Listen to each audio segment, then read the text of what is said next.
Hello everybody, good morning and a warm welcome to Trent Bridge Live for the final time in this 2023 season. Yes, today is day 4 in this LV Insurance County Championship Division 1 clash between Nottinghamshire and Middlesex. Now, unfortunately, yesterday we had to leave early because of bad light, and that has left Middlesex with a decision to make this morning. But I'll leave that to far more qualified people to talk you through what that decision might be later on. And let's remind you of everything that happened yesterday on day 3 with the highlights.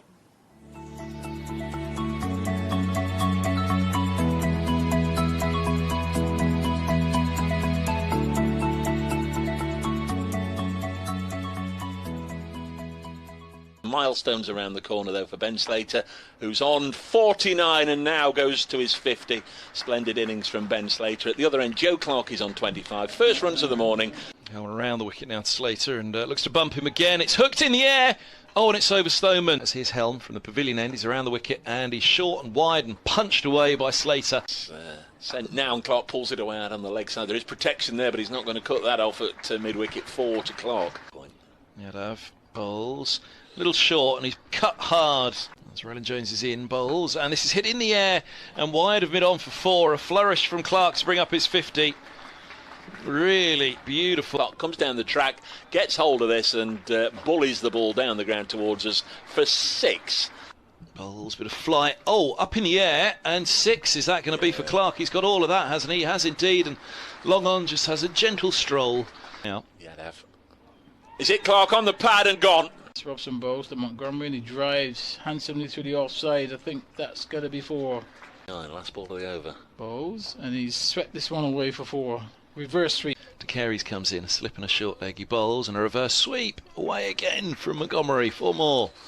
Away from us he goes, and it's short and it's heaved into the onside for 4 more.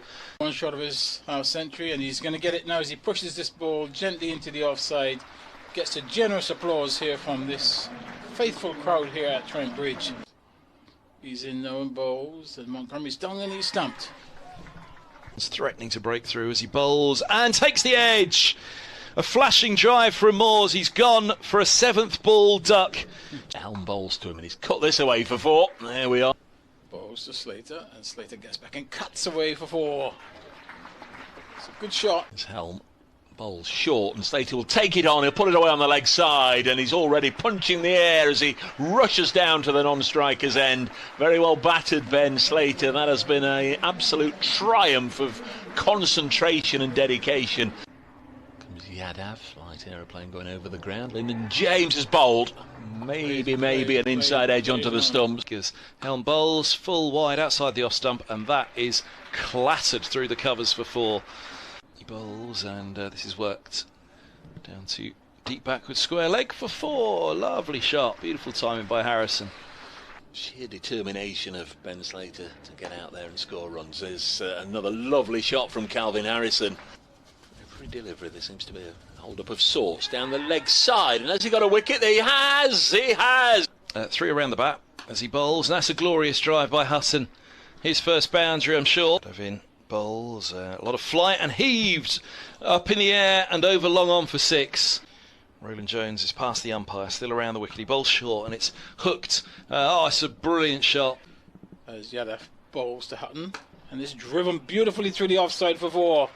There's number 7 on his back in bowls, and Slater's hitting this one. He's going to be out. De Carey's tosses it up, and Brett Hutton has sent this many a mile up into the sky and has been caught. And that is the end of Brett Hutton. In bowls to Patterson, and Patterson is hitting this one through mid-wicket. He's going up towards the boundary. Has the ball got the legs? It's just going to creep through. 15th over. Comes in again. Oh, reverse for 4. Wow. Listen to the crowd. That was as good as anything we've seen today. There's the Carey's in again, and this time he does go big into the offside. It's in the air and will be caught, and knots are all out. Middlesex have done what they needed to do. They've restricted Nottinghamshire to a first innings lead of 18. They've bowled knots out for 384.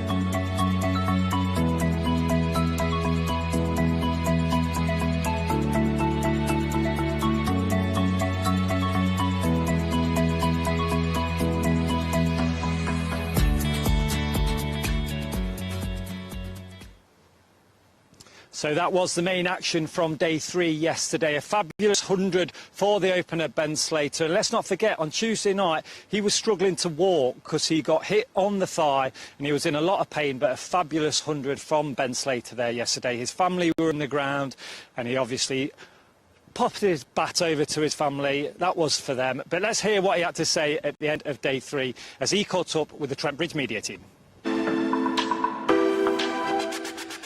Ben, well played. How satisfying is it to sign off for the season with a knock like that? Yeah, well, looking like we'll probably have another one tomorrow. So, but yeah, no, very pleased to get 100 in the last game and go into the winter with having that under my belt. So yeah, buzzing, yeah. What were conditions like to playing out there today? Well, it was nice to bat on. We don't often get that here, really, with the wickets that we play on. So when I saw how the wicket was playing yesterday when they were batting, I wanted to make the most of it and really knuckle down and not sort of give it away, really. So that was what I was thinking, because, like I said, when we come here, it's usually green and nipping around for the seamers. So yeah, I wanted to make sure I dug in and tried to get a big score, yeah. Yeah, it gives you an opportunity to score, get a big score in front of the home support. And it looked like your celebration was sort of impassioned towards anything in particular on the Fox Road side? Yeah, just my family here, grandma, granddad. Yeah, a big part of my. It played a big part in my career, and yeah, it's nice for them to be here, and my mum and dad as well. So yeah, that was quite a bit of an emotional one for me. So yeah, it's nice to get one, nice to get it for them. Quite a few partnerships, as you've alluded to, in that innings as well, including with Joe Clark, who's passed 1,000 runs for the summer. What has it been like watching him bat in red ball cricket this year? Yeah, I think obviously been brilliant, and he's got us out the mire a couple of times, with especially the knock at Kent, and then the double was that against Warwickshire. So he's sort of saved us twice really with those knocks to get draws, and yeah, he's been outstanding really, all the way through, and yeah, looks back to his best in this format. Yeah, he's obviously a top player, and yeah, I was happy to be out there with him when he got there. And Brett Hutton looks like he's enjoying batting these days. Yeah, he is. I think obviously when he was here before, he played some crucial knocks for Notts before he left to go Northampton. I think he said his batting took a bit of a back seat while he was down there. So yeah, I think we're sort of seeing the hard work that he's put in since he's come back, and all the hard work that he's put in to get his batting back to where it was before he sort of left. And I think we're obviously seeing that now. The knock he played last week at Kent, and even today as well, just the way he strikes the ball, we're seeing the hard work coming through now. And one day left of the county summer. How do you see it playing out tomorrow?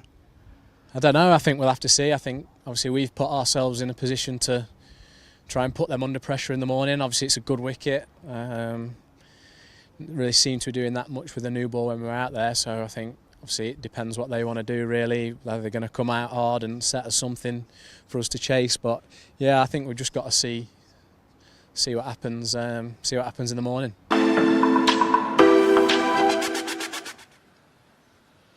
That is very true, Ben. We will see what happens this morning.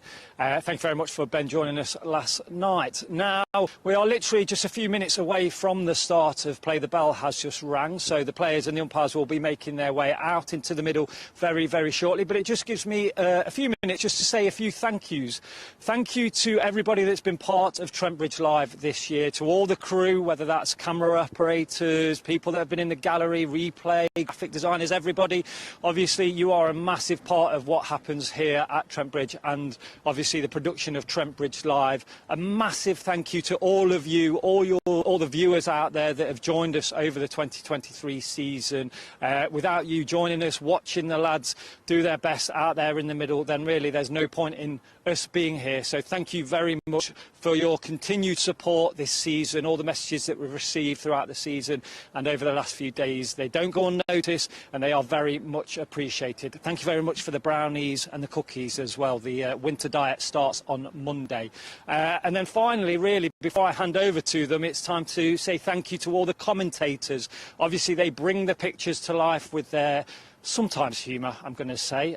But no, a thank you to everybody that's joined us here at Trent Bridge Live from all the teams that have visited us this season. Thank you very, very much indeed. It's a very hard job talking about cricket for several hours. But yes, we are minutes away from the start of play. If you are joining us today, then just to remember that the legend that is Stuart Broad is going to be here at lunch. He's going to make his way out into the middle and say thank you very much to you, the Notts supporters. Obviously, Stuart Broad retiring this season, but I don't think it's going to be the last time we see him down here at Trent Bridge. So if you are coming along, get here for lunch. And if you can't make it, then don't worry. Then we are going to show that on Trent Bridge Live. So for the final time this season, it's time for me to hand you over to your commentary team. And that is, of course, led by the voice of Nottinghamshire cricket, the Sheriff of Newark. It is Mr. Dave Bracegirdle. Yeah, good morning everybody. Thanks very much to Aaron Lord there for setting the day up on Trent Bridge Live, and thanks to Aaron and Kirsty and of course all the production team, the camera crew for their wonderful diligent work this year. Very, very much appreciated as well. Lovely morning here at Trent Bridge. Welcome, whether you're listening to us via the BBC Sport website and app, you are following the action on the live stream. There are links on the Nottinghamshire County Cricket Club website, the Middlesex County Cricket Club website as well. You're very, very welcome. We're hoping beyond hope that this is an exciting end to the season. There's lots at stake, particularly for the visitors Middlesex. They are hanging to their First Division survival by a thread. Not quite so much on it for Notts, but it takes two to tango, and I just wonder if we'll have a little bit of a Trent Bridge foxtrot to end the season here, with Middlesex going into this final day at the crease. They are 8 runs behind. Their openers are there. They're 10 without loss. Just got the second innings underway last night when the dark weather and then eventually the rain came, so they've been delayed this morning. Just wonder, will it be Middlesex going gung-ho this morning, trying to get 200 in the morning session, and then they're giving themselves 2 sessions to try and bowl Notts out to win and potentially keep their survival hopes alive? Absolutely no idea. This is the joy of cricket, the joy of county championship cricket. That's what I think might happen. They might just go hell for leather this morning. What do you think, as we joined for the first time today by Kevin Hand? Morning, Brace. This morning, everyone. I think Middlesex really have got to focus on 2 sessions to try to bowl Nottinghamshire out. So what can they do this morning? It could go horribly wrong for them, couldn't it? More from Kevin in a wee while. Jake Ball from the pavilion end bowls. First ball is a fly and a miss, an adventurous looking drive from Sam Robson. Really throwing the kitchen sink at it. It's only the 4th over of the innings and not overly attacking. They are a little bit defensive here. There is just the 1 slip in Joe Clark as we welcome listeners to 5 Sports Extra to Trent Bridge. Lovely sunny morning for the first time this week. We've got blue sky overhead, the sun is shining. Jake Ball is bowling from the pavilion end and Sam Robson gets the first couple of runs of the morning away through the offside. Not the purest of connections, but managed to get it along the ground to the left of Montgomery. So Middlesex 12 without loss, trailing by 6. I think Middlesex would prefer lose the game than run out of time today. So 96 overs in the day. Let's say the declaration was to come during the lunch interval, which just makes an easy juncture for us to describe it. 64 overs to bowl out Nottinghamshire now. It's a pitch where both sides have gone past 350. Ball from the pavilion end. In again. Nice looking shot from Robson. Nicely fielded by Brett Hutton at mid-wicket. Don't think it was on the full. I think it was along the ground, but a decent stop is saved a boundary there. So Middlesex still 6 behind. They'll be very much looking to rattle along today. It's their only hope, really. We are expecting Kent to get at least a draw down at Canterbury. We'll keep you up to date with all the events around the country as we work our way through this, the final day of County Championship cricket. Here is Sam Robson pushing this into the offside. Just do an update for BBC Radio Nottingham and the lovely Verity Cowley. Good morning, Verity. The sun is shining. It always shines on the righteous, of course. The last day of the county cricket season, and we could have a cracker here. I hope the two sides don't let us down now we've said that, now we've billed it as that. Middlesex with everything to play for, because quite frankly, if they don't win, they're going to be relegated. So they've got to force the game here. They're in their second innings. They are 12 without loss. In fact, there's going to be more runs there, so there's a boundary. So Middlesex are 16 without loss. That means at the moment they're 2 runs behind Nottinghamshire. So the theory, and we've all got theories, are that Middlesex will bat for this morning, try and get maybe 200 runs, and then hopefully from their perspective they'll want to bowl Notts out for less than 200 later on in the day. Of course, it might not pan out like that, and home supporters will dearly be hoping that Notts can end the season with a win. So we've got lovely conditions. We are hoping for an absolute cracker, Verity.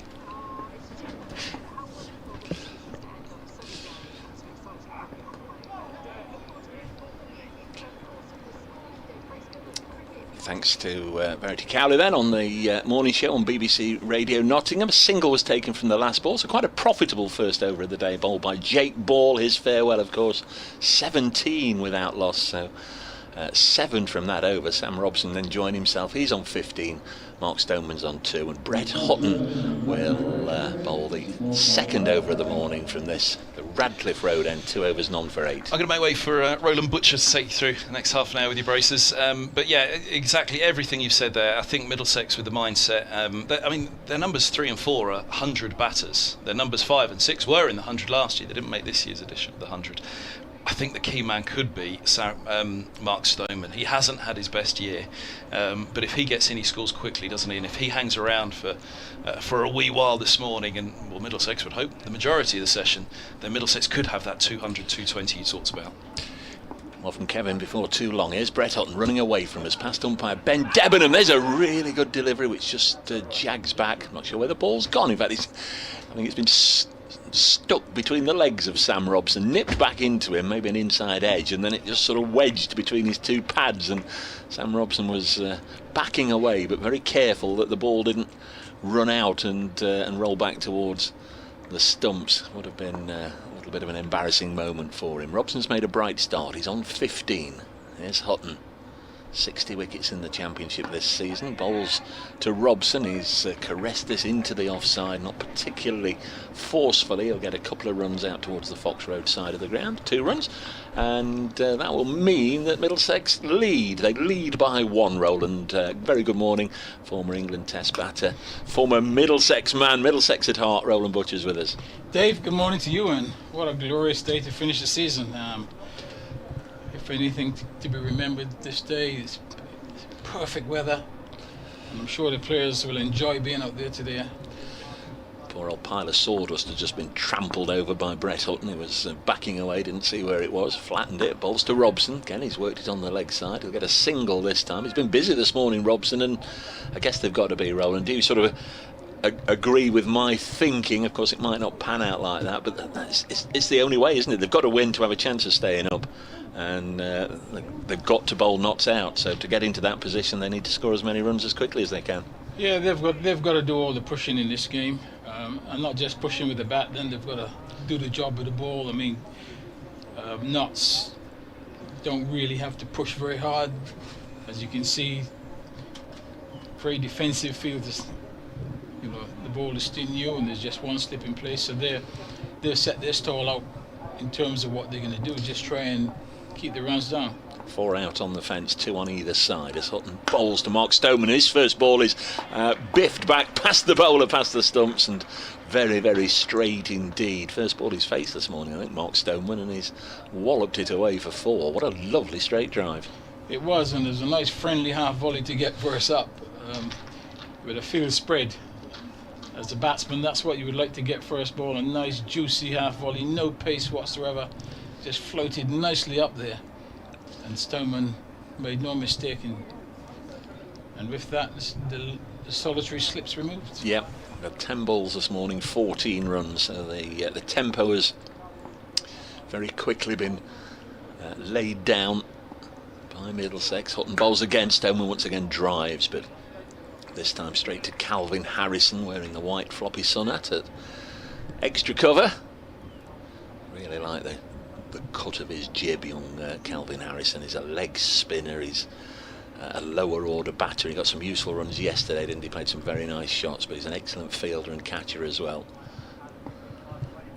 Hutton this time avoids the pile of sawdust as he makes his way back beyond it and then runs in to bowl to Stoneman, who's gone hard at that one. I think he was aiming mid-wicket-ish, and he's got it down to deep backward square for a single, so he'll keep strike. 25 without loss. You're listening to the last day of the domestic county cricket season here in the UK, with First Division cricket here bowing out. Nottinghamshire playing Middlesex, not so safe. They're 7th. They could get up to 6th if Somerset lose their game at Edgbaston against Warwickshire and Notts win this. Otherwise they're going to finish 7th. Or Middlesex, will they be 8th or will they be 9th and face the dreaded drop? Here's Roland Butcher. Yes, and Jake Ball will continue bowling, and he'll be bowling to Stoneman. Stoneman is on 7. Middlesex 25 without loss, and they've got to do all the running. They've got to take the chances and hope to get a target that they can set. Notts give themselves enough time to try and bowl Notts out. As Ball, with no slip in place, as he's into Stoneman and bowls, and that's one smashed down the ground. Pitched up delivery, and he got the treatment. Stoneman's gone after that one and hit it down to the boundary for 4. He's Kevin Hand's one to watch today, actually, and he did just say it on air. I think Mark Stoneman, playing with the freedom to go out there and just score as many runs as quickly as you can, could be the one to watch. And he's already, I think he's faced 3 balls and hit 9 runs, a couple of straight drives. Yeah, basically, what have Middlesex got to lose? They've got nothing to lose. They can play with freedom. That's the only chance of staying in this game. Let's see how Ball responds. He responds by pushing the mid-off halfway back to the boundary. He's in now and bowls to Stoneman, and so Yorkin is driven firmly down the ground. Is that going to go for 4? No, that man at mid-off gets around. It's a tumbling stop. That was heading straight down the ground for 4, but instead they just get the single. Score goes to 30. Stoneman goes to 12. Brings Robson on strike. Robson, currently he's on 18. Field changes for the right-handed batter, but still fairly deep set field. 4 on the boundary as Ball is in and bowls, and that's cut away, but unfortunately there for Robson. He picked the man out at backward point, a yard either side, and I think he would have got 4 runs, but instead it went straight to backward point. There's no run. 30 without loss. If you hear noises outside the ground, they're building a residential centre, a daycare centre just outside the ground on the Bridgeford roadside, and make an awful lot of noise. Here comes Ball, and that one's squirted out on the offside. It goes to the point. The boundary fielder returns, and he gets a single. Goes to 31 the total now, and Robson's individual score moves to 19, brings Mark Stoneman on strike. Of the matches in this round, of course, one finished yesterday, Northants beating Essex, so that leaves 8 matches for today. They've started in 7 of them. Delayed start, wet weather at Edgbaston between Warwickshire and Somerset. Stoneman settles down now. Ball bowls, and a swing and a miss, and really he was going for that big one there. Gave himself a little bit of room and trying to hit that one over long on. Ball goes through to the wicketkeeper Moore's and there's no run. Canterbury, Lancashire still have their openers together, 131 without loss. Wells and Jennings piling on the runs there, but Lancashire still trail Kent by 36. Of course, the significance of that is Middlesex here have to better the Kent result. Ball in, Bowles. That's driven firmly up to the fielder, who is at long off, 3/4 of the way to the boundary. He's only going to get a single, but the over is completed. It's 32 for 1. One thing that will have pleased Middlesex was when they pulled back the curtains or opened the blinds this morning would be the fact that we've got blue sky and warm sun and the possibility of a full day's cricket ahead here.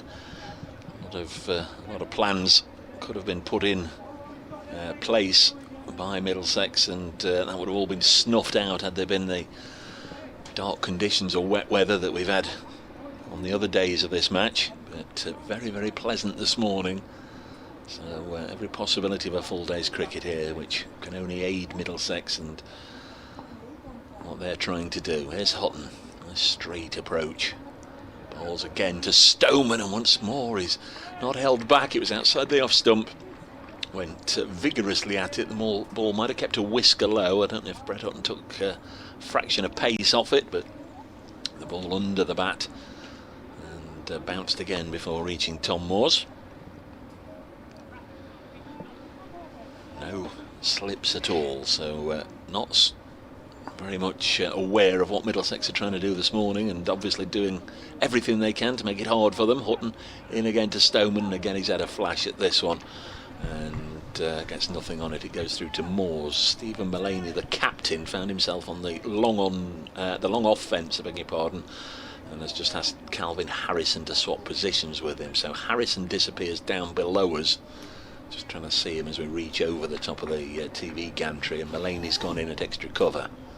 The skipper does do a lot of running around, Stephen Mullaney, for a captain. Hutton bowls this time, bat on ball, as you will have heard, for Mark Stoneman, down to long on, and a single is taken. Middlesex 33 without loss, Stoneman 14, Robson 19, and that lead is 15.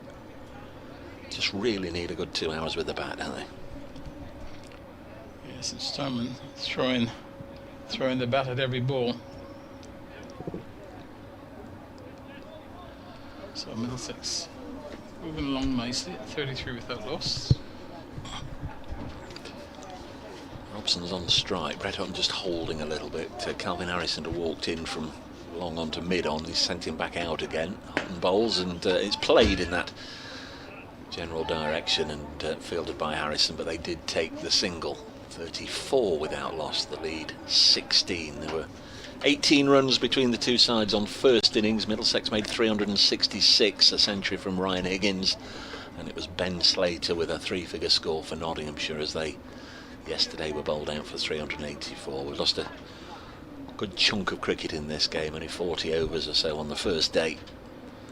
Overs lost yesterday and the second day. Now then, Stoneman, he's hit this onto the leg side and he's going to be caught. He's holed out to Lyndon James at deep mid-wicket.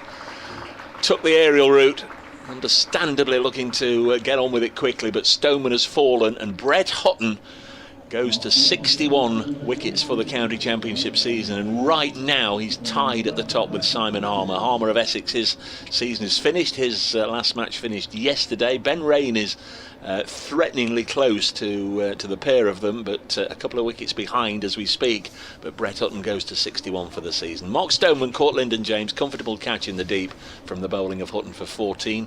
Middlesex 34 for 1. Yes, Stoneman taking the aerial route. He tried on several occasions to lift the ball over the top, missed.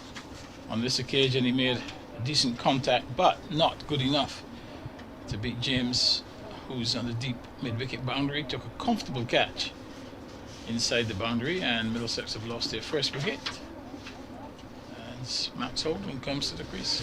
Yeah, first innings, Max Holden.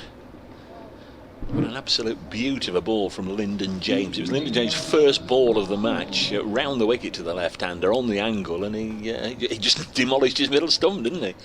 Terrific delivery. Terrific delivery. First up, round the wicket to the left-hander. took the middle stump out of the ground.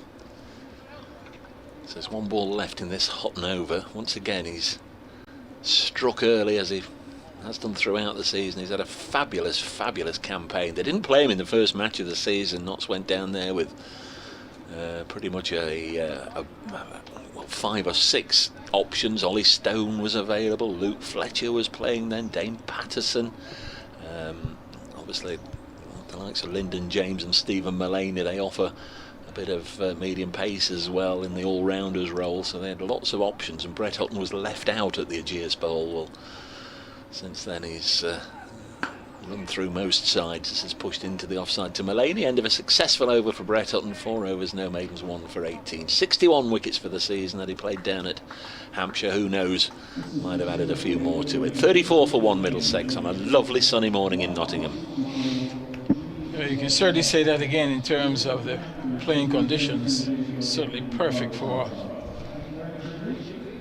cricket. I think at any time of the summer the players would have been delighted with a day like this, not just on the final day of the 2023 County Championship season, but it really is a lovely day, and I'm sure a lot more supporters will make their way here to Trent Bridge on this final day to enjoy the weather and to enjoy the game as well. So Robson, who is on 20 to face ball, and ball bowls, and he's driving up to a wideish mid-on and gets an easy single.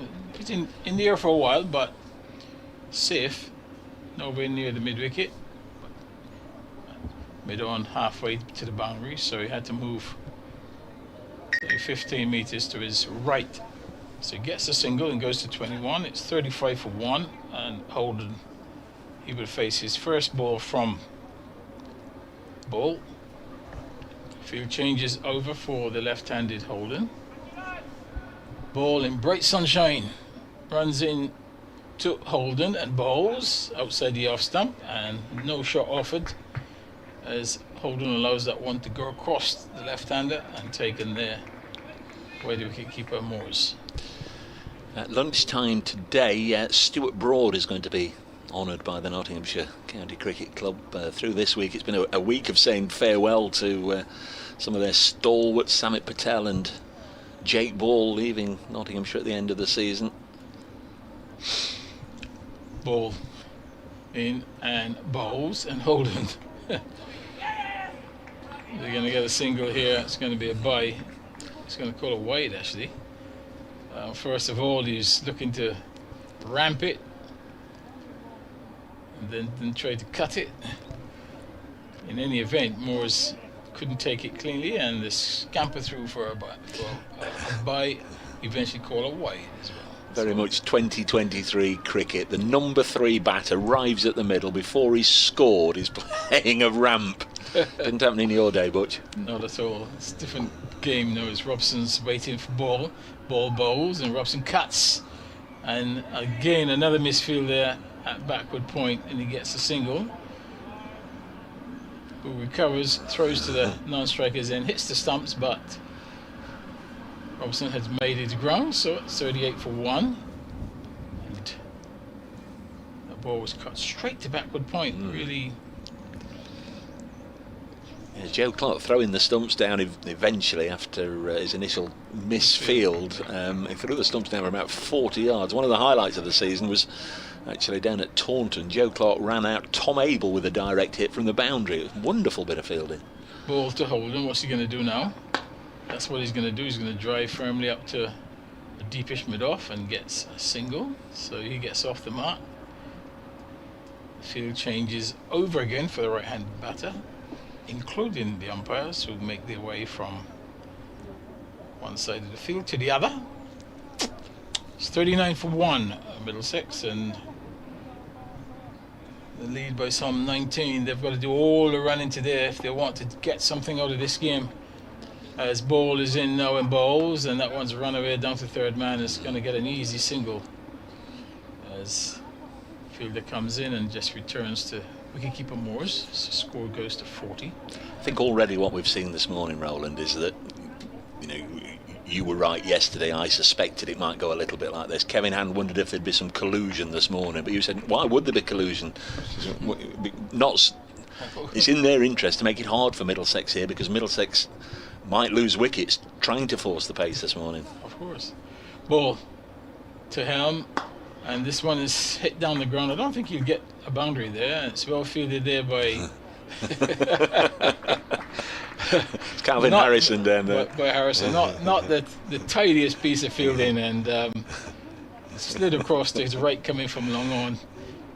Fielded the ball, and at the moment of looking to throw, just slipped and lobbed it back. But job done. He just reduced the batters to just 1 run. So the over completed, and that is 41 for 1. Yeah, I thought it was a great bit of fielding, but clearly it's a little damp, obviously, early starts, late September, and he just sort of aquaplaned on his backside, didn't he? About 5 yards.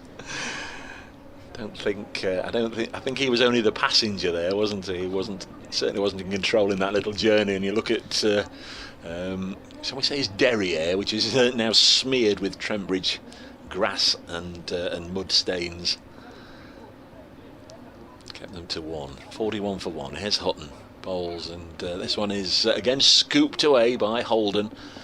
He's only going to get a single. Jake Ball is down there doing the fielding in front of the pavilion. Gets a warm round of applause. So Jake's off to pastures new. Understand there'll be an announcement in the next week or so as to his next destination. Not giving the game up, of course. He's still a relatively young man and still has ambitions to play in all 3 formats. I've talked to him this week. He does have offers and opportunities, and says look out for a little bit of news in the next few days. As next one is worked by Robson onto the leg side. Again, Harrison doing the field, and he's doing the hard yards role, and Calvin Harrison is doing long on and long off at each end. Well, he's the youngest man out there, so he should do. And Samit Patel, of course, also ending his playing association the last couple of years. Of course, he's only played in the Blast for Notts, but they've decided not to offer him a T20 contract for next year. He's very much part of the global franchise circuit now, just goes here, there and everywhere. But again, we understand Samit's got offers and will be playing for another county in the Blast next year as Holden drives this again up to the busy Calvin Harrison. And Ball's reason for leaving, is he looking to... Does he want to win trophies? What does he want to do? Well, I think it's a combination of he wanted to carry on playing in all 3 formats. He's had wretched injury, misfortune over the last couple of years. Next ball is on its way, and again it's played down the ground, this time by the right-handed Robson to Calvin Harrison for a single. 45 for 1. Robson on to 25. He's coming to the end of his current contract, and I think I think Jake's looking forward to it. He's had offers. He's played for England in all 3 formats, and he's still, as I say, early 30s. So he feels he's got a lot to offer, and he has had one or two offers from counties, and perhaps a better deal than maybe Notts were willing to offer. Next one's hit away into the offside. I don't think it's been a case of that. I think for a while, this is away for 4 by Holden. I think for a while it's been a case of a parting of the ways at the end of this contract, an amicable parting of the ways. But Jake, you know what it's like. Jake looking for a new challenge at a fresh county, and not looking to move on. They've already signed 2 more quick bowlers from Worcestershire for next year, Dylan Pennington and Josh Tong. Of course, Stuart Broad leaving as well, so there are gaps there. Couple out, couple in. Hutton bowls, and Holden has been very busy since he arrived at the crease. He drags this one deep onto the leg side, fielded by Clark, and that's the 50 up for Middlesex. Got a little bit of momentum here. We've only had 9 overs. We've had 6 overs this morning and 40 runs for the loss of Mark Stoneman for 14. Middlesex lead by 32, and they've got an hour and a half or so till lunch. Yes, attack. Yeah. I don't think Middlesex can do anything else. It's the last chance saloon at the moment, and the only chance they've got of escaping the gallows would be to pull off a stunning victory here, and the two things that will have to happen for them to do that. Number one, they'll have to score quickly and try and score, and then give themselves enough time to bowl knots out. That gives them a chance of escaping. Otherwise, it's submitting tamely. Long on back, long off back. It's ball in to Holden, and he's pulling this one out to deep square leg. He had to wait a long time for that slow bouncer, but he's going to get a single. Picks the man up on the deep square leg boundary. Middlesex do go down, this is going to hurt a lot of people, isn't it? There's a lot of spectators, supporters, no doubt, in the south of the country, well, all over, following the commentary, following the live stream, just wishing them well. A lot of former players who, of your era, and guys who've played before you and since you. But it always hurts if a side does have to pop down to Division 2. Yes, it does. And ball bowls to Robson, and he's clipping this one just over the head of mid-wicket. He should get two here, as long on has to come around to deep mid-wicket. And the return comes to ball, and he gets two. He moves to 27. The score moves on to 53. Yeah, absolutely. I mean, spent 20 years at Lord's. That's a significant amount of time and lots of attachments. And obviously, over the years, I've been very interested in what's been happening with the club and with the team. As ball is in and bowls, and it's a Yorker, and he's going to get a single here. As that ball's dug out, Clark comes around from that backward point position towards short third. Robson gets a single, goes to 28. Just looking, Mulaney's going more and more defensive. Let's count them actually, Roland. 1, 2, 3, 4, 5, 6. There's 7 now on the fence. Yeah, it's just about damage limitation. I don't think he's in the process in terms of getting wickets. He's really hoping that it is through rash shots by the Middlesex batters. Holden gets ready as ball is in now and bowls, and that's slower delivery, and he went for the sweep, struck on the pad, appealed by the wicketkeeper, but clearly the ball going down the leg side. Moores gets around, stops the single. He stays on 10. It's still 54 for 1. He was trying to pick that one up over square leg, and Holden's trying to be very inventive. He's played 2 or 3 ramp shots even before he got off the mark, as ball is in now and bowls, and he's hitting this one powerfully out to deep point. But he's only going to get a single because the field is well placed. As you said, lots of boundary fielders here. If we have a look at the field now for the right-handed, you've got all fielders, every fielder on the leg side, all 4 of them on the boundary. You've got a long leg, deep square leg, deep mid-wicket, long on, and then on the off side you've got 3 as well. You've got a long off, you've got a cover point on the boundary, you've got a third man. Only 2 fielders saving singles are backward point and extra cover, ball bows.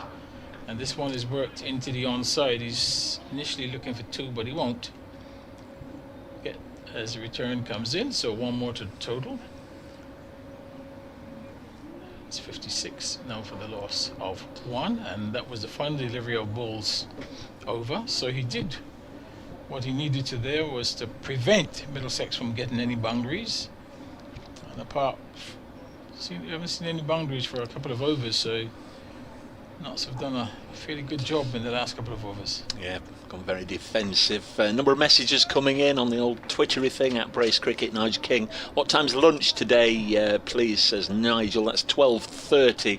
Today it's 96 overs. Standard hours lunch at this time of year, 12:30 till 10 past 1, and tea will be 10 past 3. I beg your pardon, till 3:30.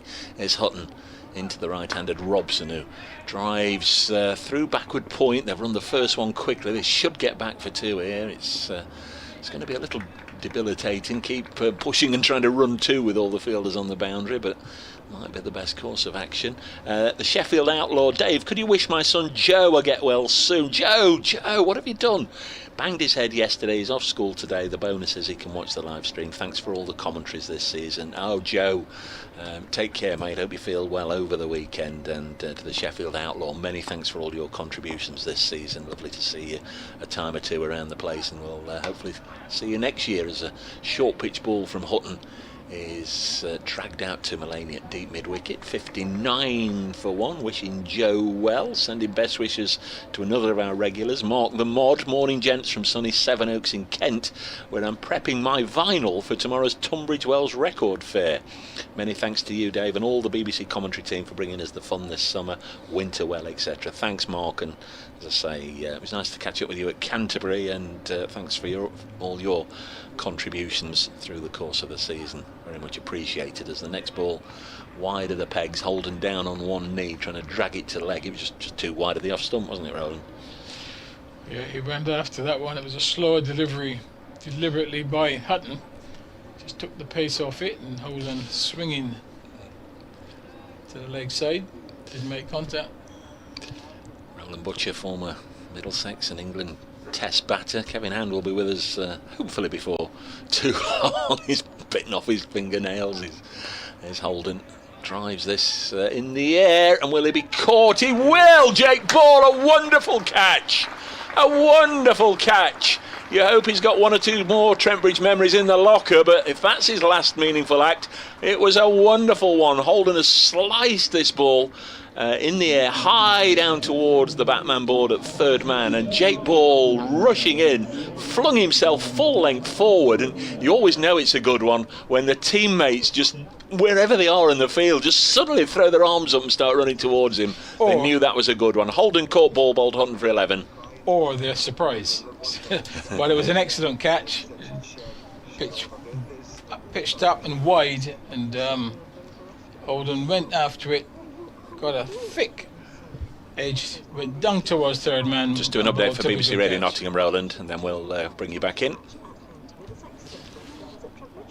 And this is the final day of the county cricket season. Could be an absolute cracker here at Trent Bridge, where Middlesex, the visitors, they've got it all to do. They've got to win this game. They've got to score runs this morning and try and bowl Notts out. They're 59 for 2, so we've had a fast and frenetic first half an hour. A couple of wickets to Brett Hutton, including one that's just gone down. A brilliant catch from Jake Ball, playing his final match for Nottinghamshire. Middlesex lead Notts by 41. They'll need a lot more before trying to bowl Notts out. Update for Radio Nottingham, 59 for 2. Cut you off in your prime, Roland, I do apologise. No, I was just really saying it was an excellent catch. He was certainly aiming to go down the ground because it was wide. Just caught the toe end really of the bat, went high in the air. Ball had a lot to do down at third man. Didn't look favourite. And but a nice diving catch. Thanks to as ever, the camera crew bringing you the pictures this morning. Those who are following on the live stream, some lovely shots of the ground and the sky and the action this morning. Nice for them, I guess, to be out in weather that's not either below freezing or throwing it down with rain as it has been this week. Stevie Eskenazi is the new man. Brett Hutton to bowl to him. First ball was paddled away by Eskenazi. Got a half century in the first innings, and that was after retiring hurt. He was struck on the lid, wasn't he, in the first innings, the first evening, and had to go off. But he came back the next morning, having had a good night's sleep, passed the concussion test, and went on to get 50. But he got run round the Swede off Lyndon James, didn't he, in the first innings? 60 for 2, of which Sam Robson has scored just over half. He's on 32. Hutton 62 wickets for the season, bowls, and it's dragged onto the leg side. William Jennings, Dave, I'm following Notts today. It seems to be the most fluid game. I'm a Foxes fan. Could listen to Roland Butcher speaking all day long. He could deliver news of a disaster and still make it sound good. I don't know about that, but William's clearly a fan. Roland, give us a bit more of that Bayesian lilt. Oh, William, well, good to hear from you, and fortunately it will be the final day for this year, but always a great pleasure, especially to sit alongside the Nottingham Sheriff, like Dave Bracegirdle. They called Hales that when he first went down to Australia in the Big Bash, the Sheriff. The Sheriff. And of course, Kevin Hand, but we've got a good game on here today. I think Middlesex going to have to really push the accelerator if they want to stay in this game, as Robson settles down to ball and he bowls and it's smashed away to backward point, but there's a fielder set out on the boundary, so he's going to get just a single. A wayward delivery, a wayward throw comes in there from cover point, goes over the head of Moores but backed up, so he only gets a single. Robson goes to 34. Eskenazi's just on 1. Middlesex 62 for 2. Just to say quickly, Roland, day. beg your pardon, Lancashire 144 without loss now. Luke Wells 81 not out. Keaton Jennings 58. That one seemed from afar to be heading towards a draw down at Canterbury. Ball is in now. Balls. Eskenazi drives. Can't beat the fielder at mid-off, who misfields but recovers in time to prevent the single. Foolish delivery, and Eskenazi just looking to drive through the offside, and he's got a lot of fielders to beat because the boundary is well patrolled. And we do have another result from this round of matches. Yesterday, runners-up Essex were defeated by Northampton. County champions Surrey, they were champions yesterday. They've lost to Hampshire down at the Ageas Bowl. Ball bowls, and he's going to get a single here as it's worked. Slow delivery's worked into the onside. Ball has to come across and do the field in because he's the only one within the vicinity of the leg side, because the leg side field, there's a long on, there's a deep mid wicket, there's a deep square leg, and there's a long leg, everyone on the boundaries. So anything on the leg side that is short, ball has to do the field in. So 63 for 2. Robson 34, he would take strike as ball is in and bowls, and Robson's lovely shot, but he's only going to get one. Again a misfield out at point, but again he recovers in time, so he gets a single. That was a nice fluent square drive to a wideish delivery, so he goes to 35. Robson. Eskenazi on 2, and Middlesex really didn't want to have to get to this position on the final day of the season, to be having to do all the running to stay in the division. Ball is in and bowls, and he cuts a slower delivery but straight to backward point, can't score. Nice piece of ball in by Ball, just taking the pace off, expecting Eskenazi to come hard at him. So just to confirm, Surrey have been bowled out for 132 at the Ageas Bowl. They lost their last 3 wickets this morning. Hampshire have won that by 52 runs. First result of today. Ball in and bowls, and it's worked into the onside. He's looking for the second run, and he's changed his mind as he just played that one behind square. Fielder coming in off the boundary, tied it up, so ball completes another over, and at the end of that over, Middlesex in their second innings looking to set a sizable target and then give themselves time to bowl knots out. They've moved on to 66 for 2. I was startled then because that noise you just heard was the hover cover starting up, but I think they're just moving it a little further away from the boundary edge. It's very close on the Fox Road side to the fence. The other Division 1 scores, Lancashire then 146 without loss at Canterbury, trailing Kent by 21 now. Delayed start on this, the 4th day, at Edgbaston, where Warwickshire playing Somerset. Somerset are 90 for 2 in their second innings, lead Warwickshire by 32. But a delayed start. Hutton to continue at 40 minutes of play today. Brett Hutton with both wickets to fall, balls to Stevie Eskenazi, who drags this on the leg side. Robson's come halfway down and has to just get back. Mullaney with the throw. Robson was almost at the point of no return. He'd gone maybe a third of the way down. Had he gone another step, I don't think he'd have been able to turn and get back. He only just beat the Mullaney throw in from deep. Yeah, I think a better throw. He might have been in trouble. A throw full. Really, Maloney should have got the ball to the keeper full from where he was. He was just off the square when he picked it up, so it's no more than 30 metres. There's Hutton. Now to Robson, 66 for 2. Probably only get a single this time. They will. Robson to 36. Division 2 playing today at Chesterley Street. Had a lot of rain yesterday. Storm Agnes and her relatives descended on Durham yesterday. Leicestershire 36 for 2 second time around, still trailed Durham by, well, the best part of 300 runs, so Leicestershire very much up against it. At Cardiff again, where they've lost large chunks of rain, Glamorgan are playing Derbyshire. Here Hutton bowls. Again, a leg side pull, and there'll only be a single. 68 for 2. Derbyshire in their second innings, 129 without loss, leading Glamorgan by 278. Just wonder if they've decided to set something up there on the last day, giving Glamorgan a potential run chase. We'll keep an eye on that, and maybe the next result that will come in from this round of matches will be at Hove, where Gloucestershire in their second innings are now 159 for 8 against Sussex, requiring a further 354. They're not going to get that. Another leg side prod for a couple. Sussex need 2 Gloucestershire wickets to end their season with a win, and the last match is at Headingley, where again Storm Agnes has visited this week, so they're a little behind the other games. Worcestershire 129 for 2, leading Yorkshire by 256.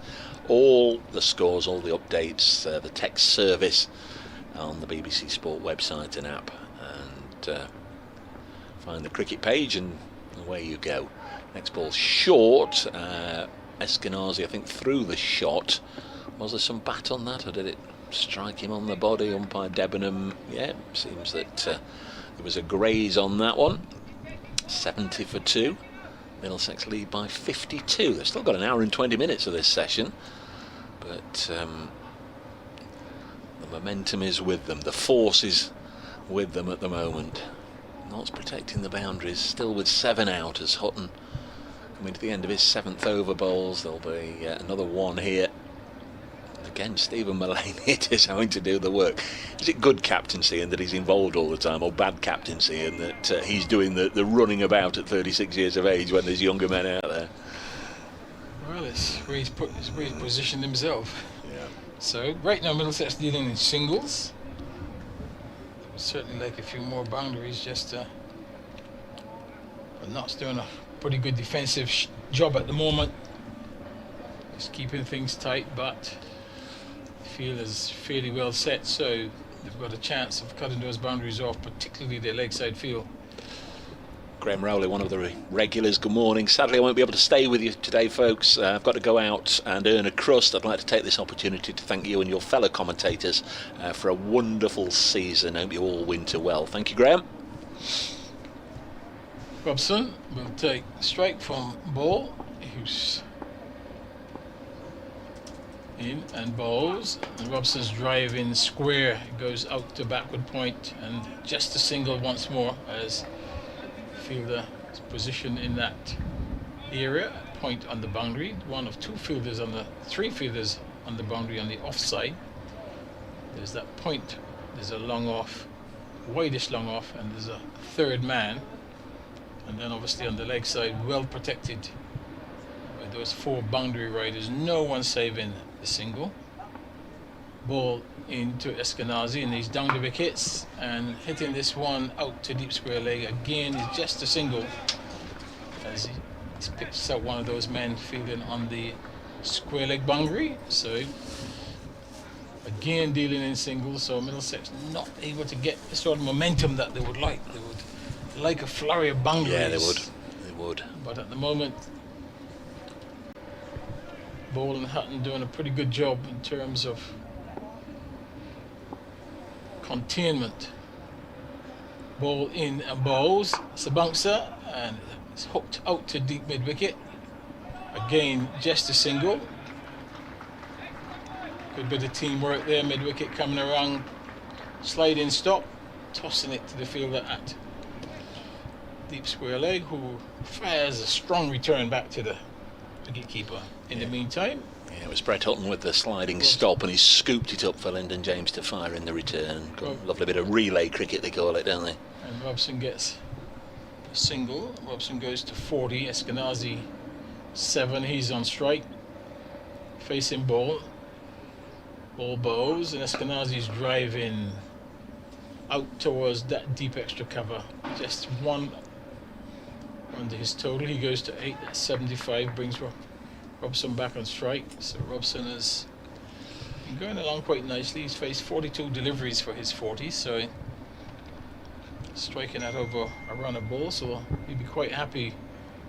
Middlesex now 75 for 2 as ball in bright sunshine here at Trent Bridge is in now and bowls. And that really was a bunk, so it's helped out to deep square leg, and he's only going to get one because that area is well patrolled. And the long leg coming around to his left does the field in and returns to wicketkeeper Moore. So one more to Robson. He goes to 41. It's now 76 for 2. Was Ben Slater on that occasion. Scored a magnificent century yesterday to end his season. Might get another go, of course, later on today. In comes ball and bowls, and this one is Paul Slater is in business again. This time he doesn't have to move very far. It was banged into the turf, top edge down to fine leg. He does the field in, return, 1 run. Over completed, 77 for 2. Eskenazi is on 9. He will face the start of the next over. And Ball has now completed 7 overs. He's got none for 39. The only wicket taker so far is Brett Hutton. He has 2 for 38. Yeah, and Hutton's coming out of the attack. Stephen Mullaney is going to bring himself on now, the not skipper, with his dibbly-dobblies, as he calls them, a little bit lesser pace. Interesting to see whether Tom Moore's the keeper comes up to the stumps. At the moment he's standing back. He might just have a look at a delivery or two and see where the batters stand, but very often stands up to Mullaney. So Brett Hutton with a couple of wickets. Jake Ball, a lovely catch this morning, but I'm sure he'd like to sign off with a wicket or two. And of course Dane Patterson is on 49 first-class wickets for the season, so he'd like to very much get into the attack and get that 50th wicket. Here's Stephen Mullaney from the Radcliffe Road end. Ball's now to Eskenazi, who, well, it's a run out. Mullaney does wonderfully well here. I thought they'd pushed it through mid-on for a single, but Mullaney gets across there, and I'm afraid it's Eskenazi who's got to go. He's been run out for 9. Just thought he'd forced it wide of the bowler and set off, and was then in no man's land as Mullaney executes the run out. So that was a little bit of a squandered wicket by Middlesex. 77 for 3. Yeah, very unfortunate there. What looked an easy single, and I think, let's see where the non-striker is here. That's it, hits the non-striker's foot. That's the problem. That's where it was. So it hit the non-striker because it looked an easy single. Hit the non-striker's foot and then deflected straight into the path of Mullaney. All he had to do was pick up and throw it. And Morris had made his way to the stumps. So, well, that's the second time this season Stephen Mullaney's been involved in something like that. There was an incident at Leicester, Grace Road, the Upton Steel County Ground they call it these days, during a blast game this season, where I think it was Colin Ackerman from Mullaney's bowling drilled the ball back so hard, and it hit Vian Mulder in the chest, the non-striker, and it just bobbled up for Mullaney to take the catch. So the Corton bowl was a little fortunate. That was an assist, an unwilling assist from Sam Robson. He's 41. He's 77 for 3. I'm going to leave you with Roland, and then it's time we got the thoughts. We check on the pulse rate of Kevin Hand.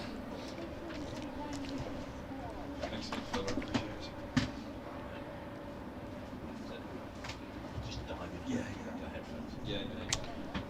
77 for 3 Middlesex, and very unfortunate dismissal. That wicket of Eskenazi played a perfectly good shot that was heading out to long on and striking as this delivery is driven on the up. It goes straight to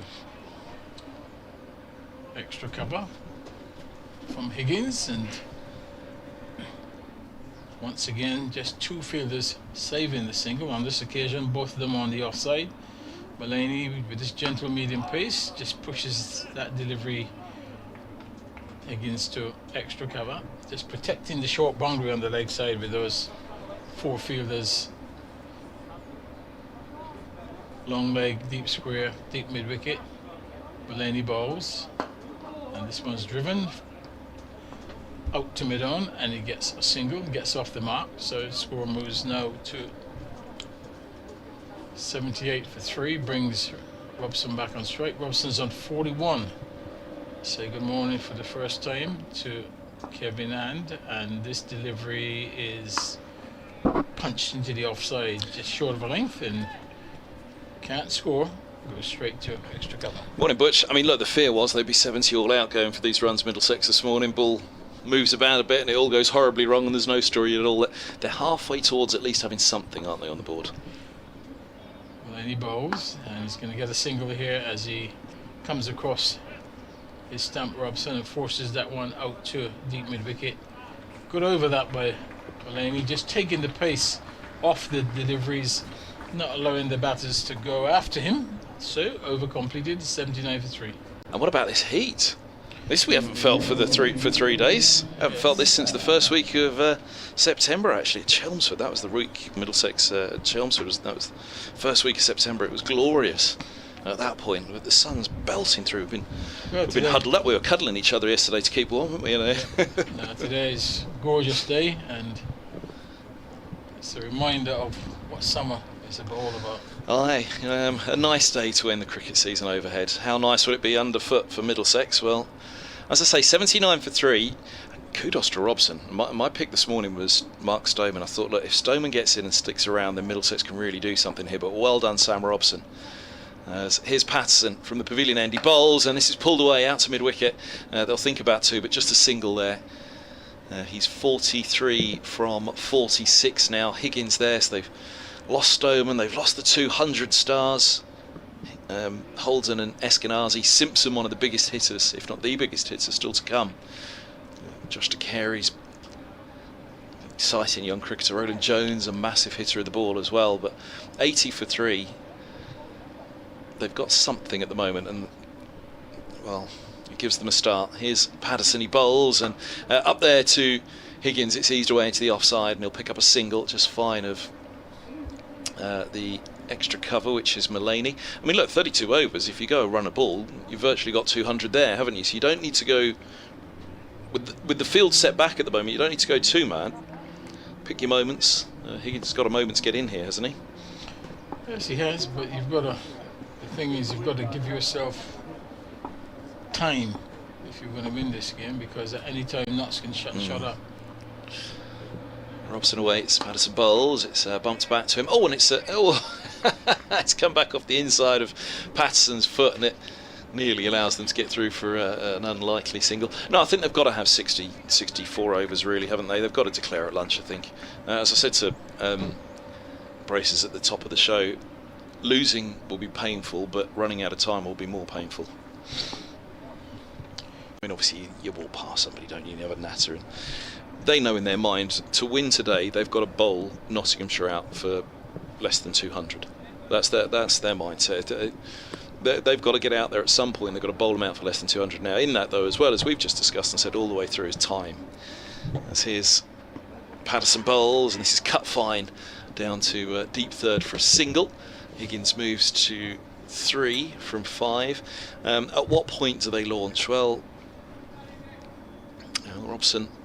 What's he going to be? If Robson's still there at lunch, he's on 100, isn't he? So there's another 50 runs. What can Higgins and co get at the other end? As you say, can they get 100? It gets it up to 165. I don't know. Maybe. What do you think on the 165? Definitely not enough. So here's Patterson. He's in, bowls, and this ball's punched away into the offside. He's mistimed it. Robson. He has to get back as Patterson comes around to collect. And it is a dot ball. 83 for 3. Yeah, it's at what point do they really start to open up? I suspect they'll have to bat after lunch. Yeah. I mean, you know, what do they do? Do they take the last? I mean, you know what's possible nowadays, don't you? With batting, do they take the last 5 overs before the interval and really launch into it then? Do they take the first 5 overs after the interval and really launch into it then? You're going to lose 2 for the change of innings if you declare after lunch. So at what point do they really start to go after it? Umpires are having a look at the track here. I think that's been something all the way through the game. They've always been worried about the danger zone, haven't they? And that's with Yadav in mind later today, I think, because that's Middlesex's great hope. Tom Helm said it overnight. They feel they've got the best spinner in the country playing in this game. And he wasn't talking about Josh Takaris, so he had to have, what difference can he make? But yeah, 200 is 200. What would it be? 200 off 55 then, maybe, unless something spectacular happens in this next hour. 83 for 3.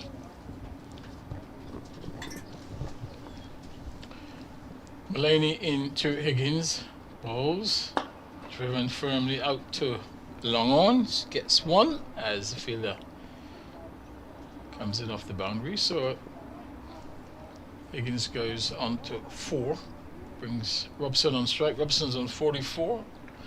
Middlesex are now 84 for 3 with the lead now 65. As Mulaney's in now in bowls, going for the Yorker. Moved right across his stumps there, Robson, showing the stumps, and eventually got the bat down. The ball ends up at long on. He gets a single, so good piece of bowling there by Mulaney, just firing it into. Just looking to bowl very straight, just gentle medium pace in bowls. Takes the pace off that one, and it's driven out to long off. Once again, just a single. They'll be quite happy with. They could take 6 singles off the over, they'll be quite happy with that. Not some in between. Middlesex have to take chances. 86 for 3. Robson 45 now. Mulaney bowls. Slow ball, and it's driven firmly once again straight up to long off. Result, just a single. BBC Radio 5 Sports Extra here at Trent Bridge. Glorious sunshine. A little bit of cloud cover just comes overhead momentarily. That bit's playing its part for Middlesex today, isn't it? Mulaney bowls, and again a driven ball up to long on. Another single.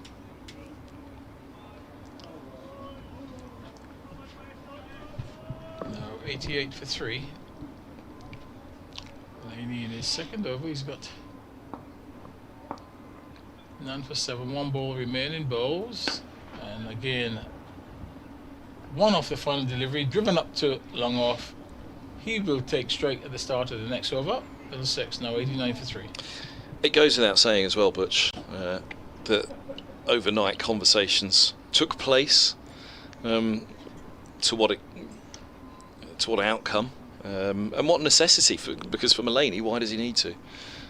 He can just say to Middlesex, yeah, you go and make a mess of it and get on with it. Mulaney's having a deep conversation now with his wicket keeper and one of his senior lieutenants over there. Batter's having a long chat. Big pause before the next over. Only too many pauses. They need to get on with the game, don't they? 89 for 3. You might have to slip your headphones over just very briefly to Dave Bracegirdle behind you. No particular rush just yet, but as I do this over, let Bracers take that just so we can do the half-past update. And then Roland Butcher will be back alongside me. Dave Bracegirdle, myself, Kevin Hand, Kevin House here for BBC Radio 5 Sports Extra. Here goes Patterson. Robson on 47, and he clips a single out to deep square. 90 for 3. I have just had an inquiry on social media as to with Mulaney coming into the attack, does that mean they've set something up, which is a time to bring Dave Bracegirdle in? Mulaney bowling this early in the innings, does that mean suggest there might have been some sort of agreement overnight? No. Middlesex have got to do it all on their own. Patterson turns again. He's past the umpire, bowls, and this ball's clipped away out to deep mid-wicket for a single. Higgins moves to 7, 91 for 3. If there had been an agreement, as you've alluded to a couple of times, yeah, we'll let you get 200 by lunch. Middlesex wouldn't have come out and be playing the shots that they have been playing, knowing full well they're going to be, in inverted commas, gifted 200 by lunch. Yeah, we've seen Holden before he's off the mark playing scoops and reverses and heaven knows what else. Patterson past the umpire, he bowls, and this ball's through to the keeper. 91 for 3. That's my feeling, that at the moment there's no agreement. There hasn't been. I wonder, did they moot a point that if we reach a certain stage then maybe we'll have a conversation then? But for Nottinghamshire, they could have had Middlesex 20 for 5 this morning, so why would they? Yeah, exactly. I'd imagine it was a case of get on with it, play the game as it is, and come and see me later. See where we are later. But Nottinghamshire have it all in their own hands at the moment, and Middlesex have all the forcing to do themselves. So there's Dane Patterson then from the pavilion end, bowls to Sam Robson, who's been busy this morning, gets his 49th run, turning this square on the leg side out to the Fox Road side of the ground, fielded by Lyndon James. Going to be a radio update for local listeners.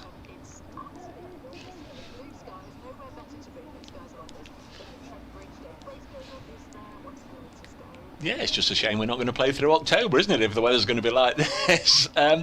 Middlesex 92 for 3, as we've been saying. They've got to force all the running here, really need to get to some sort of score by lunchtime, which is about an hour away, that they feel they can not only defend but then bowl Notts out in the final 2 sessions of the season. Middlesex quite simply have to win today, otherwise they're going to be relegated to Division 2 next year. So they've got to force the running. Nottinghamshire protecting the boundaries, a lot of fielders out on the boundary. It has been all morning. Notts have picked up 3 wickets, 2 for Brett Hutton, and then we've just had a bizarre run out really. Stephen Mullaney into the attack, and the ball was drilled back, hit the non-striker, rebounded to Mullaney, who was able to execute the run out. Middlesex 93 for 3, that's a lead of 75. Look at them to really go hard between now and lunch. Next ball is chopped away to backward point, and that'll bring up Sam Robson's half century. It's batted beautifully, Kevin. he has, and 74 minutes, 56 balls. That's his 3rd 4, which says a lot, doesn't it? As they're trying to push on, he's going to run a ball in terms of the strike rate. Twice making it to a century this summer, Sam Robson.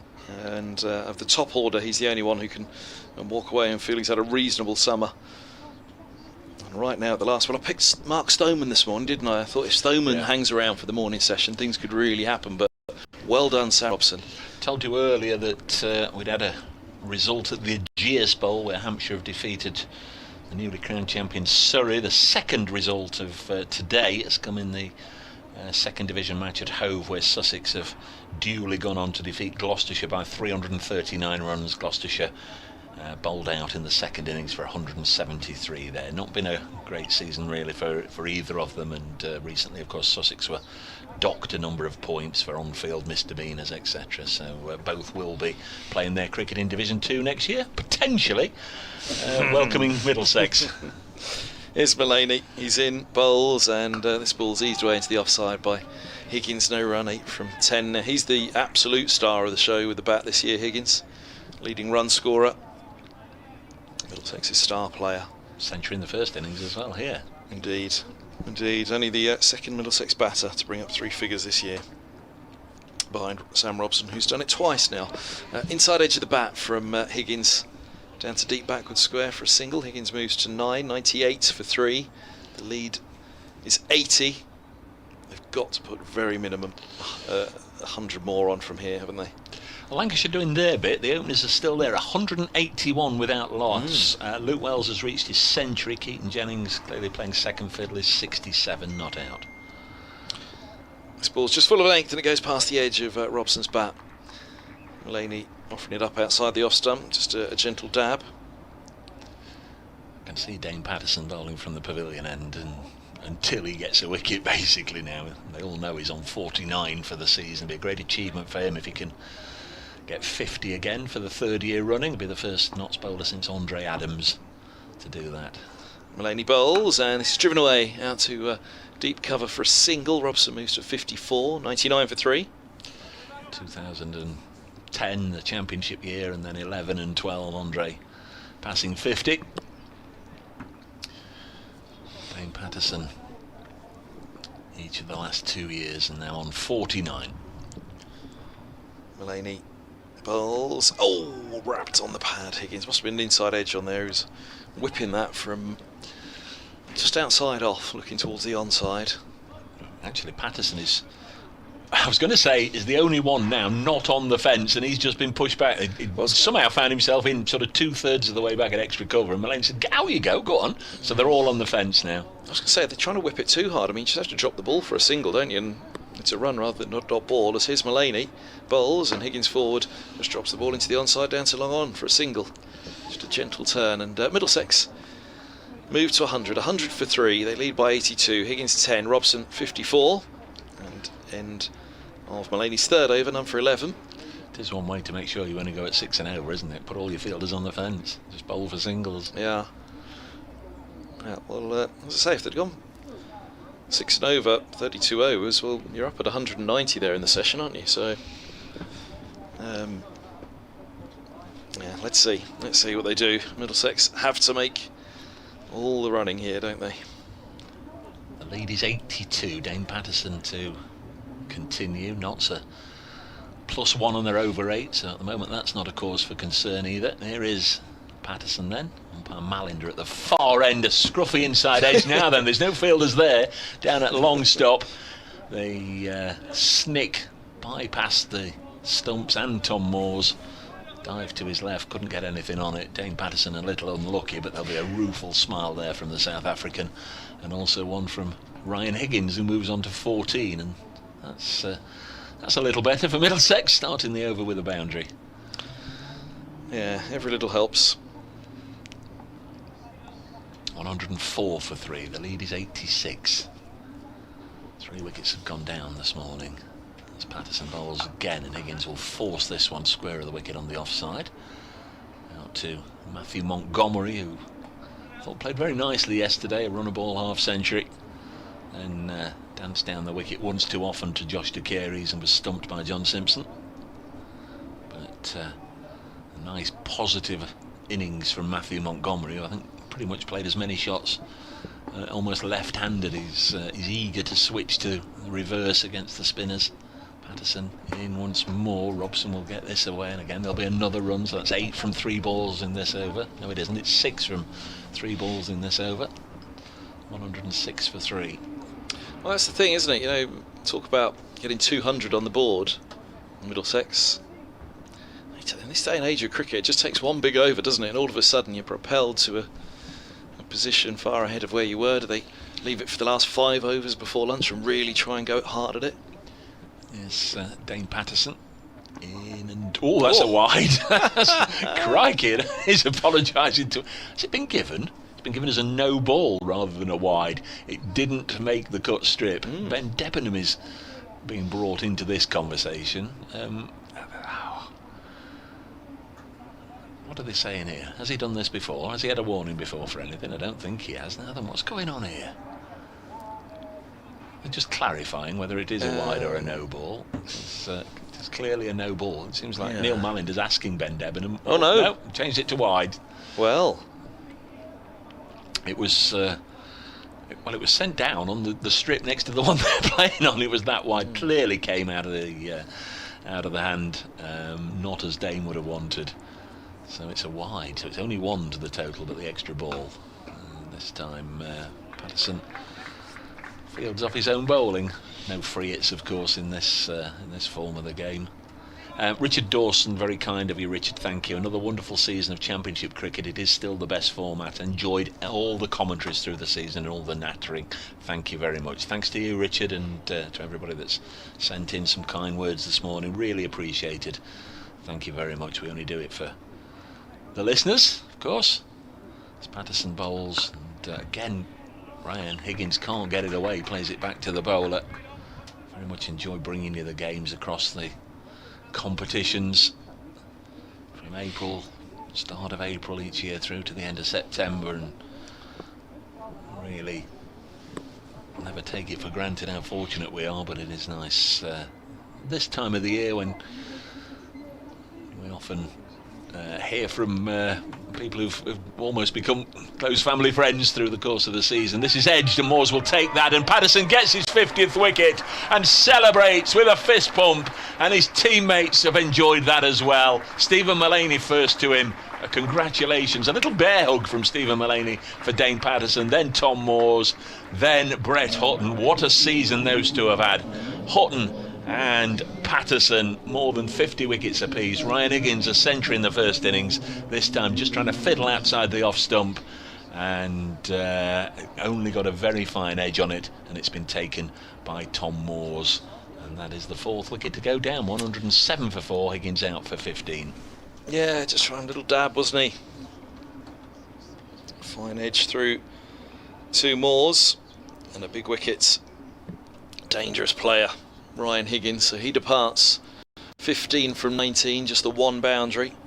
Simpson to come. Middlesex still need to double their score from here. 4 wickets down. This is a big partnership, you fancy. Simpson is very capable of putting this ball into all parts of Trent Bridge. Both he and Higgins lost their places in the 100 this year. Great disappointment to both of them, and indeed the backup at Middlesex, who would have seen that as their opportunity, the One Day Cup. A couple of players who missed out in the One Day Cup, with Higgins and Simpson missing out in the 100, but here's an opportunity to show his skills. He's done so many times in so many situations, much like this, run chases, setting things up. 2016 innings at Taunton, seeing Middlesex over the line down there, with the field set back and an extraordinary shot over deep backward square leg from a length and a line that he had no right to hit the ball over there, and I can't even really describe the shot other than he thwacked it over deep backward square leg and fell to the offside as he did so. It was an extraordinary hit. They need him now. They've got a 50 from Robson, really. They need another 50 from somebody like Higgins, because if he gets going, then that 50 will happen pretty quickly. Here's Mullaney starting his 4th over. He's right arm over, and Robson strokes attractively into the offside. Extra cover set back on the boundary, so a comfortable single. 108 for 4 here on BBC Radio 5 Sports Extra. Former England and Middlesex batter Roland Butcher alongside Dave Bracegirdle of BBC Radio Nottingham, myself Kevin Hand of BBC Radio London, Kevin Howells next door, seeing the 5 Live Sports Extra county coverage through its final day of the summer. What a day it is, with beautiful overheads, and at the moment we're heading towards a match, aren't we? Even if it's 150 on the board, well, at least there'll be something for Middlesex to go at, but ideally they would like 200. Mullaney in bowls, and Simpson down the leg side tries to help it on its way through to Moores. It goes, tumbling stop. Delighted for the spectators, the fans, the supporters that have come along today as well. Many of whom, of course, will have come to earlier days in this match and sat there in the cold and waited for hours on end for the rain to stop or the cricket to restart. This morning already they've seen 86 runs and 4 wickets. This ball's pushed back into the offside, there's no run. The other parts at which I'd been pondering, we haven't really had a chance to touch on just yet, is 2016. Somerset weren't particularly happy, were they, when Yorkshire and Middlesex set up a game and both agreed we go right to the end. As here's Mullaney bowls, and this ball's run down to deep third by Simpson for a single. He moves off the mark, third ball, 109 for 3. Sidebottom could have blocked out and saved the game, but the agreement was either Middlesex or Yorkshire win on that day at Lords. There will not be a draw at Lords on that day. One of them walks home with the title that night, whichever one it is. And obviously there were grumbles at Somerset about that, and is that right? And, you know, should that be allowed?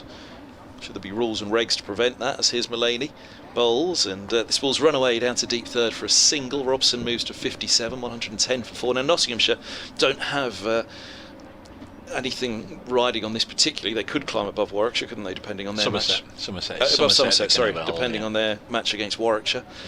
But as far as rules and regs go, there's nothing to say that Yorkshire don't have to or do have to shut up shop here. As here's Mullaney running this ball backward a point and there's no run. 111 for 4. If for example, don't call us Yorkshire. Don't call us Yorkshire. It's like me praising Surrey in your presence. If, for example, I know what you're saying. I think unless Middlesex go on and on and on, and leave it a stupid target 280 off 25 overs or something. If it is one that Notts can potentially go about with some sort of confidence, and they would want to beat Middlesex. They would want to end, first and foremost, they would want to end the season in front of their own spectators with as positive performance as they can. If that includes a victory, I think they'll go for the victory. If suddenly they're 40 for 7, then it might be a case of hang on, let's put the brakes on. But of course they're all very well aware of what happened at Lords, where earlier in the season Notts set Middlesex 249, was it, in 40 overs, and Middlesex got home, and on reflection I think Notts felt maybe that was a little generous, and Middlesex got over the line as Patterson bowls to the left-handed Simpson, who turns this down to a Seabermead at long leg. I know from speaking to coaching staff and players individually that Notts feel They perhaps owe Middlesex one, and if there's the chance to go on and win this game, they'll try and go on and win this game. And it wouldn't be breaching any regulations to keep going for it all the way to the last when they potentially could block out. The only scenario where it would become questionable would be 40 to win off the last ball and you have a heave-ho rather than blocking. Robson's on 57. Dane Patterson bowls to him. Sam Robson's been very positive from literally ball one this morning. Guides this down on an angle of 45. Hutton Fields 113 for 4. Notts will play it as if it was the second or third or fourth or fifth or sixth game or whatever of the county championship season. I'm sure. I mean, we might be surprised a little later on in the day, but as with every other county championship game, if they're in a position where they can go on and try and win it, they will. If they feel that hang on, we're going to lose this one, and the best we can take out of this game is a draw, then things may alter as Patterson bowls, and again it's pulled away by the left-handed Simpson to Ameed, but the onus is clearly going to be on Middlesex to bowl Notts out. Here's another way of phrasing it. At what point do Kent have the right to grumble?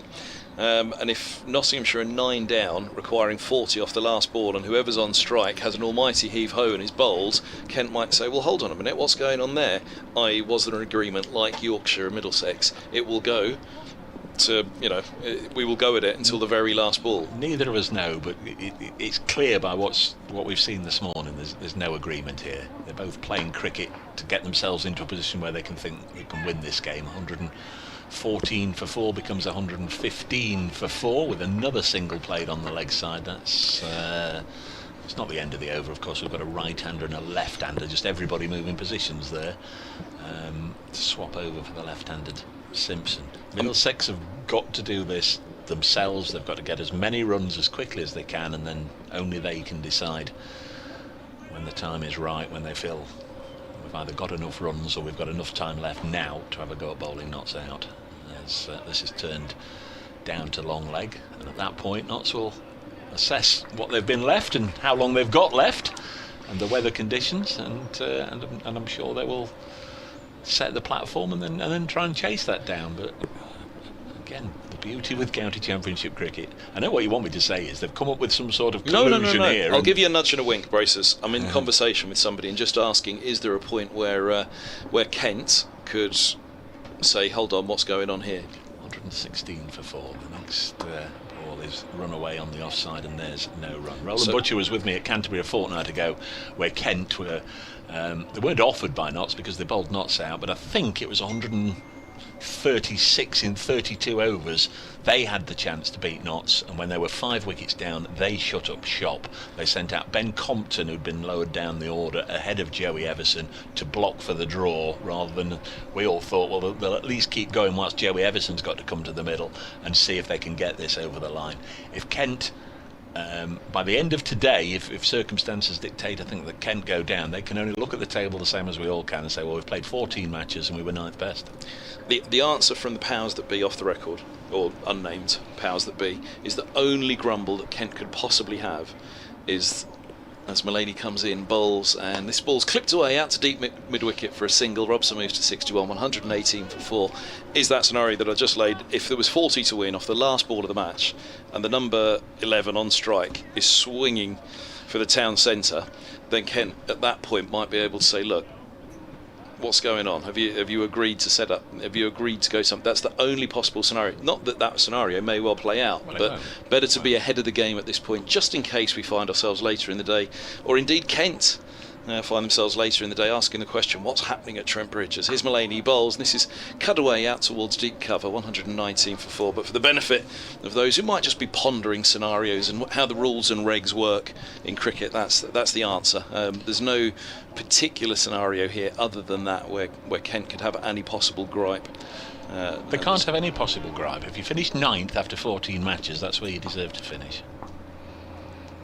Mullaney comes in, he bowls, and this is worked away down to long leg for a single, 120 for 4. Robson moves to 62. I'm wondering at what point in the morning we're going to start talking about crossbows. Was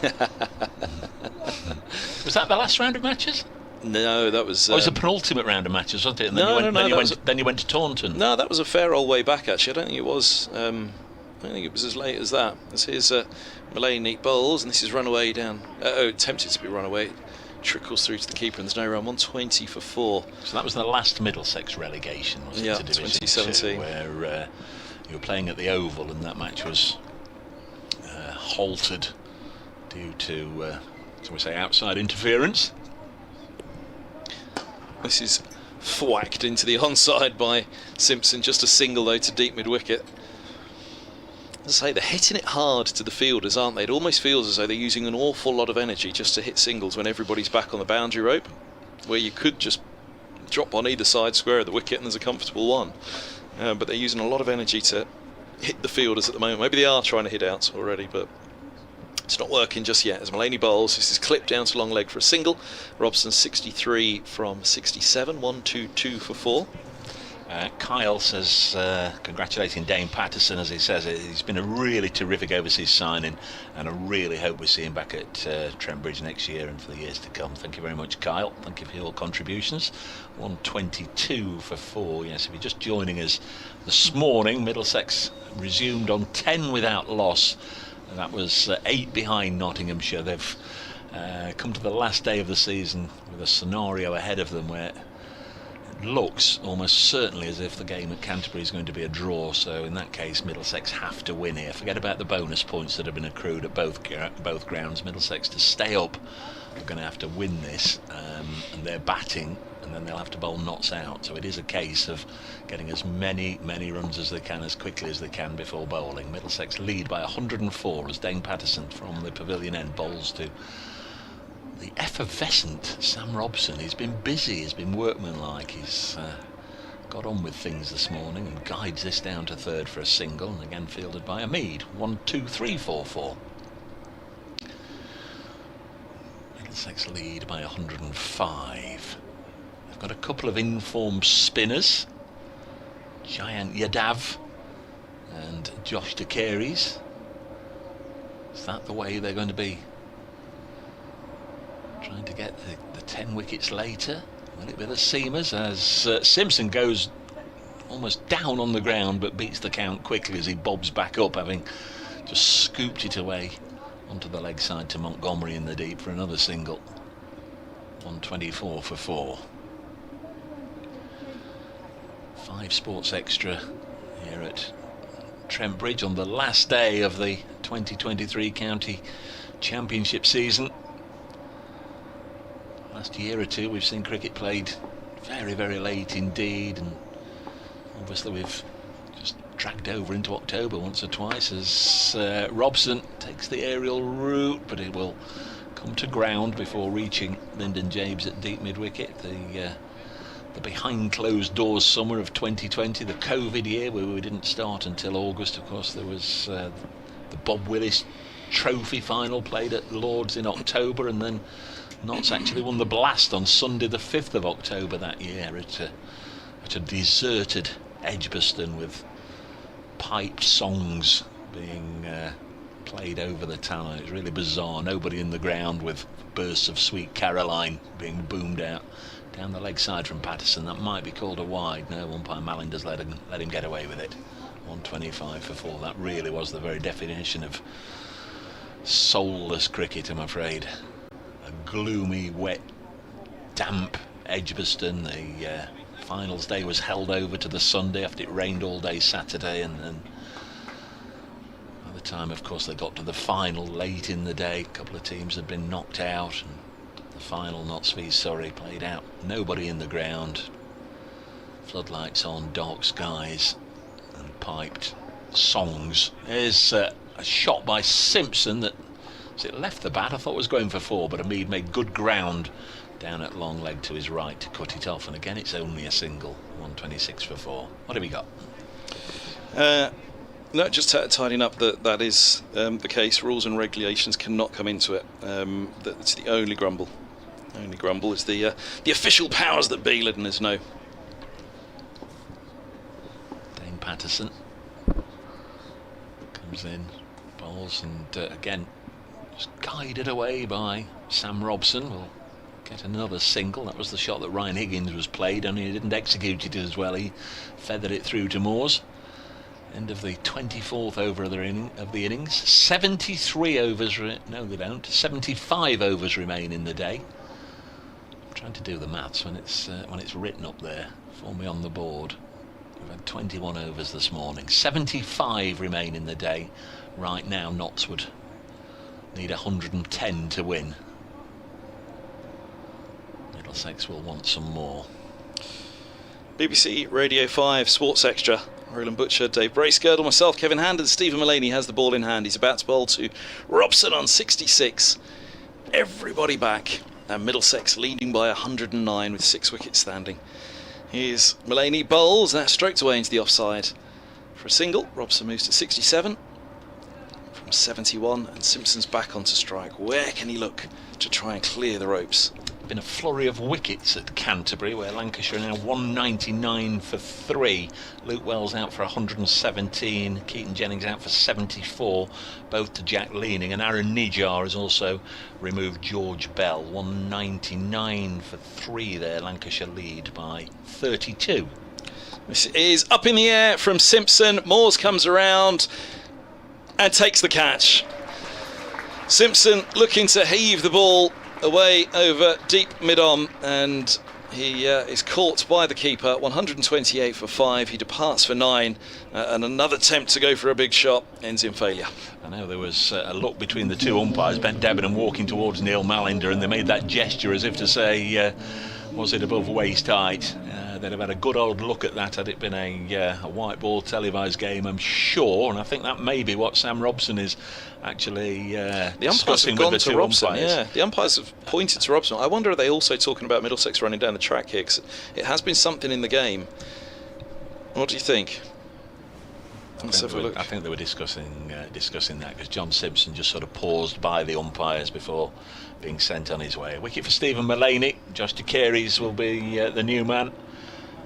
128 for 5 now. Middlesex really need Robson, and they've got to find some lower order runs as well. We've got, what, 32 minutes to go to lunch, and that lead is 110. Did just throw out there the figure of 200 in front by lunch. That's clearly not going to happen. Not going to get 90 runs, I don't think, in the next half an hour. Roland all along has said they'll have to bat into the early part of the afternoon. Starting to look right, but we are getting towards that point where they can't really afford another cheap wicket or two to go down, or they've been a right old mess. Yep, this was the fear of Kevin Howells this morning, and we were having a natter over it, that Middlesex end up in a heap and it's not such a great finale to the season. It was the fear, I think, of all not involved in the game. We were just looking for a bit of a thrill and a bit of fun on the final afternoon.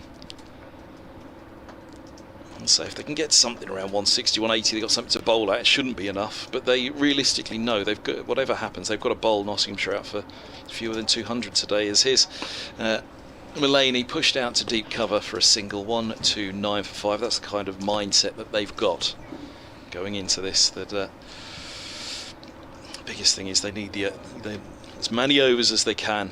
74 remain at this stage, and well, they'll lose a couple for the change of innings if they declare in the afternoon session, which at the moment they're on course to do. They only lead by 111. Mullaney's in. He bowls to Robson, and Robson cuts off the stumps late down to deep third for a single. 130 for 5. Robson's on to 68.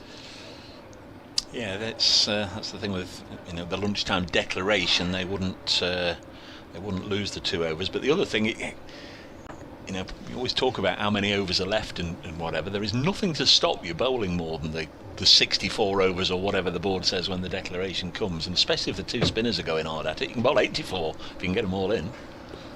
This is full and hit, mistimed down to long off by de Carey's. Another chipped by the right-hander, looking to the onside, but down it goes to long off. 131 for 5, lead 113.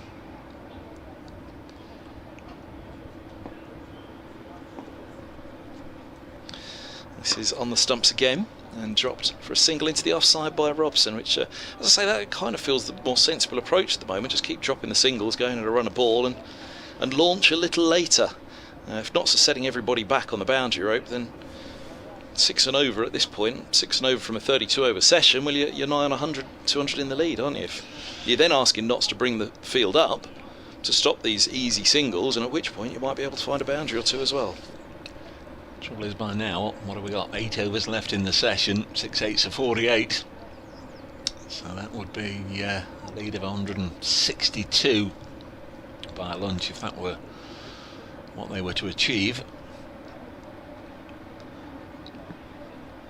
To be a lot of hard discussions in the Middlesex dressing room. Here's Dane Patterson, balls to Robson, will drop it on the leg side. So that's the first ball, and exactly as Kevin was suggesting, just drop and run, take 6 singles on 33 for 5. 133 for 5 it is. To carries on 2, Robson on 70.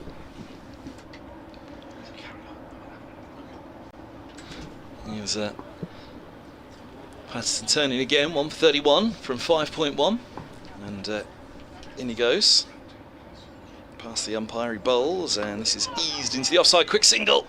De Carey's is on to 3 from 3, so cover and pointer up.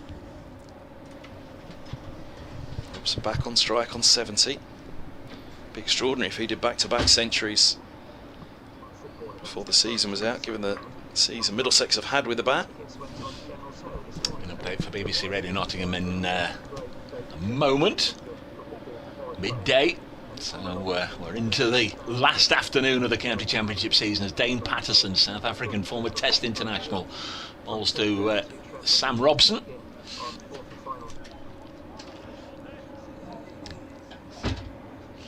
When Middlesex are batting, they've quite simply got to get enough runs that they can then feel they can bowl Nottinghamshire out to win this game. Nottinghamshire, I'm sure, will want to end the season on a high in front of a large home crowd here, but it's all on Middlesex. They need to win to avoid relegation. 5 wickets have gone down this morning, a couple for Brett Hutton. There was a lovely bit of work by Stephen Mullaney to execute a run out. Mullaney also has a wicket, and Dane Patterson, for the 3rd year in a row, has reached 50 first-class wickets for the season. Half an hour to lunch, Middlesex 135 for 5. That's a lead of 117. Cheers, Dave. He'll be back with us after the lunch interval. 1:35 for 5. 27 minutes to lunch. Roland Butcher will join myself, Kevin Hand, take you through to lunch, which at the moment Middlesex will keep plodding along. The lead 117, and Robson on 71 leading the way. De Carey's on 3. And here is, Patterson going past the edge. De Carey's just looking to ride it. So they've got 3 in now on the single. Although they're all dropping back to give De Carey's the strike for the final, or to give De Carey's the single final ball of the over so that he keeps the strike. Butcher's back alongside me, and it's still pretty much as you were at this particular moment, although 5 down does leave Middlesex still a fair way short. Yeah, the lead is only 117, so it certainly isn't substantial at this moment. Patterson last ball of the over, and De Carey's takes that single. In fact, he might take more because it's wide along off. He's run the first hard. Robson's thinking about the second, but it's just the one. And De Carey's moves to 4 from 6. 136 for 5. BBC Radio 5 Sports Extra. Live here at Trent Bridge, the final day of the County Championship season. Surrey champions yesterday, Durham up as Division 2 winners, Worcestershire going up with them. But who's going down with Northamptonshire? Kent taking on Lancashire at Canterbury, their 3rd bottom. Middlesex here at Trent Bridge against Nottinghamshire, Middlesex 2nd bottom. And Butch, your old boys and the team that I follow around the country all the while still have their work cut out here. In many ways, they're short with runs, and they still need 10 wickets thereafter to win the match. Yeah, most definitely. I think the first order of business is to get big enough total where you've got a chance of winning. They've got to be careful just how hard they go, because half the team's out at the moment as Mullaney's in and bowls, and this is driven back along the pitch by De Carey's, and Mullaney just taking the pace off that delivery, does the fielding off his own bowling. For De Carey's, he's got 3 fielders saving the single. He's got a short backward point, he's got an extra cover, he's got a mid-wicket in close, as this delivery is whipped away out to deep square. Could possibly get 2 here, but decides against it as ball comes around from deep square leg, does the tidying up. So just a single brings Robson on strike. Robson's on 71. Scored 100 in the last game, and Mullaney bowls and Robson drives fluently up the long off. The fielder comes around from deep, extra cover. One more to the total, one more to Robson. He goes to 72. Wickets at Canterbury. 204 for 3 Lancashire. Wells gone, caught Bell Drummond, bowled leaning for 117. Same mode of dismissal for Jennings, gone for 74. Mullaney bowls, and the slower ball ends worked into the onside, and Hamid comes off the mid-wicket boundary. One more to the total. Bell caught Finch with bowling of Nijar for 1. 139 the total now, as Robson back on strike.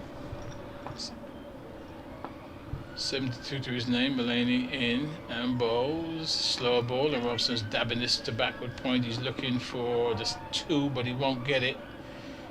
As some good work being done out by the fielders in the deep, getting quickly to the ball and then releasing it also quickly, so he gets a single. Robson 73 is on now. 140. This lead now 122. So Middlesex certainly needs some boundaries as Mullaney bowls, and that's off the edge. It's going down to third man again. It'll just be the single as the return comes in first bounce to Moores. Over completed. Another pretty tight over there from Mullaney. Just the 5 singles off that over, and it's 141 for 5.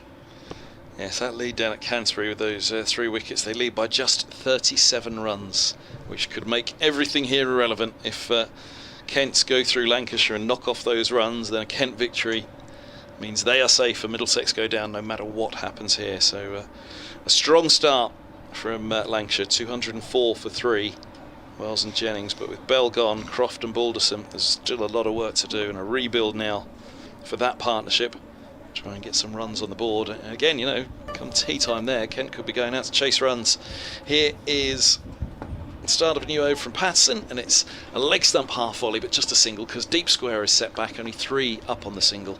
Mid-wicket cover and backward point. I can't have you sitting comfortably, Butch. 3 wickets at Canterbury and a lead of just 37, 7 wickets standing. Yeah, well, the thing is, you can't do anything down there. That's the important thing. You've just got to focus on what's happening here. But but at both ends of the equation, it's not looking great right now for Middlesex. They've got to find runs here, haven't they? As Patterson's in, he bowls, and this ball is eased into the offside for a single by Robson, who moves to 74. 143 for 5. One thing I'd ask here is with the, I mean, they've brought fielders up now for De Carey, so they've got 3 up and 6 back. But for Robson and before De Carey's Higgins, Simpson, if you've got 11 back, that's 6 runs and over. If you've got, 9 fielders back, that's 6 runs and over. Notts are then forced to bring a few up like they do now, which perhaps leaves a gap for the boundary rather than just trying to, as I said, it felt like they were using an awful lot of energy to keep hitting a single to the fielders on the boundaries. This ball's pushed into the onside by De Carey's and fielded at mid-wicket. There's no run. Yeah, even though they've got a few fielders in close, the boundary hitting areas are covered. I mean, you know, there's long leg, there's deep mid-wicket, there's long on, there's long off, there's cover point, there's third man.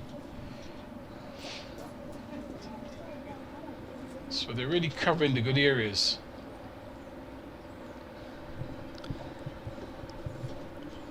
Patterson, midway through his 7th, he's past the umpire, he bowls and goes past the edge of De Carey's on 8.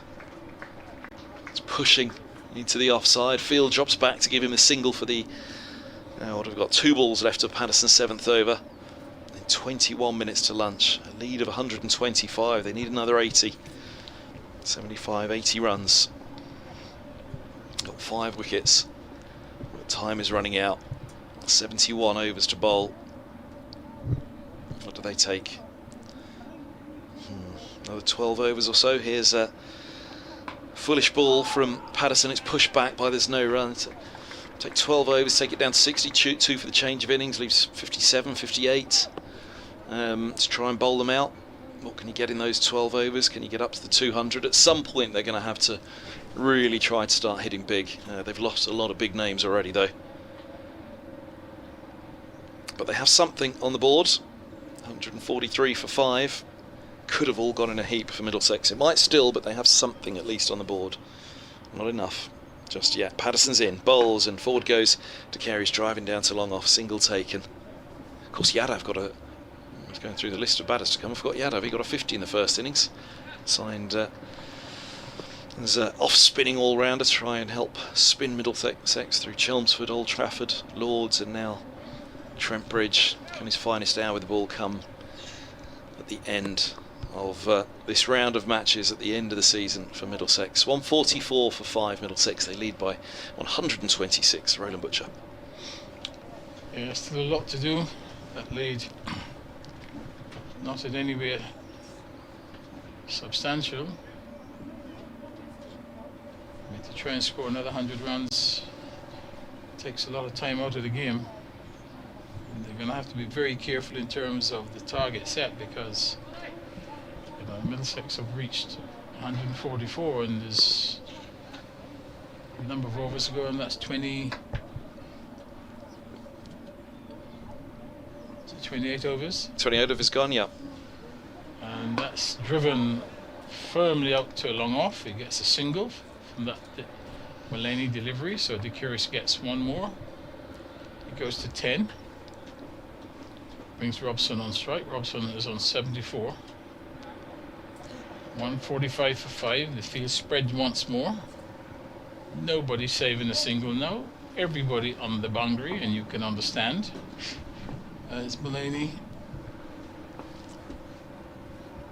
in, bows to Robson, and Robson pushing this one gently out into the offside.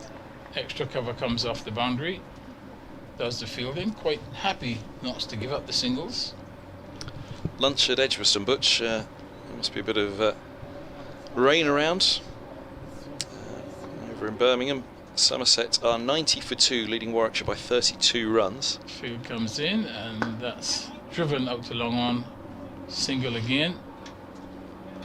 And at this point in time, singles won't hurt knots. It means that Middlesex will have to bat a little bit longer. Those are the two teams either side of Lancashire who've just lost a 4th wicket at Canterbury. 210 for 4 in the 66th over. Croft has 8. Balderson caught Compton bowled leading for 1.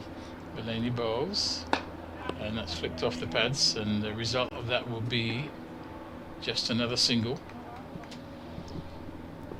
So that's 210 for 4 there. They lead by just 43 runs, Butch, at Canterbury. So the bowler's doing a good job here, and just keeping things tight. 148 for 5. The Curious 11 faces this delivery, and he's going to get a single as he drives it up to long off. Return comes in, first bounce to Moore. He goes to 12. 149 for 5. And I think Middlesex are also going to be mindful of the fact that they score their runs in not that many overs, so their target's going to have to be that one's worked down to long leg, ball comes in off the boundary. So a single again, and just all singles, so they'll be quite happy with that. No boundaries in. The 150 comes up for Middlesex. It's 150 for the loss of 5. Yeah, as I say, I've been saying for a while, they've got something, haven't they? They've got something on the board. They still need, in our opinion, another 60, 70 before they can really feel they've got something to bowl at in the final innings. And a lot of it will be down to Yadav that you fancy at that point. But when you throw it to Yadav, which there's a lot on the Indian spinner, I get the impression today, in throwing it to a spinner, you've got to give him time. You've got to give him time. You can't ask him to blast out a side as you might have asked Roland Jones in years gone by. It's Patterson starting his 8th over. 137 he has so far. He bowls full straight, and Robson tries to long off for a single. 151 for 5. The lead 133. 15 minutes to lunch on the final day. I'm swinging around on this chair here like a little kid. It is. It's one of those days at the end of the season. Again, it might come to nothing. It might all happen at Canterbury, and Kent will be dining out in Division 1 again next year.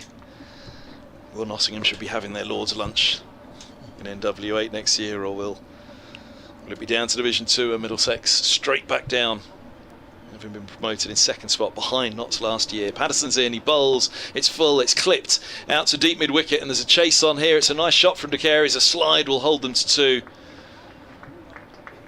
Linda James out there on the slide and returning the throw. 1-5-3 for 5. 1-3-5, the lead. A lot of 3s and 5s in there. Let's go slowly on that. De Carey's is 19. Balls faced, 14 runs on the board. Simpson the last to go. Courtmore's bowled Mullaney for 9. Patterson turning again. He flips the ball from one hand to the other just as he turns, and off he goes. Bowls now, and full and straight, defended by De Carey's. Another dot ball. So I just think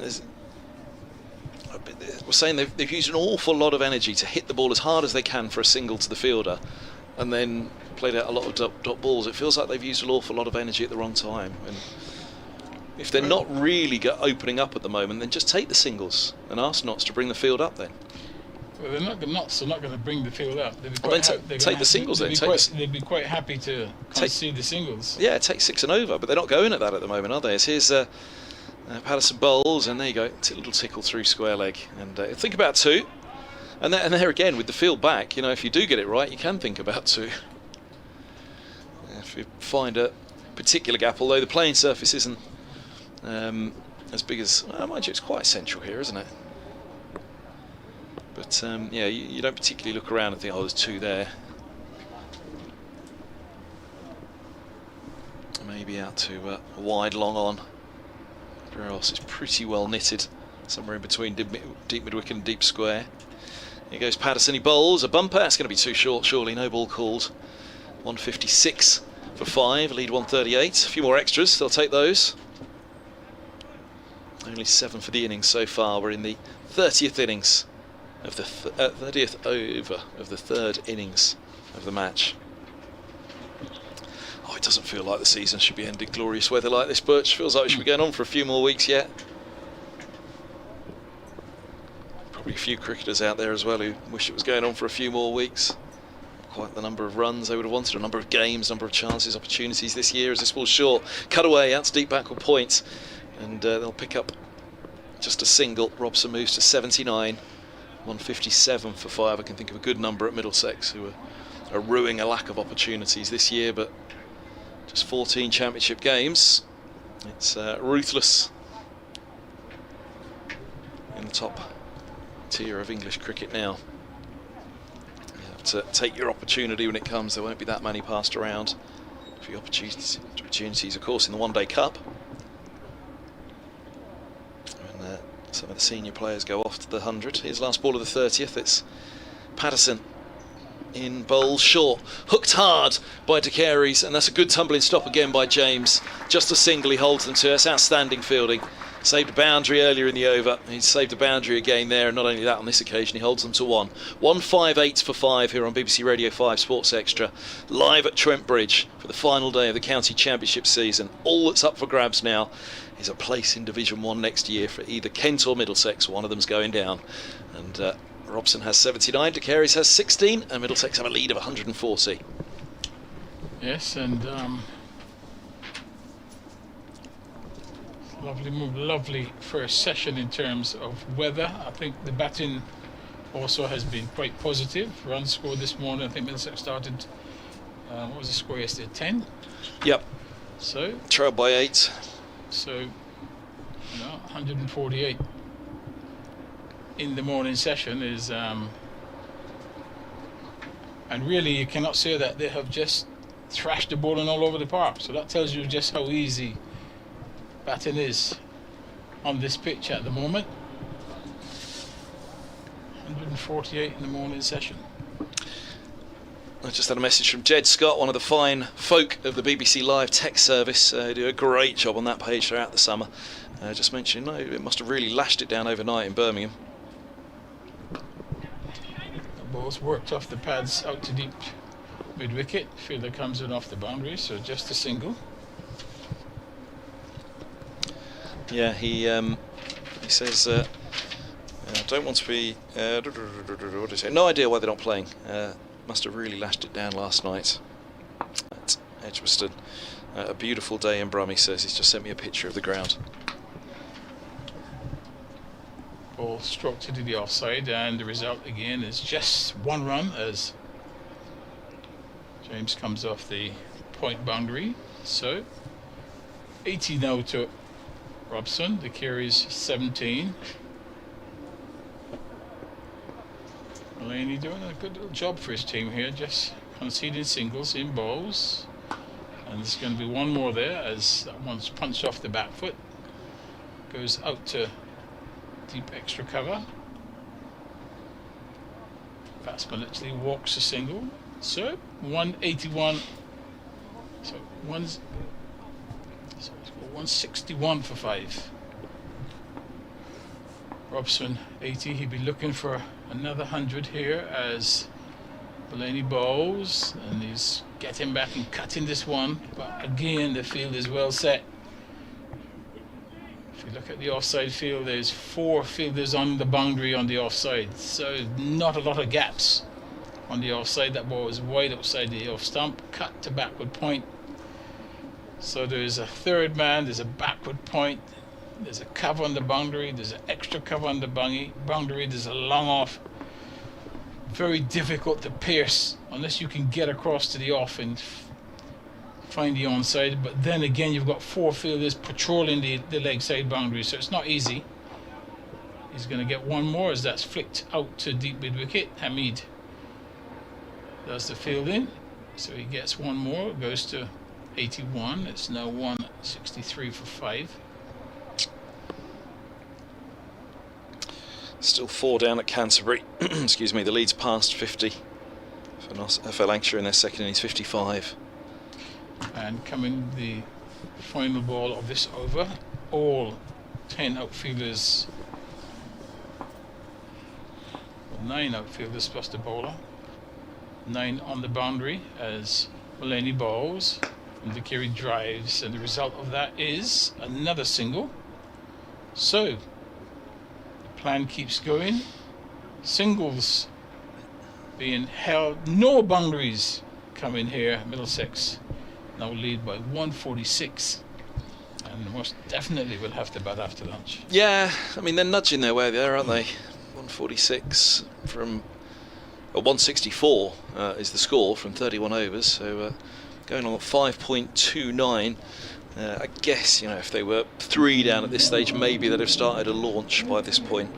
But at 5 down, pushing along, they'll have had markers in mind, wouldn't they, in terms of overs time.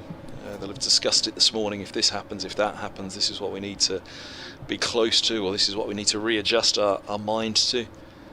But overall, the figure has been somewhere around 200 for Middlesex to set Nottinghamshire, and they're on the way to doing it. It's just how much more time will it take them. There are 68 overs remaining in the game. I don't think they can afford to leave themselves far fewer than 55 overs. So that's another 13 from now and 2 for the change of innings, so 11 overs to try and hit 55 runs, which, there you go, that's the 5 and over run rate they're going at. I guess that's pretty close to what we're going to see play out. Robson's on 82, he's on strike, and ball is turning from the pavilion ends. Potentially could be a last spell, I guess, for ball. But well, we think Middlesex will come back out after lunch, Toby, with a ball bowl in that spell, though. He's done for 39 from 7, and he's in ball. Bowls outside the off stump, cut hard by Robson, just a single. Deep point setback, coming in to collect. Montgomery out there, who hit a fine 52 from 56 deliveries to really move things along yesterday for Nottinghamshire as well. And what that did do was just, you know, Middlesex at one point, when what was it, 169 for 3.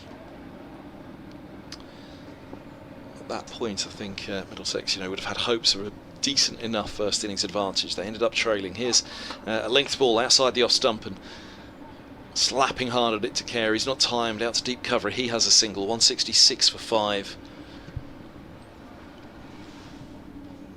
Clark was the third wicket to fall, wasn't he?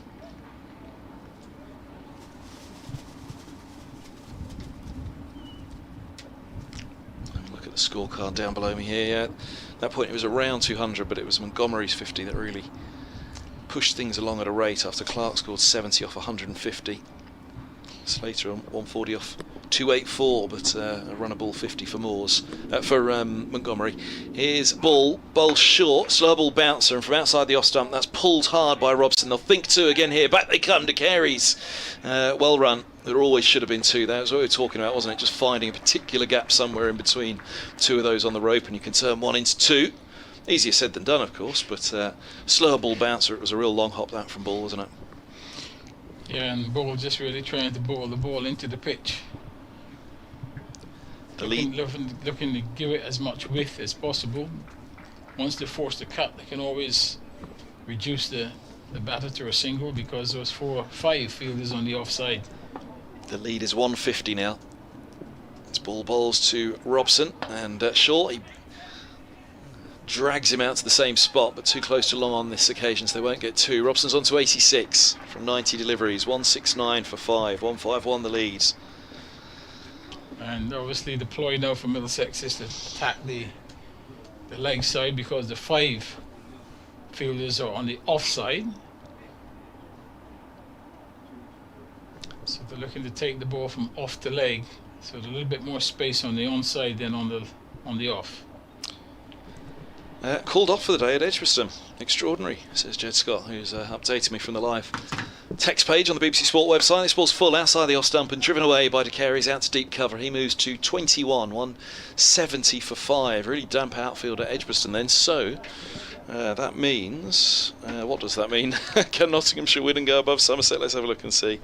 The key for Lancashire in securing the draw. I mean, this also means now that Somerset will not finish above Lancashire, so Lancashire don't have to save that game to hold 5th. A defeat and Lancashire will remain 5th in the final position of prize money this year, as this ball's on a length outside of the off stump, run fine by Robson down to deep third. And a late dab from him onto 87, 171 for 5. That was part of the equation, wasn't it? That if Lancashire were to drop to 6th place, they would not finish with any prize money this year. That would have required a Somerset win at Warwickshire, although the odds on that were looking longer and longer over the last couple of days. But nonetheless, it's confirmed now that it's done at Edgbaston, so Somerset cannot climb above Lancashire, who will hold 5th spot. 1 over to lunch here at Trent Bridge, 171 for 5. Robson has 87, De Carey's has 21. The lead is 153. Dave Bracegirdle, myself, Kevin Hand and Roland Butcher bringing you the commentary this morning. Kevin Howells will be taking you through the lunch for the last time this season in a championship game on 5 Live, BBC Radio 5 Sports Extra. How sad a thought that is. A long old way to next April, Yes, isn't it? Mulaney to bowl this final over before lunch. He's in with every fielder on the boundary, and that's worked out to the widest long on for a single by Robson. Takes his score to 88. And very difficult to hit boundaries with every single fielder patrolling the fence. Batter's not prepared to take a chance at the moment to go eerily, as Mulaney is in and bowls. The De Carey's is going to get a single as he works this one up past wideish mid-on. Fielder from long on comes off the boundary, does the fielding. One more. Carey's goes to 22. Score 173 for 5 as we approach lunch. As Mulaney bowls, and that's driven solidly up to extra cover off the boundary, and he'll get one more. Robson. So he goes to 89.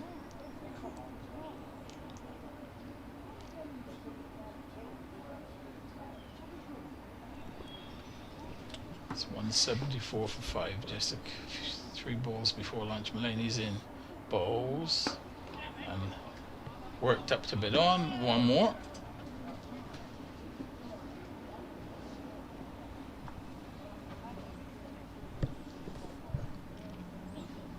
Brings Robson back on strike. He's on 89. He'll have to wait till after lunch to get his 100. And that should be. He's gonna. Oh my word, that was close. He's on the back foot, Robson, trying to flick that through the onside. He struck on the pads, and the umpire deemed that one to be missing. and that one just shot along the ground. He was on the back foot. Well, that's the other thing. We did see a little bit of low bounce. Bowls, and is driven by the Kearys out to long on. Just a single, so one. Oh, that was the final delivery of the over. That should be lunch now. Umpires remove the bills. Middlesex go to lunch with a lead of 159. The score is 177 for 5. Robson is on 89 and the Kearys on 24. So this afternoon, still a very good morning session for Middlesex. They scored 167 in that morning session. So they will be happy the way things have gone. But Nottinghamshire, they would not be too unhappy either, because it shows that the pitch is still playing exceptionally well, which means Middlesex are going to have to be very careful in terms of the target that they set. I reckon you're right, Butch. I think it could have gone a lot worse this morning. 5 Live Sports Extra will have Kevin Howes through the lunch interval. We can hand back to Kevin. Oh, no, we can't. No, Davey's going to take it up right here through the whole thing. Oh, wow, goodness me. I didn't realise the whole thing was being done from here. So that is lunch, and I'm very quickly going to hand the headset to Dave Bracegirdle. Yes, thank you, Kevin. Nottinghamshire players are just allowing Jake Ball to leave the field first here, which is very nice indeed. Of course, we don't know what Middlesex's plans are this afternoon, but Jake Ball says farewell to Nottinghamshire. That was really good from Stephen Mullany and the rest of the players. They got there in a little huddle and gestured for Jake Ball to leave the field first. 1 or 2 autograph hunters who've had all those years and years and years of Jake Ball to get his signature, just getting one last memento there as Jake Ball leaves the field. We don't know for the last time. There's still a good chunk of cricket to be played in this one. Middlesex 177 for 5.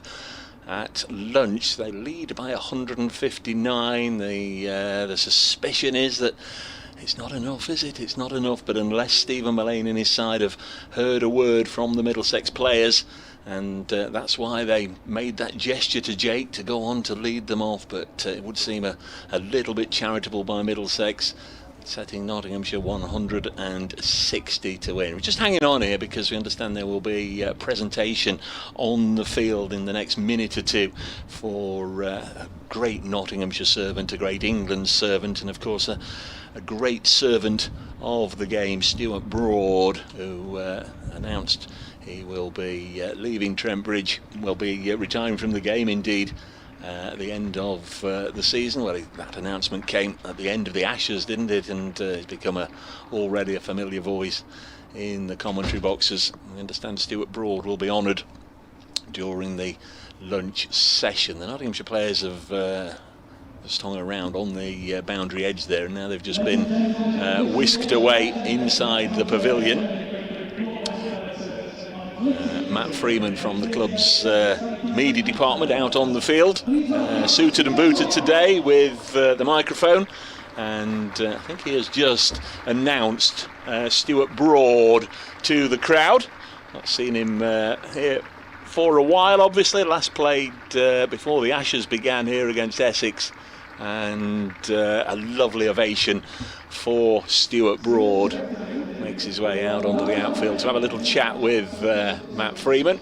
Got a nice smart dark blazer on, white t-shirt underneath Stuart. Very much hoping he'll pop up and join us for the start of the afternoon session. So I'd advise you to be with us when we resume at 1:10. Very much hoping that Stuart will join us for that little passage of play straight after lunch.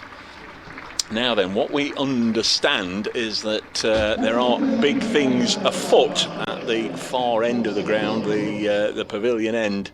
You can see all the Nottinghamshire coaching staff and the players now up on the balcony at the far end of the ground. Matt Freeman is just chatting to Stuart on the boundary edge. Those of you, of course, watching the live stream can see for yourself, can see probably just as well as I can. Great work from our camera crew. We're just waiting for the announcement. I just wonder if there might just be a ceremonial unveiling at that far end. What can it mean? What can it mean? Well, we'll find out in the fullness of time. Of course, Stewart's had a full and really lengthy playing career, predominantly with England. We didn't see him, of course, as much with Nottinghamshire as, of course, Nottinghamshire supporters would have hoped, but that was understandable. He only played 53 first-class matches across the years, took 201 wickets with a best of 8 for 52 against Warwickshire at Edgbaston in 2010. Made his debut back in 2008, having signed that winter from Leicestershire, his county. Dad Chris, of course, the club president, and it's Chris's birthday today, by the way. Chris Broad. I hope Stewart's amidst it all remembered a birthday card for his dad. Here is the formalities of this. Very difficult to hear.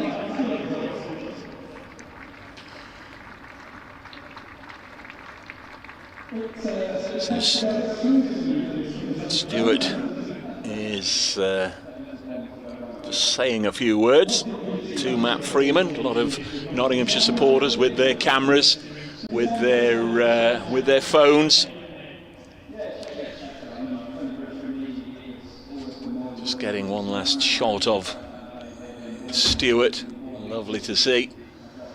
Here on the outfield at Trent Bridge. It's a scene we've seen a little bit of this season, or this week, I beg your pardon, with the club saying farewell to both Jake Ball and to Samit Patel. On pitch presentations for both of those, and the same ceremony going on at the moment with Stuart Broad. Slightly different in Stuart's case, of course. Great servant of the game. Just saying a few words, very difficult to pick up on the tannoy system. Of course, we're at the other end of the ground, so it's all just a little muffled.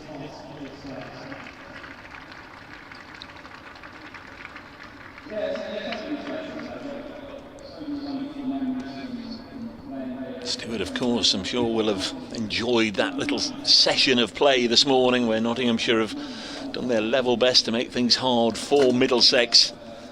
The visitors here very much in danger of popping down into Division 2. But, it's been a really good and entertaining session of play for the spectators that have come along. More than 150 runs in the session. Stewart on the tannoy at the moment, just saying what Trent Bridge means to him. Of course, he's had some great moments here over the years, both with Notts and with England. He's 8 for 15 here in 2015, probably the most memorable. What an achievement that was, as the Aussies were bundled out before lunch for just 60 on the first day of that Test match. Of course, back in 2011, took a Test match hat-trick here against India. MS Dhoni, Harbhajan Singh and Kumar, with Broad going on to take another hat-trick a little later in his career at Test level. Many years that formidable opening partnership with the ball for England, James Anderson and Stuart Broad. Well, that's all come to an end now. I think Anderson continues to play on. Broad has almost been at his imperial best over the last year or two. I guess there would have been one or two conflicting thoughts before he came to the decision to bow out at the end of the Ashes series. As he said, going out at the top, hit his last ball he faced in Test cricket for 6. The last ball he bowled was a match-winning wicket. So you can't really get a little better than that. And there is the final announcement and request for the spectators to thank Stewart.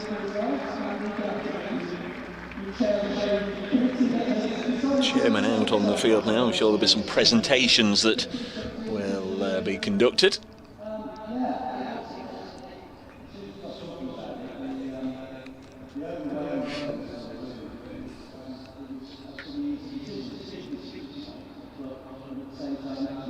Nottinghamshire would have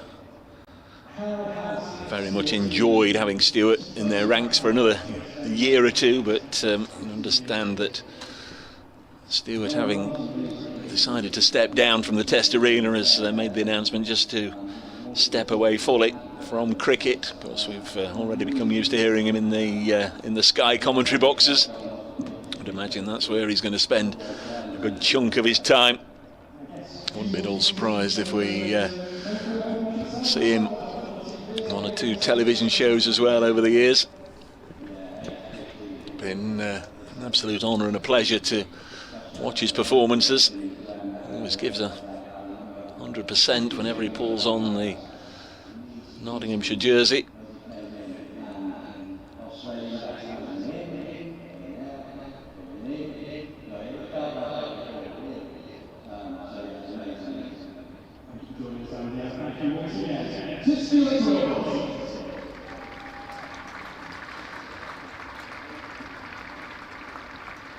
So that may well be the end of the formalities there. Hopefully Stewart will be able to pop up and see us after lunch, and we can have a little natter. Weren't able to hear it all, sadly. The presentation and the speeches made at the far end, but hopefully when Stewart comes up, we'll be able to hear a little more about what today means to him and his association with both Nottinghamshire and England here at Trent Bridge. So it's lunch here in Nottingham. Middlesex 177 for 5. They lead Notts by 159, 5 wickets left. Very much up now to Middlesex to decide if they want to pull the plug now and set Notts 160 in 2 sessions, or whether they'll want to come out and just try and add to that total over the first little passage of play after lunch. Roland Butcher, Kevin Hand, myself, Dave Brayscott will be with you, and as I say, we're very much hoping that Stuart Broad will come and join us straight after lunch, so be sure to be with us then.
And hello everybody, welcome back to Trent Bridge, BBC Radio Nottingham's Dave Bracegirdle with you. Roland Butcher, England test batter, watching on anxiously with Middlesex's concerns dear to his heart, as is Kevin Hand from BBC London. He'll be with us 20 minutes or so, but absolutely delighted to have been joined by Stuart Broad for this little passage of play. Jake Ball is going to get us underway. Middlesex haven't declared ball from the far end of the ground, and this is pushed into the offside by Josh De Keries for a single. Middlesex 178 for 5. Middlesex lead by 160, and the reason I said the far end of the ground is that during that luncheon interval there's been a presentation on the pitch. Congratulations. Welcome up here, Stuart. I know you're no stranger to the commentary box, but it is now the Stuart Broad end. As I say, congratulations, that's terrific. Oh, thank you very much, yeah, and it's great to see Jake Ball bowling from that end in the lovely sunshine here at Trent Bridge to finish off it's been a great season. There's Ball bowling, driven into the offside by Robson. I'm going to ask you to do the next over from the far end and actually call it the Stuart Broad end. I think that would be nice. When did you know? When did this come about? Who organised it? Was it a committee thing? It was a committee thing, actually. I've just seen it on the scoreboard above Steve Mullaney's name. That looks fantastic, doesn't it? Yes.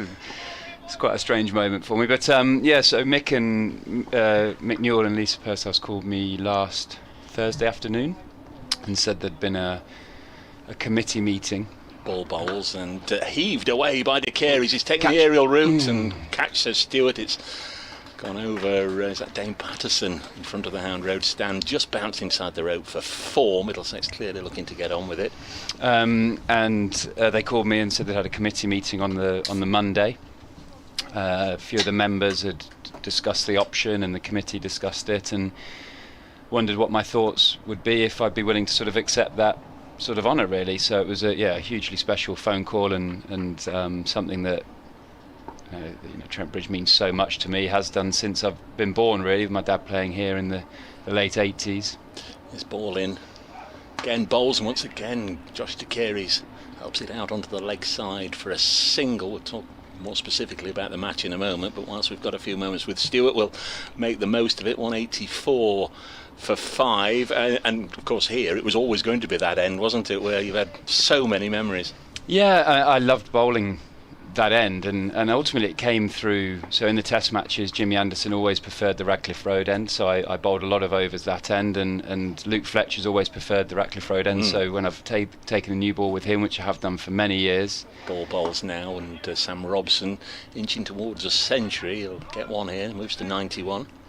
So I ended up bowling at the start of my career the majority of overs there, and just found a rhythm. You do it at certain grounds, you find ends that you much prefer, and you find a good stride pattern, and generally the wind here comes over our right shoulder as where we're sat at the Radcliffe Road end, so the away swing bowlers like to bowl the Radcliffe Road, but for me as a wobble seam bowler and look to nip the ball back, the wind didn't bother me too much, and I just loved bowling that end and having the memories as balls pushed out into extra cover for a single, having the memories of an 8 for 15 against the Aussies at that end, and picking up the majority of my wickets for Nottinghamshire and England bowling there. It's very special for the club, the members, the committee, to even think of me with the naming of that, and just the history of my family. Obviously Dad inspired me around here, and to think that my daughter Annabella is only 10 months old, but she'll have an immediate connection to Trent Bridge is very special.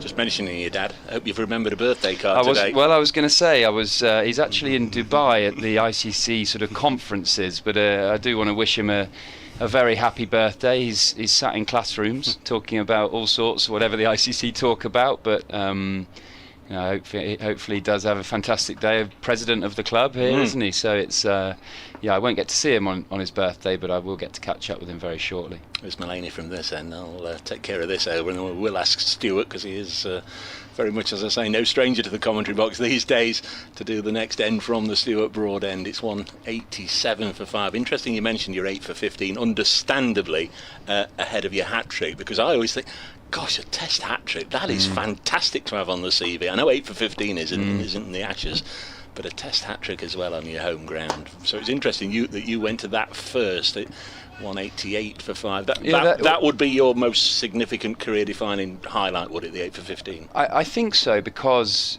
it was the first time England retained the Ashes at Trent Bridge.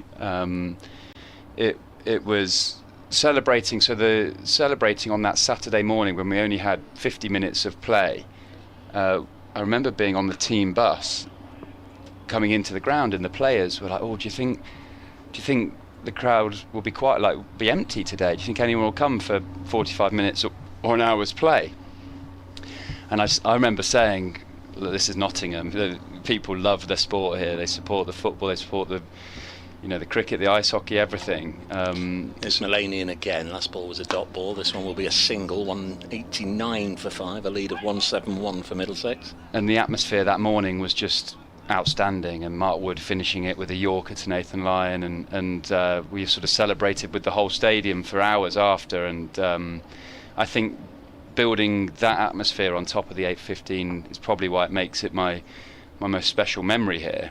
Mulaney bowls again. There'll be another push to deep mid-wicket. They might press hard now. There'll just be a single. 190 for 5. Sam Robson's on to 93. And of course, you've had great spells here for Nottinghamshire. I think, was it last year or the year before, that intense battle yourself and Sam Hain, and I actually compared it for intensity to the perhaps wrongly, but on the day I just felt the intensity was there with the Donald Atherton spell all those years ago, and that night you came back to me and said, "Thanks for saying that today." When I listened back and heard it, and that was something you remembered from your younger years. Yeah, no, I mean that was a fantastic game of cricket. If you remember, it was we chasing the win on day 4. Sam Hain played brilliantly, and we decided to go to that sort of shorter ball tactic against him, and it was a test of his strength, his character. It was the pitch was quite two-paced, so some were going through really quickly, some were going through a bit slowly. Took a few blows and bruises, and ultimately, actually, our teammate now, Ollie Stone, had played a crucial role with the bat, and we didn't quite get over the line. But it was a fantastic advert for the game, and you loved the battle, didn't you? Loved the battle. And actually, Jimmy, the start of this season, we were hanging on for the draw, and I faced Jimmy here, blocking out for the draw. Was that third game against Lancashire. And you do this over, and at some point in the over, please mention the name. Yeah, Jake Ball running in to Sam Robson, who with a single moves on to 94.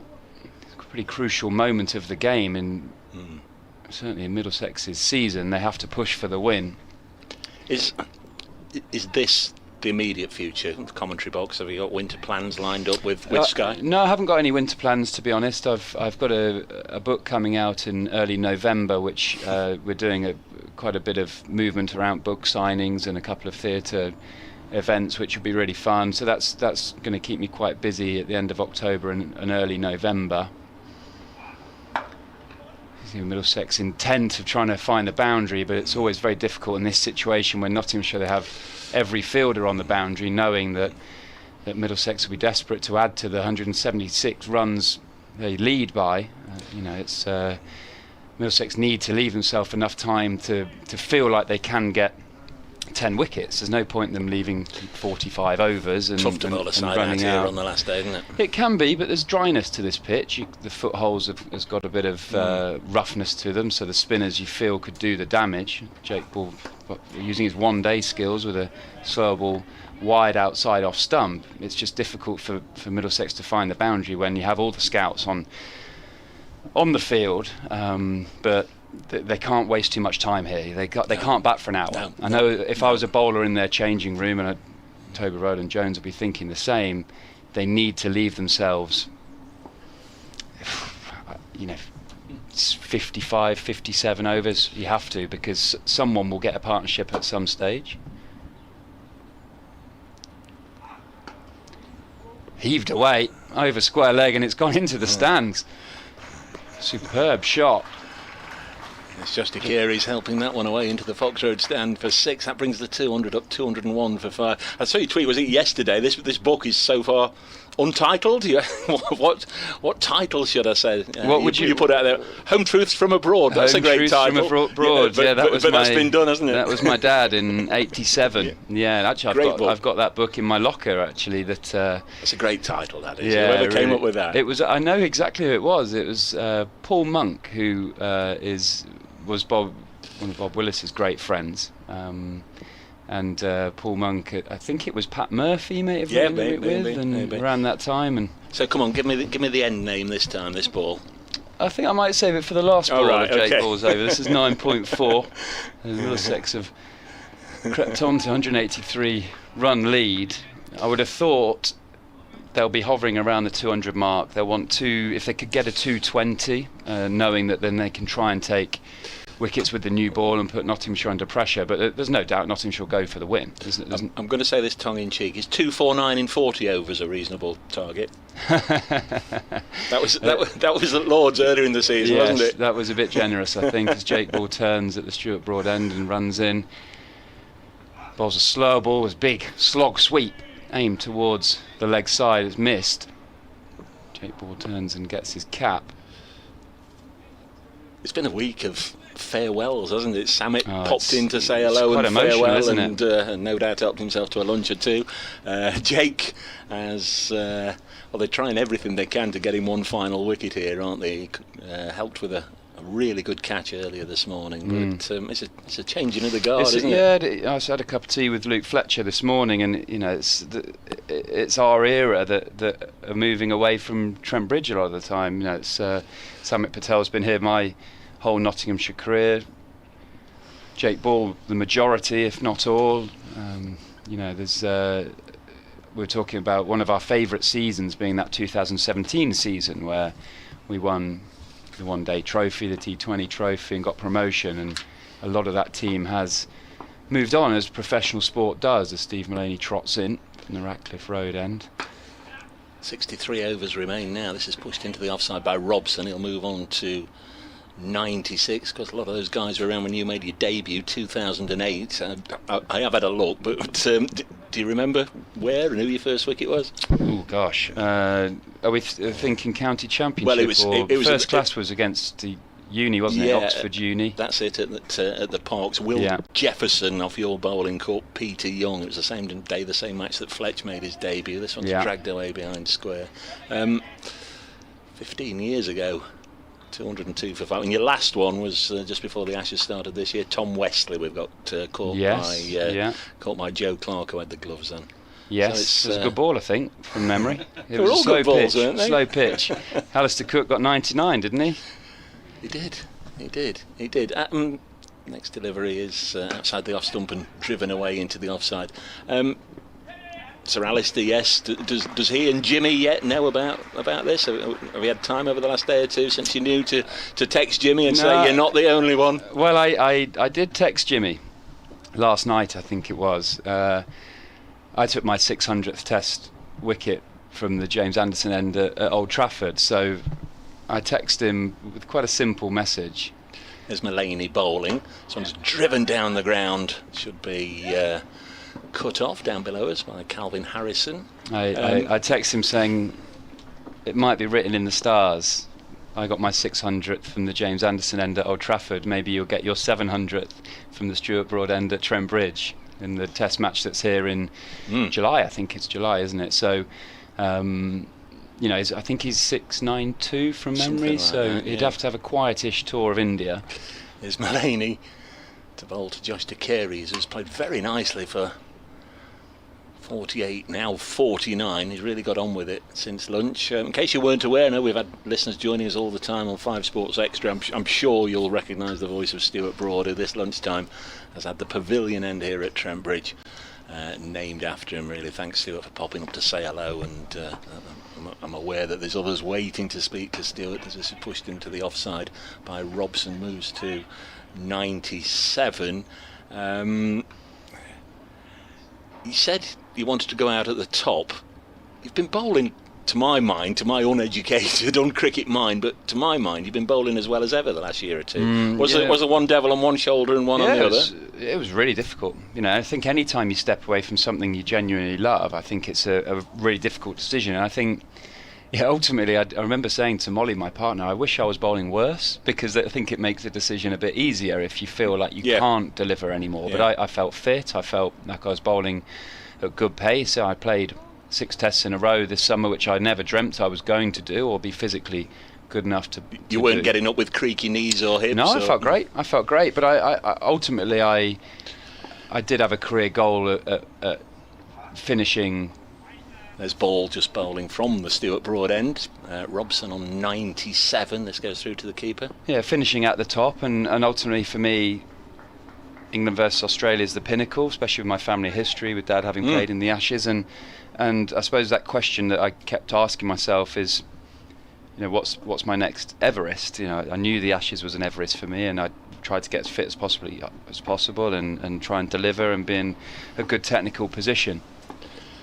Here again comes Jake Ball. He's into his 11th over now, none for 64 here as Middlesex have looked to apply the pressure. Robson will get another single, drives it down the ground, 211 for 5. And when you get to my age, I'm 37 now, you have that sort of, what I didn't want to do is tear a hamstring and walk off the field and never sort of play again, and my last act on a cricket field be hobbling away, really, which could happen at any stage. So I didn't make the decision until the Friday night, so that was day 2 of the Test match, and I've had no regrets at all. It was an amazing way to finish.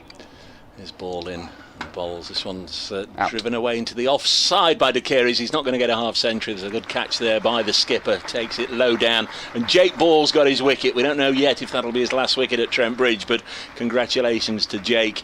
Another one leaving the club at the end of the season, effectively at the end of today, and a nice innings from De Carey's comes to an end there. A runner ball 49 or so for Josh De Carey's. 211 for 6. Just gives us a last minute or two just to talk to Stuart. You just mentioned Molly there, your lovely other half. I came in on Saturday evening after the football, and my good lady was watching the wheel there, and Molly's on. I think then it was followed up with, ask Stuart if you get the chance. Is he going to sort of enter the celebrity circuit? Will we see you in the quiz shows? Oh, I'm not sure. I mean, we like watching the wheel. Strictly? No, I don't think.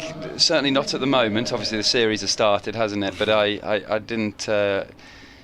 I wanted to have a bit of calmer time after the Ashes. I mean, the Ashes was such a busy little period. I needed a bit of a physical rest, and strictly from Molly did that sort of 5 years ago, and physically I think it's quite a big demand.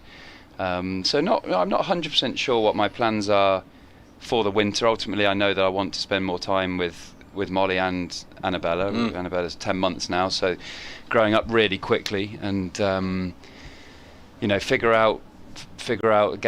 take a bit of time to figure out exactly the direction. I keep busy with the pubs. We've got 2 pubs with Harry Gurney that we're looking to expand on, so that sort of keeps me connected to things at the moment, and it will feel strange waking up tomorrow knowing the cricket season is finished. There's Yadav, the new man in on strike, and he's helped it away on the leg side. Jake Ball still bowling from the Stuart Broad end, 212 for 6. Fills my heart with a lot of joy that Jake Ball takes the first wicket from that newly named end, with him leaving the county. He's a Nottingham legend in my opinion. He's someone who's delivered on many occasions and in all 3 formats, and it's sad to see him moving on for different opportunities, but he's been a fine ambassador for this club in this county. Past umpire Malinder, and Robson moves on to 99. The lead is 195 now. What are you thinking? 200 is... If I was Middlesex, I'd want 220. Right. They're obviously not going to get that opportunity to have the second new ball, which when I was involved in discussions about declarations, I always wanted 2 or 3 overs with a new ball at the back end, because if you're bowling at a tail ender, it might just be an opportunity to strike with a harder ball, but they might get some reverse swing in 55, 60 overs, which I think they'll need to threaten. Next one is, it bobbles along the ground. The ball, slower ball from the Stuart Broad end past Yadav through to the keeper, 213 for 6. Listen, many thanks for popping up. I know for a variety of reasons we've not been able to get you on as many times over the years, and that's because we've predominantly been enjoying what you've done on the field all around the world, all around the country, but here at Trent Bridge I've very much enjoyed commentating on you. You have let me down in one respect. One year you did promise me I'd commentate on a Stuart Broad century. That never happened. Oh no, it didn't. I tried. It came close a time or two. It would have been really nice, but I take a lot of satisfaction in the fact that I did see you bowl pretty much at your best throughout the years. Wish you well in everything you do. It's been terrific, and I'll, as long as I'm allowed to come back year after year, I will keep saying the Stuart Broad end at the far end, because I can't think of a more fitting tribute. Congratulations. Thanks, Brace. You're a star. Thanks, mate. Stuart Broad here with us on BBC Radio Nottingham, BBC London 5 Sports Extra. Absolutely terrific to hear at lunchtime.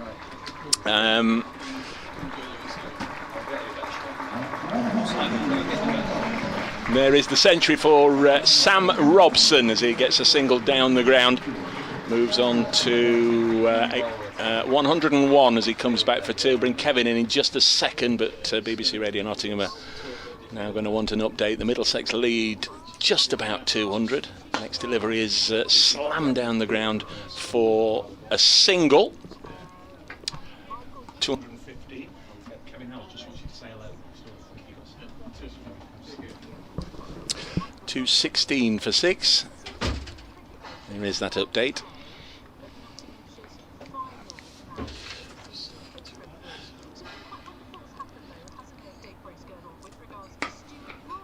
Absolutely magnificent, Verity. Yes, he's just joined us on commentary for 10 or 15 minutes, and we did have the sheer joy and pleasure of listening to Stuart Broad alongside me commentating from the Stuart Broad end, and that's because at lunchtime the pavilion end here at Trent Bridge has been named in honour of the now retired former England and Nottinghamshire fast bowler Stuart Broad. He's had a lot of happy memories over the years bowling on this ground, but particularly from the pavilion end, where of course he got that famous 8 for 15 against Australia, and he took a test match hat-trick and many successful spells for Nottinghamshire on this ground. So Stuart's continuing on his media journey. He's just left me to get back to the cricket, where Middlesex still trying to get in a position where they may go on and win this. It's a long shot. They're 221 for 6 now.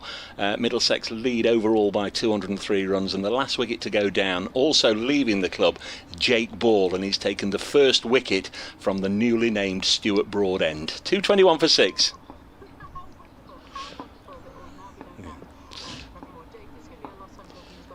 Okay.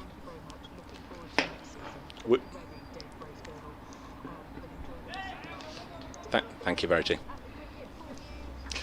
A couple of runs taken. Sincere apologies to Roland and to Kevin, because I know they've been starved of their opinions on what Middlesex may or may not do here.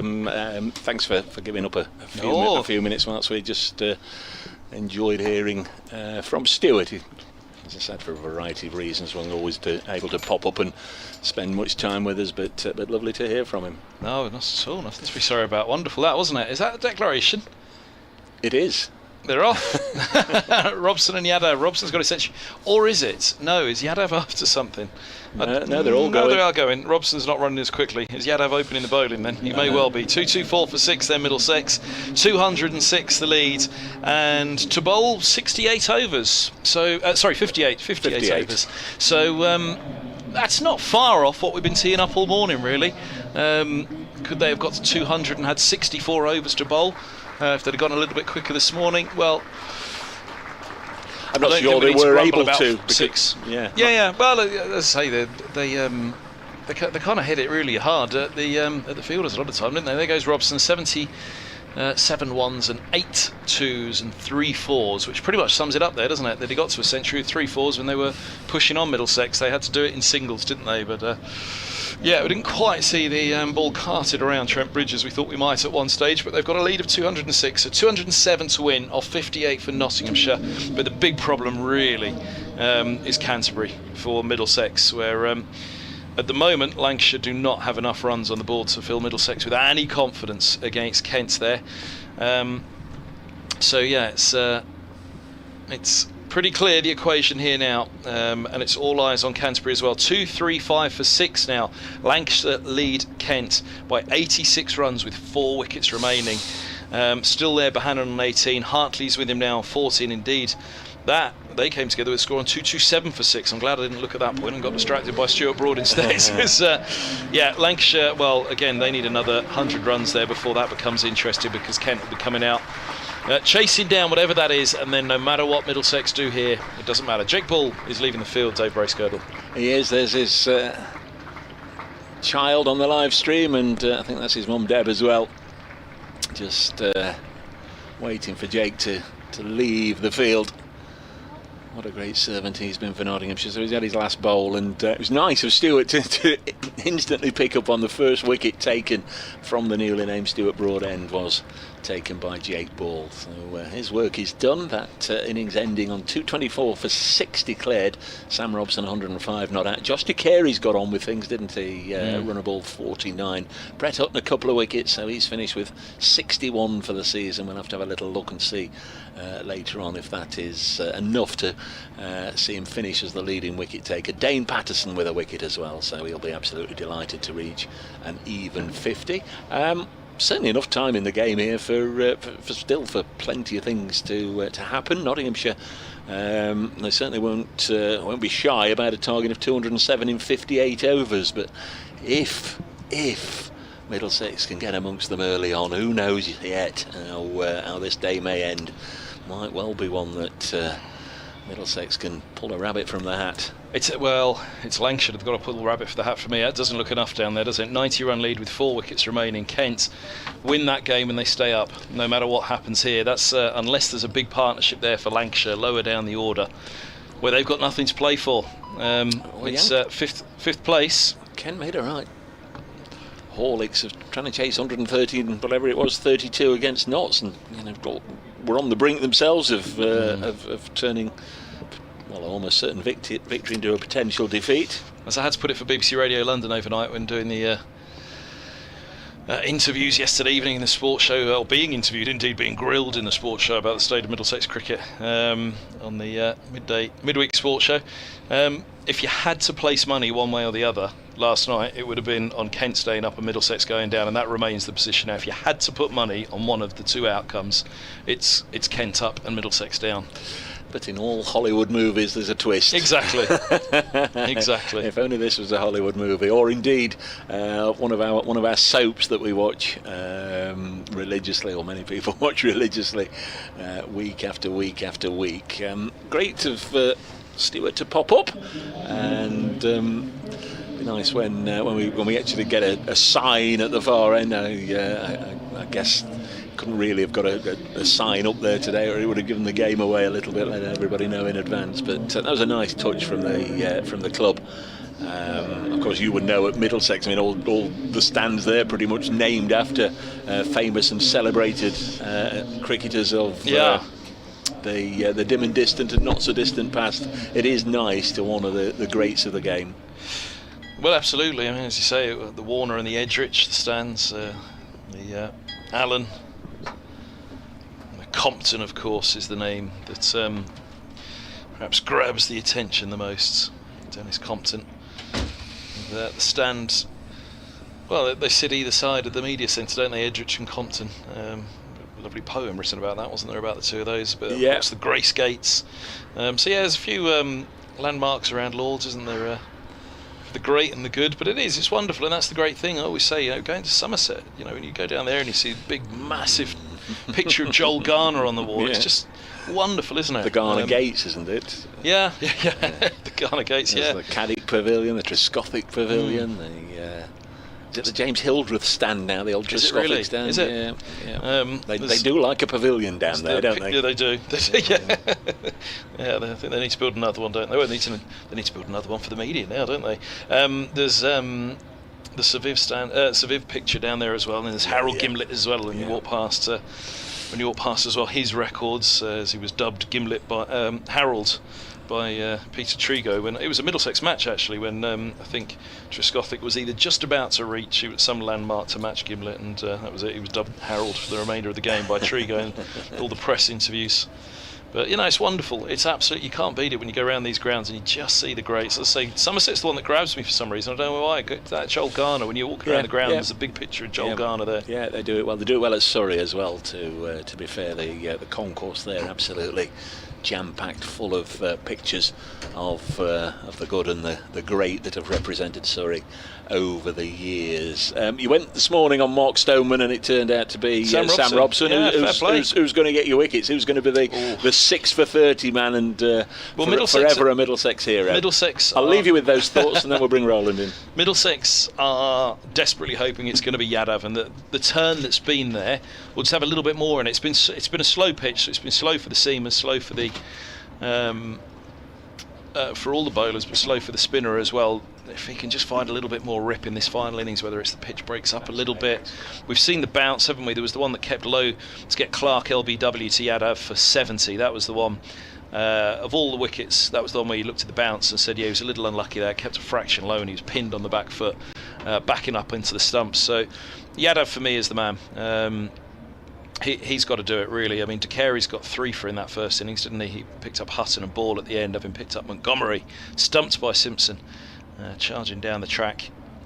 But Yadav 2 for 111, Helm 2 for 64. Spoke to him, I thought Helm bowled well when he bowled it at the stumps. Had a long chat with him at close of play last night about the bumper theory that Middlesex went with, and that so many of the sides, actually Stuart Broad as well, throughout the summer in the Ashes, the body line theory, the short ball theory that we've seen a lot of, and he just said the pace of this pitch, you bang it in short and can vary that delivery as well, but off the surface it can really come off quite differently on a short ball, so that's why mistiming it. But yeah, it'll be interesting to see how they go about it. And of course, Toby Rowland-Jones, the captain, will how many times over years, and he'll have one of the most famous finishes in Middlesex history in 2016 when he bowled side bottom with what was a hat-trick, and Middlesex claimed the title there, as the title itself went down to the wire between the two teams in play. But Ethan Bamber's Mr. Reliable. We shall see. Haseeb Hameed is out to open with Ben Slater. Slater who got 140, Hameed got 4 in the first innings when he was picked up by Bamber, Helm eventually removing Slater.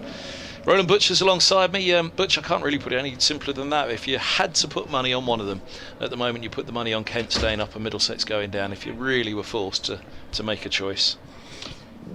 Yes, and welcome back. I think that's a good assumption there, in that the positions the two teams are in at the moment in terms of the result. Obviously Middlesex have got everything in their hands to do here.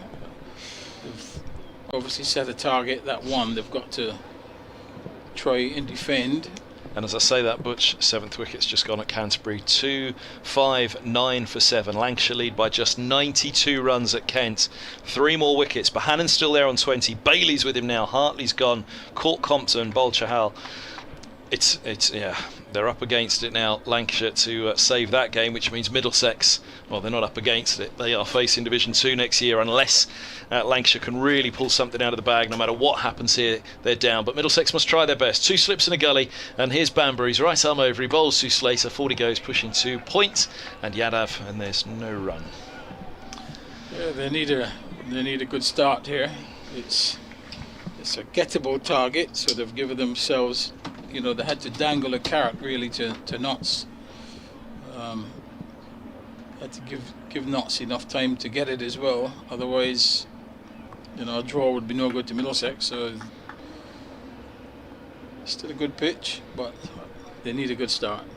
Bamber over the wicket, the left-handed Slater is forward defending into the offside. It's fielded at cover on this occasion. 2 slips gully, point cover, mid-off, mid-on, mid-wicket and long leg. A 6-3 field and a sunny September afternoon at Trent Bridge, with the scene set for some drama, but it feels as though it's going to require quite the turnaround down at Canterbury, quite the dramatic collapse by Kent, unless Lancashire can produce something brilliant with their last 3 wickets. Bamber away from us at the Radcliffe Road end here at Trent Bridge. He's in, bowls, and a beaut. Absolutely gorgeous delivery from Bamber on a length, lifts past the edge of the left-handed Slater. Simpson takes it, still climbing, with the gloves up to his shoulder, and Middlesex will be infused by that. 57.3 overs remain of Middlesex and Nottinghamshire's season, but the 57.3 mean oh so very much to the visitors here at Trent Bridge right now. Yeah, lovely delivery to start with. Just pitching, leaving the left-hander, the Centurion, in the first innings. Bamba's past the umpire, he bowls, and just short of a length, so Slater happily rocks back to this one and eases to helm at mid-off. He'll have a fair role to play. Yeah, it was essentially, he only really, well, he was caught off a no ball, wasn't he? But at slip, Yadav turning it, taking the edge, but he was overstepping, and no ball calls. Then he had that one that went over the top and put it to helm. You know, bumper theory was something Middlesex went too early yesterday, but it did nearly work. And he said, I do wish that I'd removed Slater then and not on 140. That was when he hit one over the top of Stoneman at long leg. As forward goes Slater, pushed to cover points, cover Holden and points Yadav combined to collect. But yeah, he was a third of the way in. That was costly then for Middlesex, wasn't it? Right now, that's the problem. You know, they could have been out there with a little bit more of a lead and been out there a little bit earlier as well. So, as I say, the biggest problem for Middlesex is what's happening at Canterbury as much as what's happening here right now. I'd see last ball of the opening over of the chase. 2 slips crouched down next to Simpson, Eskenazi and Robson. As Bamba moves in, he bowls, and Slater slaps in the air over Gully. Really threw the bat at that one. Thick edge flies over Holden, and Notts are up and running. They require 199 more to win from 57 overs. Slater has 4, and Hamid will have strike for the first time. You're listening to BBC Radio 5 Sports Extra with Dave Bracegirdle, Kevin Howells, myself, Kevin Hand, and Roland Butcher. Yeah, wide delivery to finish the over, and thrashed away past point for 4, and should be an interesting battle. Hamid has been struggling for some time, so he needs some runs. He needs to get a start for the team if Notts are going to get these runs. At the same time, Middlesex have no control over what's going on at Kent, so all they can do is really put all their efforts into this game and try and get a positive result. What happens at Canterbury happens, and nothing they cannot influence that in any way whatsoever.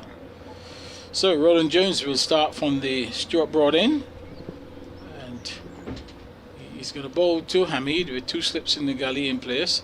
Bowls to Hamid, and Hamid stands up straight to a shortish delivery, plays it on the offside, a bit in the ear for a little while, and you can see Hamid's movements at the crease suggest they're the movements of a player who's short on confidence. He's rehearsing his grip, his stance, how he's playing. Right now his mind is pretty much on other things than the ball, and that comes from not scoring runs as Roland Jones is in.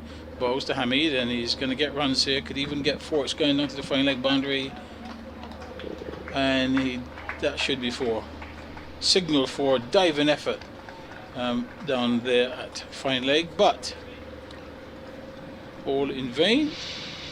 So he's off the mark with 4, Hamid. So the score now 8 without loss. Just ball going down the leg side and deflected nicely by Hamid. Fine leg was fairly wide. He had a lot of work to do, and with this new ball and lush outfield, the ball ran quickly up over the outfield. So Roland Jones starts his running once more, approaches the umpire, bowls, and Hamid's pulling this one away for 4. Too short, and on this good wicket here, Hamid not taking any chances there, just gets on top of it and pulls it to the vacant square leg boundary for 4. Notts already have as many boundaries as Robson had in his century today. Yes, so 12 without loss. Hamid goes to 4, and Roland Jones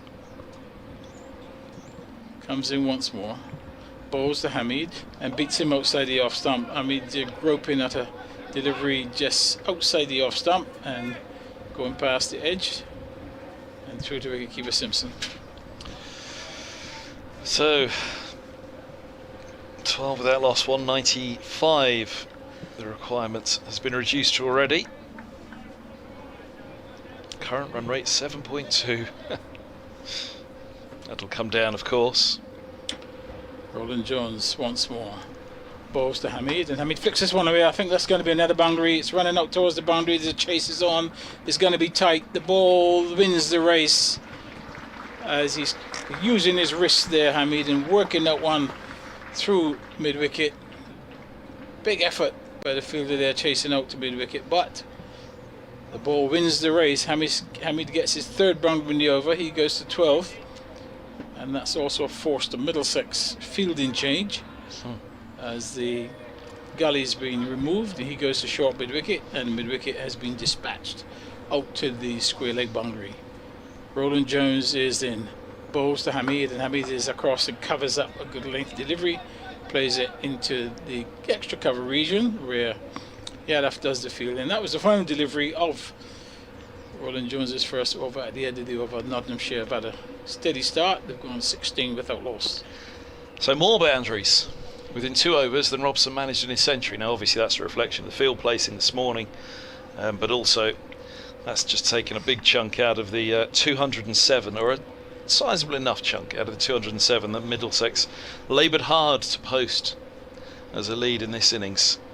Talked about Middlesex opening up, didn't we, before lunch, whether they could, but if they had been 3 down by approaching lunch, I think they would have gone harder. But this ground is a very difficult ground to defend. You know, it's the boundaries are not that big. Bamba to Slater, who slaughters that. Up into the air it goes, over mid-wicket for 6. And Nottinghamshire operating solely in boundaries here. They're 22 without loss, so Slater moves to 10. 185 more to win here at Trent Bridge. Yeah, that's a shot of a man in form, because it was just slightly short of a length. And he wasn't at no stage trying to hit that for 4. The intention always was to hit it for 6. And the thing is, when you've got runs behind you, you see the ball early, you make good and quick decisions. Bamba in bowls, and forward goes Slater, pushing to mid-off, and there's no run. So we've already seen as many 6s in this Nottinghamshire innings than we did to see in the Middlesex innings. Josh Carey's got the 1-6, didn't he? Yeah, they've been up against it. It was a really tough one for Middlesex this morning. I think they've done well to post 207 and set what they are. The wicket of Eskenazi was the really unfortunate one, wasn't it? That perhaps was that sliding. It just tilted it a little bit towards Nottinghamshire this morning. This ball's full and pushed to mid-on by Slater off Bamba. No run. Like I said, by the time they were 5 down, they just had to be a little bit careful at that point. It stopped them really opening up and going too much bigger than they did. But 220 would have been something just about in their mind. Stuart Broad mentioned that figure as well, didn't he? 220, but 207 is close enough. I mean, could Middlesex have done any better? No, I don't think this one could have gone much better for them. When you score 160 plus in the session. Here's Banbury bowls, and this is played off the back foot by Slater. 22 without loss. That was what I was going to sum up this morning. We had to make way obviously quickly because Stuart Broad was being presented to the crowd here, and the Stuart Broad name being unveiled. I was going to say to you in close on summary of the morning session, it could have gone an awful lot worse for Middlesex. It couldn't have gone much better. It couldn't, in the circumstances. Fielders all around the boundary, and you score 160 in the session. That's a great session. 224 for 6 declared they were, Middlesex, as Bamba is in bowls, and Slater carves him away backward a point with a cut of completely dismissive nature, and Slater moves to 14, and still it's the boundary count for Nottinghamshire. They're 26 without loss with the 1 ball left of the 3rd. Yeah, there's still no doubt in the quality of this pitch, really. This is still a very good pitch. Little margin for error, and he just erred outside the off stump on the short side, and Slater very quickly onto that. I think Middlesex are very quickly going to have to gamble and throw the ball to Yadav here, aren't they? As here goes Bamba again. 2 slips and a gully crouch down. He bowls, and Slater looks to drive hard at a length delivery. The length wasn't there for it, was it? It was a good length ball from Bamba, tight enough to him that he meant he was going to have to drive it to mid-off or straight off. Inside edge onto the pads. End of the 3rd. 26 without loss. I said that the run rate would go down. It didn't. It went up. 8.67, but field up. Very different field placings for Middlesex to that, which they had to try and clear themselves or bisect this morning. When you've got to attack and you've got fielders in attacking positions, you know, you're leaving gaps in the field, so you run the risk also that, you know, you could leak boundaries, and that's exactly what has happened so far. What you hope to do is to group a few balls in some good areas as Roland Jones comes in and bowls to Hamid outside the off stump. Hamid takes a long step forward and allows that one to go through to wicketkeeper Simpson. Just 2 slips now as Middlesex has gone slightly onto the defensive and protecting the square leg boundary. There's a man on the square leg boundary, and the other catcher is a short mid wicket. Offside field. Actually, there's not even a third man. There's just Roland Jones in bowls. Hamid drives solidly up to mid off, and there's no run. So just the 3 fielders on the offside. So it's the 3 fielders saving singles on the offside. So they're allied to the 2 slips. So you got 2 slips. You got a backward point, extra cover mid off. So there's no third man, no point boundary. Protection really is on the fine leg boundary and deep square leg. Roland Jones from the Stuart Broad in and bowls, and Hamid has to defend the ball that cuts back at him. He gets on top of it and just plays it up to mid on. He stays on 12. Slater's on 14, and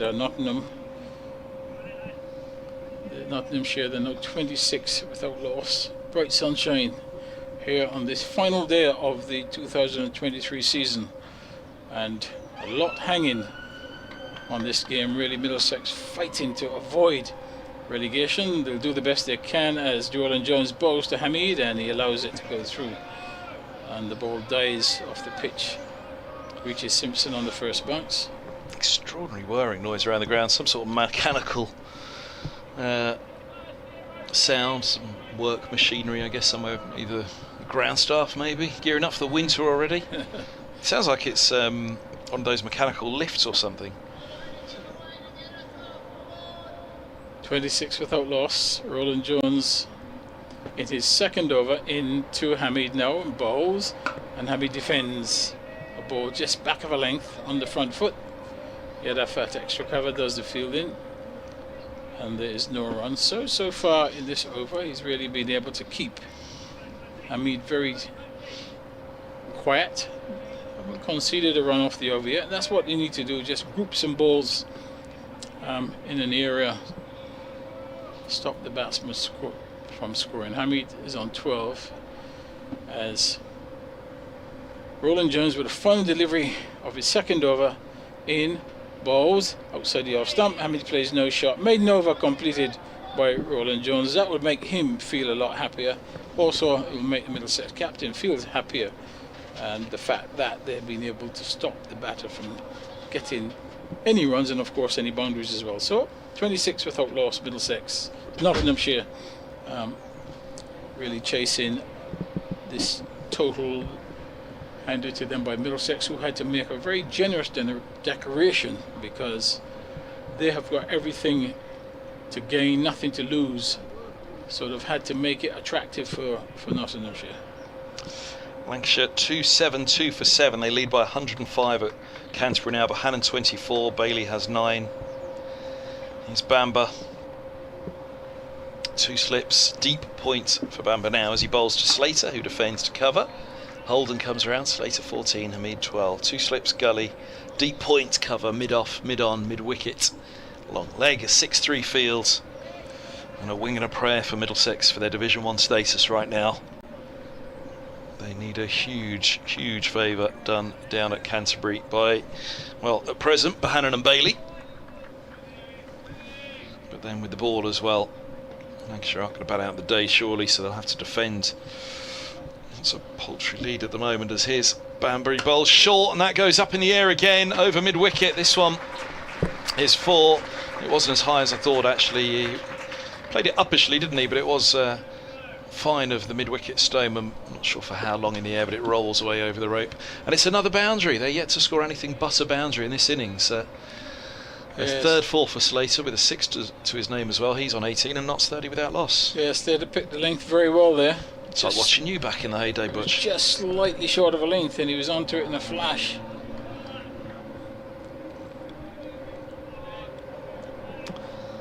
There goes Bamba. 2.2 overs, none for 18. He's in, bowls, good line, good length, and it's pushed to Helm at mid-off. And yeah, it feels that the way that this has started, 30 without loss, they're going to quickly have to turn to Yadav, so he's got enough runs to play with. But also Helm, just try something different. Higgins, side injury last week, hasn't bowled in this match yet, and likely to do so. But it feels a little bit as though Helm, who's Middlesex's white ball specialist, 100 player as a white ball bowler, will make way after this ball from Bamba as he's right arm over the wicket, bowls, and this ball's onto the pads. They'll get leg bys, a couple of them down to long leg.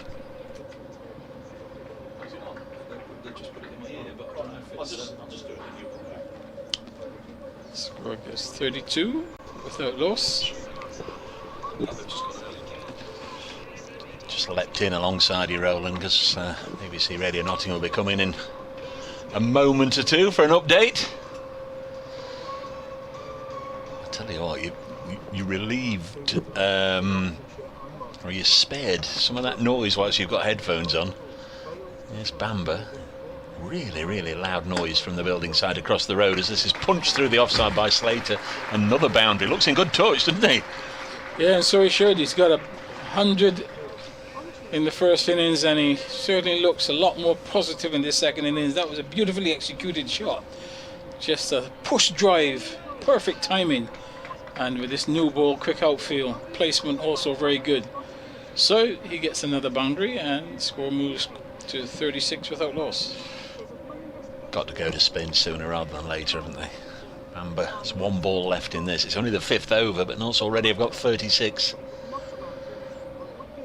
There is Ethan Bamba. Bowls again. This one's punched to cover. And yeah, you saw Toby Rowland-Jones there. Just even from our distance, we could tell that he was saying, "Thanks, Ethan. Have a blow, mate." So I'm sure we'll have a change at this end. Keep half an eye on Yadav. I'd imagine he'll have to get himself ready. It's the only way Middlesex are going to make this tight. In fact, he's starting to loosen up, Yadav, so I think that's been the call. No real surprise. Steve Hamid has a runner ball 12. Ben Slater's leapt out of the blocks here. He's 22 not out. Rowland-Jones comes in now to Hamid and bowls, and Hamid comes solidly forward and defends back along the pitch, goes up to mid on, and there is no run. Hamid on 12, 36 without loss. Slater is on 22. Good solid start by Nottinghamshire. They are 36 without loss.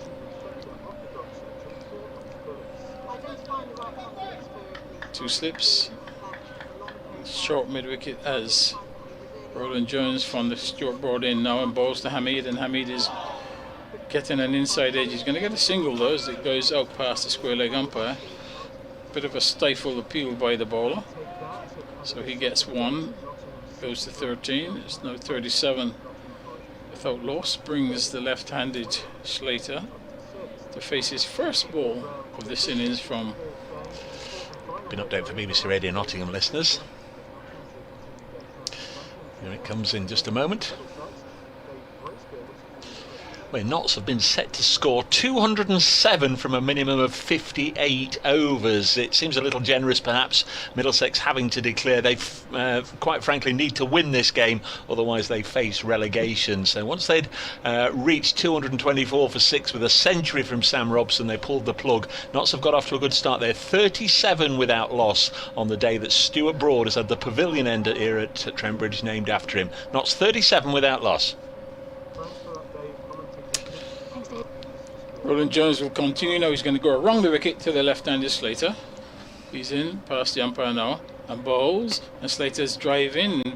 This one comes off the outer half of the bat, goes all along the ground to Gully, and it is no runs. 37 without loss. 2 slips in the gully to the left-hander. There's an extra cover and a mid-off. And then there's a point on the boundary. There's no third man. They've opted to defend the onside, so there is a deep square leg. There's a mid-wicket, mid-on. Roland Jones around the wicket, bowls, and that's a lovely drive, but he won't beat the extra cover as the ball comes nicely off the bat.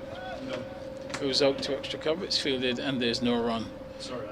22 to Slater and 13 to Hamid, and still a very nice afternoon here at Trent Bridge. Weather-wise, white puffy clouds, blue skies, sunshine. Ooh, that's what we could do with at Canterbury. Has anyone checked the weather down at Canterbury?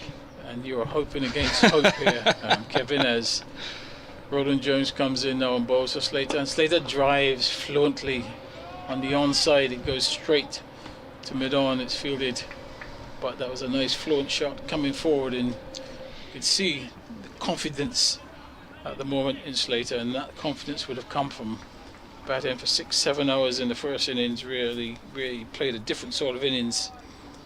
Just had to graft away, which he did manfully. Now in a situation where there's a chase on, obviously been a little bit more aggressive. Field change as the mid-wicket is moved and goes out to deep mid-wicket, and Roland Jones will continue. The answer to that, Butch, very quickly, is unbroken sunshine until 6 p.m. when there's a 1% chance of rain at Canterbury. Right, well, you've got your answer.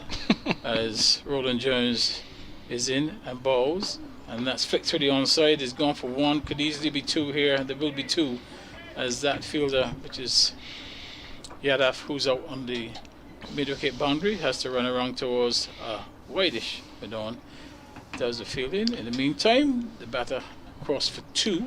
Over is completed. 24 to Slater, 13 to Hamid, and at the end of that over it's 39 for the loss of no wicket. And some helmets come onto the field, so that tells you that Yadav is going to have to do some bowling, and sooner rather than later. Here he is. He's coming into the attack right now, and yeah, they've got to, haven't they? 6 overs, 39 without loss. It's all about Yadav now, isn't it? Can he find something in this pitch? The seamers, it's just coming on too nicely. There hasn't been the pace in it. As a result, there hasn't been the movement either. You admire embraces Nottinghamshire badge there. It's a badge sitting proudly today for many reasons, celebrating the sheriff. The sheriff, yes, he got the tee up this morning, didn't he? On Notts TV. I must say, and I'll say it here and there now, the sheriff really has, over the last 2 years, he has been a diamond. Actually, he's looked after us royally. I mean, he brings in. You got sweets. Brings in sweets. Biscuits. He brings in biscuits. He brings in water, drinks. He makes sure. And I will say to him now that he's the first one in 2 years that has been able to get the gates. That when I arrive at the gates, I can get in. My name is there. Every other ground, there is a problem. Even at Lord's the other week. No. No. Every day. Every day. I sent the message for you, Butch. I sent the message for you. Here's Yadav, slipping a short leg. He's in now, bowls, and this is driven to mid-on. And 39 without loss. The gates of Nottingham were opened for you by the sheriff, were they? No, he's top man. He's a top man. And there goes Yadav again. Bowls now, and this ball's just short of a length and eased to backward point. 39 without loss. Yeah, but even at Lord's. Even at Lord's. I hope you called Gus or Selv or somebody at that point and said, guys, what's going on here? Or Gat, call Gat. Nothing there. Can you imagine that? Exactly. Yadav's in, bowls, a lot of flight in this ball. Oh, backing up. It could be in trouble, but no. They got excited around the bat. Yadav was skipping, but wagging his finger next to me was Roland Butcher. You didn't like it from the off, Butch? No, I just saw it skidded on, and could see quite a bit of the stumps there. So asking the question as he goes back, he's just shifted his hands to one side. Yadav to ask, is that where you think it was headed? Yadav's in again, bowls, and this ball's cut away in front of backward point by Hamid. And it's another boundary, 43 without loss. Yeah, very quick outfield, and Hamid just playing that one square the wicket on the offside, and the outfield is, as we said, it's a short boundary, and quick outfield, and gets to the boundary quite quickly. Yadav with a slip and a short leg. Heads in, bowls. Big booming drive attempted by Hamid, thick inside edge onto his boot, and there is no run. Bracers at the back of the box shouting that he thought you had the freedom of London. Well, I do have. Oh well. But obviously not of Lord's. Yadav bowls, and on the back foot, Hamid drops this into the onside, and there is no run. Deary me. There's going to be less to say. Yeah, get Gat on the case. But Ramps is president of Middlesex now. Get him onto the MCC for you. I'm sure Gat and Gus sit on some panels. Well, I'm an MCC MCC member, but I didn't have my pass. I left it in Barbados. But anyway, shows how much power I wield then, that I put your name on a gate and they ignored it. I put a former England and Middlesex batter, test player on the gate, and MCC member. I still couldn't get in. That shows how much power I wield, doesn't it? It just tells me next time I've got to deal with somebody else. But no, I mean, Dave has done a wonderful job. Last year, same thing. Arrive, go to the car park, your name is there, tell you where to go. You're just looking for more of these lunches and teas at Trent Bridge next year. I'm looking forward to the scones today. I think that might be the only thing to cheer me up at the moment. Roland Jones is in now and bowls. Slater drives fluently on the onside, straight up to mid-on. And there is no run. Full length delivery, and Slater coming onto the front foot. Nottinghamshire. They are now 43 without loss. Slater's on 24. Hamid is on 17, and again Middlesex have made another field change, pulled up one of the slips. He goes to short mid-wicket. Two scouts now on the leg side in that deep square leg. And a long leg. Roland Jones wrung the wicket now and bowls to Slater, and Slater flicks this one through the onside and work there for Yadav. He has to, not a good throw by Yadav. That really is quite a ordinary throw. Simpson's having a look. Put the keeper in a lot of problems there. He threw that one quite flat, landing in just in front of the keeper and probably hitting one of those footmarks and going over Simpson's head. So Simpson obviously not happy with that, and so he shouldn't, because from that distance ball should be coming straight into the gloves. Also change for the right-handed Hamid in that there's now one slip and a gully. Roland Jones goes over the wicket to Hamid in and bowls, and Hamid defends a ball that comes back into the right-handed batter, and he plays it gently up towards mid-on, but mid-wicket comes across and does the fielding. 44 without loss. There's another man thinking of his long winter ahead and his lunches again next year. Jed Scott of the live text service on the BBC Sport website sent me a picture of his fish and chips for the last time at Edgbaston this season. Just having a look to see Ben Koski, Ben Feasy and Paul Grunhill doing the live text service today. Sterling service it is, keeping everybody up to date. Roland Jones bowls, and Hamid drives. Sort of half-check drive. It goes back along the pitch. He loses the bowler. Keeping up to date all those folks comes across and does the tidying up. That can't even slip a little earpiece in at work, Butch. If you can't slip a little earpiece in at work, but have you? Getting back to what I was saying, it is not only Middlesex. Oh no. All the others were Go on, name the worst. I'm not going to do that. But what I will say is that Notts and Dave is the only one who has produced. Roland Jones is in, bowls to Hamid, and Hamid is solidly onto the front foot. And a little bit of footwork there by Roland Jones as he just flicks the ball behind him. If they could produce a collapse right now, that'd help, Butch. And he stays, Hamid, on 17. Lancashire still 111. The lead now, 2-7, 8 for 7. Lancashire at Canterbury lead by 111. Tea set at 3:10 on the final day, so within an hour of tea at Canterbury. Roland Jones in, bowls. Hamid drives powerfully, but he can't beat mid-on, and the over completed, just the one run off that over, and at the end of that over, Nottinghamshire, they're 44 without loss. Lancashire want their Lord's lunch next year, don't they? They're digging in for the Lord's lunches next year. I tell you what, if they keep Middlesex up digging in today, Lancashire, and they get sent to Radlett or Merchant Taylor's School for a 4-day next year, there'll be uproar, won't there? That'll have to be the first fixture penciled in at Lord's, Lancashire, if they save the draw at Canterbury today. Are we allowed to say you're having Lord's lunch tomorrow? We can say that, can't we? You can, yes. You're off hosting one of the tours at Lord's, or well, you're not hosting it. You're the guest of honour at one of the Lord's tours tomorrow, one of the Lord's lunches that you can get there.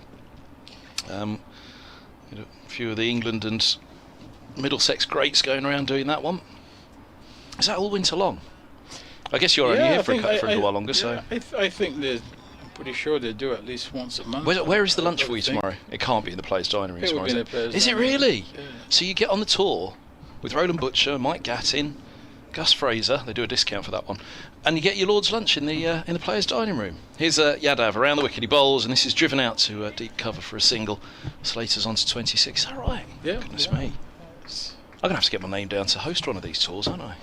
Well, Get a Lord's lunch in the Players' Dining Room. You're in the right place, and. Well, it's only taken 19 seasons. and not only can I get into the ground tomorrow, You can park as well. I can park as well. So I'm working with a different man altogether. Yadav bowls. Oh, it's clipped in the air and just short of mid-wicket. There was the first chance. Hamid on the back foot. It dollied up on him. And it didn't spit up at him at all, did it? He's just going down and bouncing. It was slow, but it climbed that bounce up, and then clipped in the air. But not as far as Josh De Carey's diving forward. Here's Yadav again, and a solid forward defence by Hamid to mid-off. Just some of those other scores. Hampshire beat Surrey today and abandoned at Edgbaston. Went outfield as forward goes Hamid pushing back. There's no runner. Bemused Anthony Gibson, I saw on Twitter, tweeted about the abandonment and glorious sunshine at Edgbaston, the finest day of the week. In Division 2, Leicestershire 173 for 9, still trail Durham by 141 runs in their second innings. Durham Division 1 bounders, Division 2 champs as Yadav bowls, and this is punched off the back foot all along the floor to Carey's at mid-wicket on this occasion. Glamorgan are 62 for 1, requiring 322 more to beat Derbyshire at Cardiff. Sussex won by 339 runs, bowling Gloucestershire out for 173 at Hove today. And Yorkshire 115 for 2 at Headingley, requiring another 245 to beat Worcestershire, who have secured second spot in Division 2. Here's Yadav. He bowls outside the off stump. It's left alone through to the keeper. Into Yadav's second over. None for 5 for him. 45 without loss. Nottinghamshire here on BBC Radio 5 Sports Extra. Also on BBC Radio Nottingham and BBC Radio London. Notts require 162 more to win. There are 49 overs left to the match. Middlesex require 10 wickets to stay in Division 1. And a little bit of assistance down at Canterbury, where Notts are still 7 down and leading by 113 now. Slater to have strike. Hamid going nicely at the other end, and Helm into the attack for Roland Butcher. Yes, 45 without loss, and Helm will come into the attack from the Stuart Broad in. He's going to bowl around the wicket, and looks as if he's just going to have the one slip also, and one slip and a gully. So protection on the point boundary, no third man, and further protection out on the leg side. There's a deep square leg and there's a long leg. So Helm is also supported by an extra cover, a mid-off, short mid-wicket and a mid-on. Around the wicket and bowls to Slater, and Slater works this one off his hip. He's going to get an easy single as it goes out to deep square leg. Yadav comes around, does the fielding, and better throw it to Simpson, who's quite happy with that one. It goes straight into his gloves. Brings Hamid one strike, 46. Nice start by Nottinghamshire. Runs to win 161. So Helm goes over the wicket and he's just again slip the gully in place. He's in, bowls to Hamid, and Hamid gets forward and is startled a bit by that ball. It bounces quite a bit. He's on the front foot a bit early, but the slowness of pitch allows him to adjust and just play the ball out on the offside. So Hamid stays on 17. 27 to Slater. And Middlesex, they've got it all to do, really. Everything hinges on this session and a half here, really. They've got to do the best that they can as Hem bowls, and Hamid is in defence, plays that back along the pitch. A bit of footwork there by Hem as he just deflects the ball to short extra cover. Score stays on 46. And it'll be interesting to see, Kevin, next year also what these two teams look like in terms of personnel. Also depending where they're playing, I guess that would have something to do with it as well. Hem right arm in and bowls, and Hamid off the back foot and forces this one out towards extra cover. He's going to get a single as the fielder Yadav has to come from point. He goes to 18, goes to 47, and once again the fielder from fine leg has to trot over to the other side. So he's doing fine leg to the right-handed batter, and fine leg to the left. With 2 balls left in his first over, he's rung the wicket to Slater. Bowls outside the off stump. Slater offers no shot through to Simpson. 47 without loss. It's a brilliant start this by Nottinghamshire. They'll be mightily cheered in Canterbury by the start here at Trent Bridge. Ain't all over yet. 160 more to win. That was the kind of target, that was the kind of score we were talking about. 160 is the absolute minimum that Middlesex needed to put on, and this is why. That you were talking about. Well, yes, yeah. Well, I mean, if they were bold and had 160s bowled, it was something, wasn't it? And bowls, and this is nicely played out towards cover point boundary. The return is on its way, but he gets an easy single, and we retain the strike. Slater, and at the end of that over, Slater's on 28. Nottinghamshire have moved on to 48 without loss. And they'll be rueful of the fact that time lost in this game, Middlesex, and it's the first time really that they've been able to keep pace with Nottinghamshire in a game. The last 3 meetings have been pretty tough. It was only the declaration at Lords which gave Middlesex a chance to chase in the final afternoon when they were playing catch up the whole game there, as they had been the previous 2 seasons. Managed to bat out the draw at Lords and at Trent Bridge last year as Notts came up as champions of Division 2. But here, yeah, it's going to require something very special now. 159 more required. That little something special is probably needed to come from this man, Jayant Yadav. I spoke to him yesterday evening. Lovely man. First time I had a chance to have a chat with him. He's in now, bowls, and that's a nicely flighted ball, a little bit of dip on it, and defended to short leg by Slater. 2 slips in place. There's a deep backward square leg. Everybody else on the single. Short leg crouch down as well as Robson. Is it Robson actually? I have to double check and see. I think it is. Here's Yadav right into the block hole, and it's driven square of the wicket, and that's a great stop. But by I think Ethan Bamber.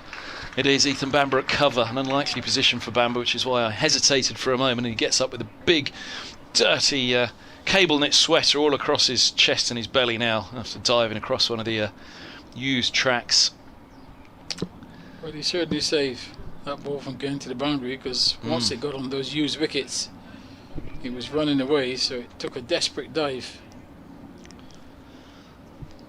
He's the right-handed. Hamid's on strike. 49 without loss, Nottinghamshire. Slip and short leg for the right-hander as Yadav remains over the wicket. This is turned off the back foot to mid-wicket, and there's no run. Deep cover and deep square, the 2 for Hamid. Set back, and the slip and the short leg catching. Yadav in again, bowls, and Hamid with a big stride forwards. Always been one to plunge forward, hasn't he, Hamid? So the length here for Yadav is going to be oh so crucial, because you know that Hamid's going to have a huge stride forwards at almost all deliveries as Yadav, let's see where he pitches this one. Full again, and it's driven up to mid-off. Quick singles taken, just wide of Roland Jones. Looks to throw down the stumps. Nearly throws Holden off his feet, backing up. It's a 50 up for Nottinghamshire. 50 without loss, 157 more to win. Slater 29, Hamid 19. And a brilliant start here by these two.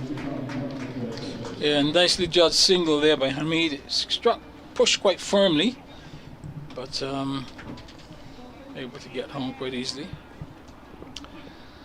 Around the wickets, Yadav to Slater. 2 slips again for the left-hander. That's a nice length. Slater's gone back to it and he's cut that just outside the top of off stump to backward point, but you could see Slater, there was an uncertainty there as he went back. He's on 29 from 31, Hamid 19 from 35, 50 without loss. Middlesex just crucially need a breakthrough. They just need something now to try and get them going in this innings before it's too late. 157 more for Notts to win and to relegate Middlesex. If they do, again, even if Middlesex are somehow able to force their way through here at Trent Bridge, they'll be quickly turning an eye to Canterbury, where Lancashire still doing their job. 291 for 7. They lead Kent by 124 now. Bohannon and Bailey still together there. BBC Radio 5 Sports Extra here at Trent Bridge for the final day of the Championship season. Roland Butchers alongside myself, Kevin Hand, on mic at the moment. And the sun disappears for a moment as Helm, right arm over the wicket to Hamid and bowls to Hamid. Hamid edges a drive, attempted drive there all along the ground. And it goes to gully where it's fielded and there's no run. I think this is the pairing now, isn't it? In Helm and Yadav. If they can't do it, it's hard to see it. Well, it's not nobody else can, but Yadav's played Test cricket for India. Fine player, IPL. Helm has got the potential to be the best bowler at Middlesex. And he said last night he didn't feel that yesterday was his best. I thought he did bowl well for what he was asked to bowl yesterday. He's in now to Hamid in bowls, and Hamid is hitting this up in the air. Really, that's not the best of shots. Hamid, he was lucky to get away with that because it's short. He's sort of trying to force it off the back foot. Just got it over the head of extra cover, only because extra cover was so short, and mid-off could not get around in time. It's a strange shot, but he gets a single. Goes to 20, and would have been much better if he'd looked to cut that shot. That ball, it was short, it was wide, but tried to play it almost with a straight bat. Yep, even more defence set up now for the left-handed Slater as Helms round the wicket now and bowls to Slater a bouncer, and Slater just ducks under it and it goes harmlessly through to wicket-keeper Simpson, and there's just one slip and he's more like a third slip position. The reinforcement now is 3 men on the leg side. There's 2 on the boundary behind square and the square leg, so all 3 fielders out on that leg side area from square leg to fine leg. So obviously they look into this is a even stranger feel now because they've got 3 on the boundary. Now they've got a square leg and a mid wicket. There's no bid on, so there's going to be some short balls here, and this one is cracked away to deep point.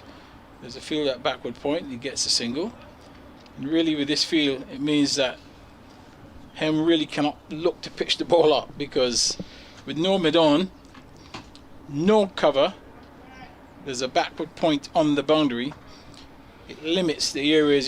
The only thing he can do is bowl short, and they got a single, so Slater goes to 30. Hamid.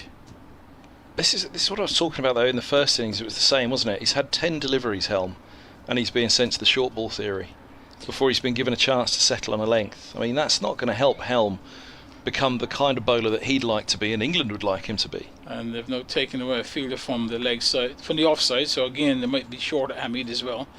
Helm in bowls to Hamid and down the leg side, and it's wide, and Simpson does well diving away to his left.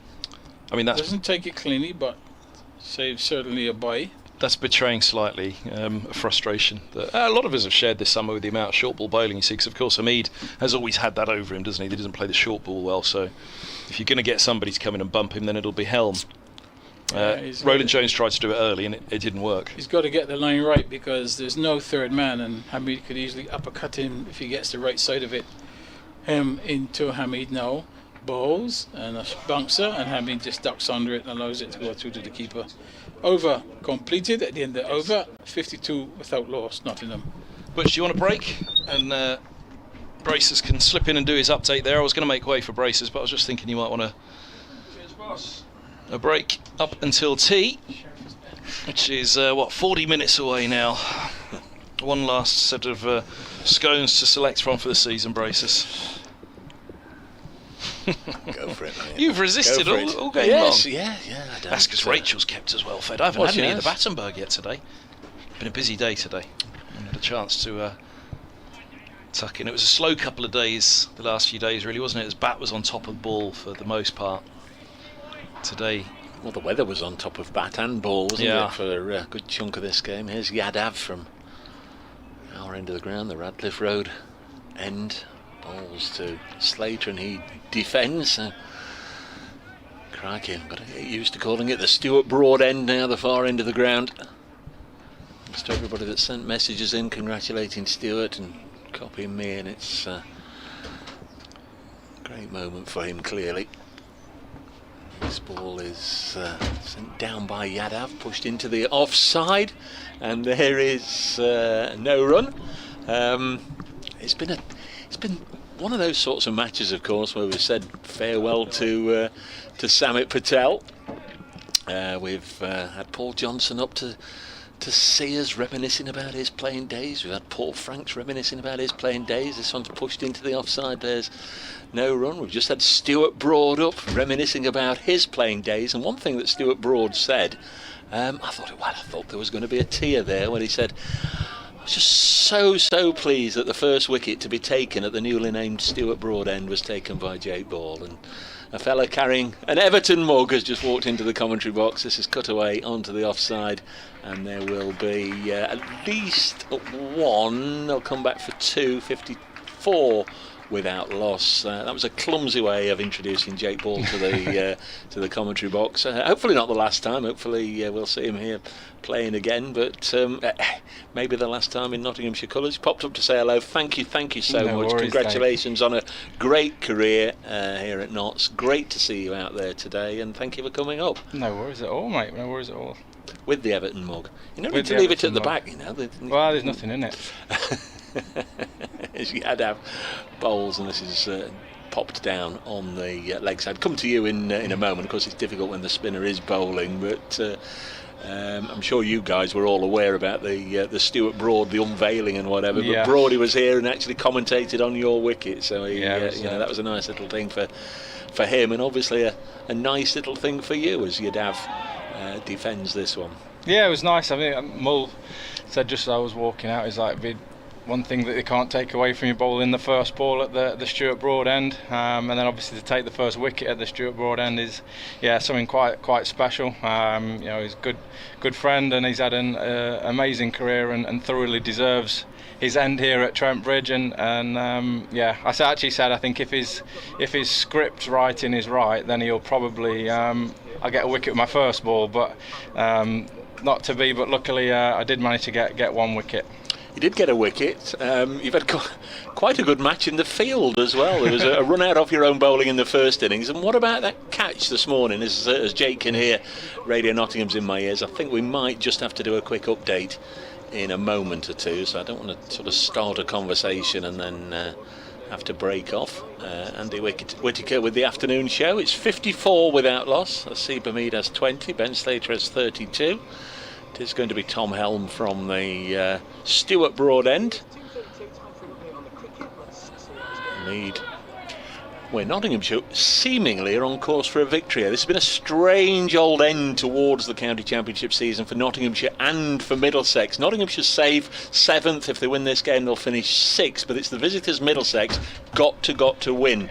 And because of that, they've sort of had to force this final day. They got into a position where they were just obliged really to declare and set Nottinghamshire a victory target of 207, which isn't too many really. Not should get there, but that's giving Middlesex enough overs to to try and bowl Notts out. They've not had much success so far because Ben Slater and Asib Hamid are just knocking the runs off, fairly carefree at the moment. 207 is the target for Nottinghamshire. They're 54 without loss.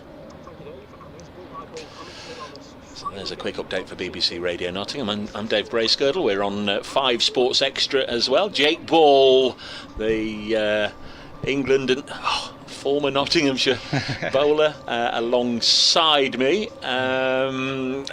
Last match, you've been out there on the field. We hope for the last time. I say that because I always enjoy watching you bat, but they'll be hoping that you don't get out there with the bat today. A bouncer, and it goes through to the keeper. What are your memories this week, and obviously time here at Trent Bridge as I try and get rid of the music in my ears?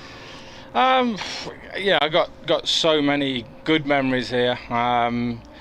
Probably a lot of T20s under the lights. We've had so many amazing games here. I think I remember one 4-day game where we beat Hampshire here in the last few overs. It was quite a special 4-dayer. Get rid of the cricket with the music, please. Next ball has been played down to long leg. There we are, we can hear ourselves think and talk. 56 without loss. Join a bit of Amy Winehouse. It's funny, the other day when they left the music on, it was Amy Winehouse, because I did actually say, now what's the fella? And we had a little bit of a think tank before. It was Mick Ronson, Mark Ronson. Oh yeah, Mark Ronson. So yeah. that's bizarre, the 2 occasions this match. We'll just see this ball from Tom Helm. From the Stuart Broad end, bowls. Hamid will help this on its way down to long leg for a single. 15 years you've been playing. Was it 2008, 2009? You made your one-day debut, and you then had to wait until that trip to the champion county game in 2011 to make your first class debut. Yeah, it was a strange start to my career. There was times where I'd sort of question whether I was going to break into that 4-day side. So many fantastic bowlers over the years with Franksy, Shrekky, Andre, Fletch. So many lads that just seem to keep going on and on. 57 without loss. Next ball is pulled away to deep backward square for a single. Yeah, and the likes of Mr. Broad would come back from Test duty, and then perhaps there'd be an overseas signing as well with both. Darren Pattinson as well into that equation. It was a tough team to break into. I had quite a few good years in the second team, and I think when I finally did make my full championship debut, I think here against Lancashire, I felt ready for it, and I think I'd sort of hit the ground running. So, I think maybe could have played a year or two before, but I think those years in the second team stood me in good stead, and gave me a bit of a robustness to come into the championship side and hit the ground running. And then I think I found myself sort of in the England setup within a year and a half or 2 years. So that's I can't complain really. I can remember one pre-season, you would know when it was better than me, where Mick Newell actually said to me, watch out for Jake this year. Last couple of winters he's been away to Australia or wherever. This winter he's stayed behind. He's hammered it home to me that he wants to play all formats. He's all the time he's been challenging, what do I need to do to get in the team? He said, look out for Jake this year. He's going to be playing in all formats. This is pushed back to the bowler as Yadav starts a new over 58 without loss. Can you remember that? The season you stayed behind with? I remember the winter well. I think I'd always had a bit of a question mark over sort of my strength and things like that, and had a good winter in the gym. Yadav bowling to Ben Slater. A little bit of turn there. Lots of oohs and ahs. I don't think there was quite the need for all that animation. 58 without loss. Notts are just careful as they go about their work here. This seemingly would be an opportunity to get a 4th win of the county championship season. Slater in good form, as we saw in the first innings, cuts us away for another run. 59 without loss. Yeah, I think that sort of winter that we're talking about was very much needed. As I said, I've been away, and I felt like my skill level was there, but county championship season's long and it's hard on the body, and I felt like I probably needed a good winter under my belt to get me through a full season, and also be able to perform at the highest level for a full season. And I managed to stay behind and do a lot of good work with Ross Herridge at the time. Three close to the wicket catches on the leg side for Mead defending. You've always been blessed. I know it doesn't come naturally. You probably have to work on it, but you've always been blessed with a lovely rhythmical action.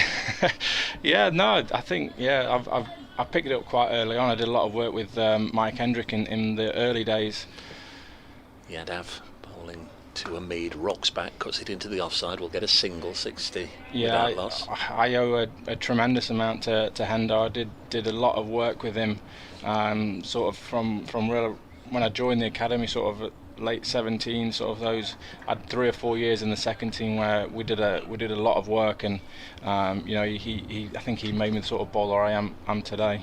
That was a no ball, so an extra 2 runs. Yadav has overstepped plenty of times in this game. Next delivery is a legal delivery, which Slater defends. Yeah, you've had a period with Mike Hendrick, and then Andy Pick, and then Kevin Shine. I guess they all see little things, little nuances, and I know you've worked hard with all of them to become the player that you have become. This is pushed into the offside, and there's no run. One thing they couldn't help you with, though, is the injuries. Unfortunately, you have to mention it. You've been dogged by injuries, and you missed 2 Lords finals because of injury. Yeah, I mean, I think it's part and parcel of being a fast bowler. I think, especially if you want to play all formats as well.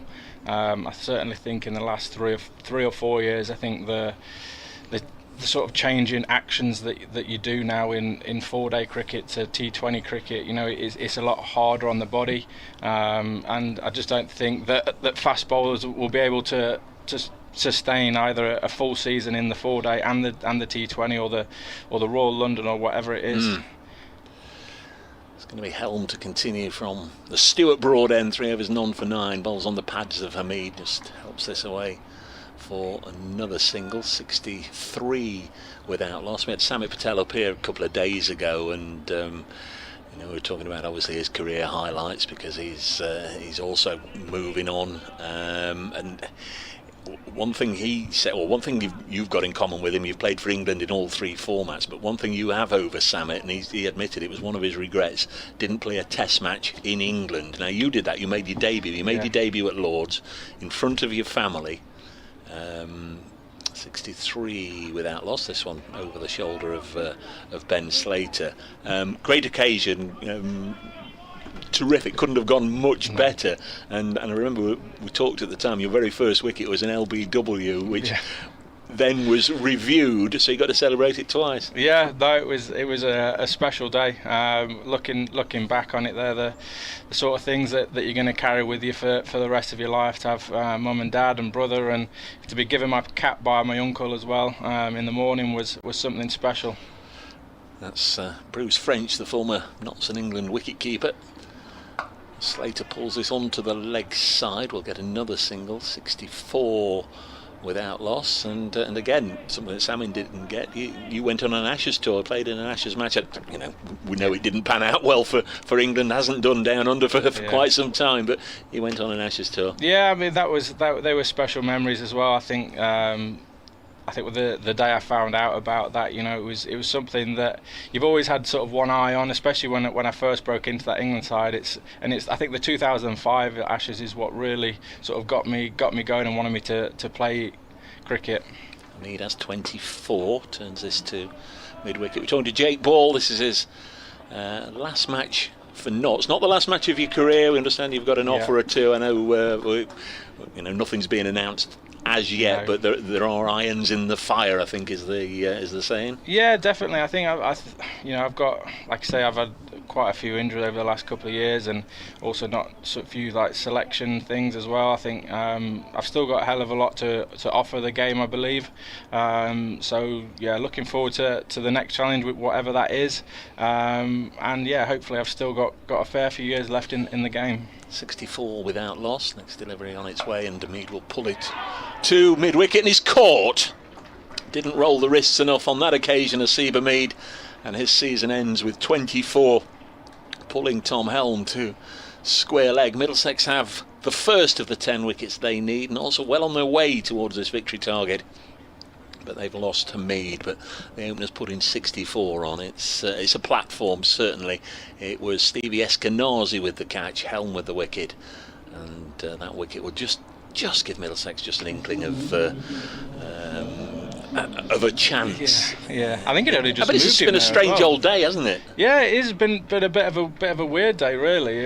Been a weird game, really, with the rain and a few nights off with bad light. I don't think the game's really taken off or gained any momentum. I think this morning was sort of how the game's gone. The pitch is a bit slow, not a lot in it. So they were sort of nudging it around, not quite sure how many they wanted. I think we expected them to probably come to us with an equation this morning. They didn't. So the game's just been played as it is. So I think they obviously have to do what they can do to try and stay in the championship.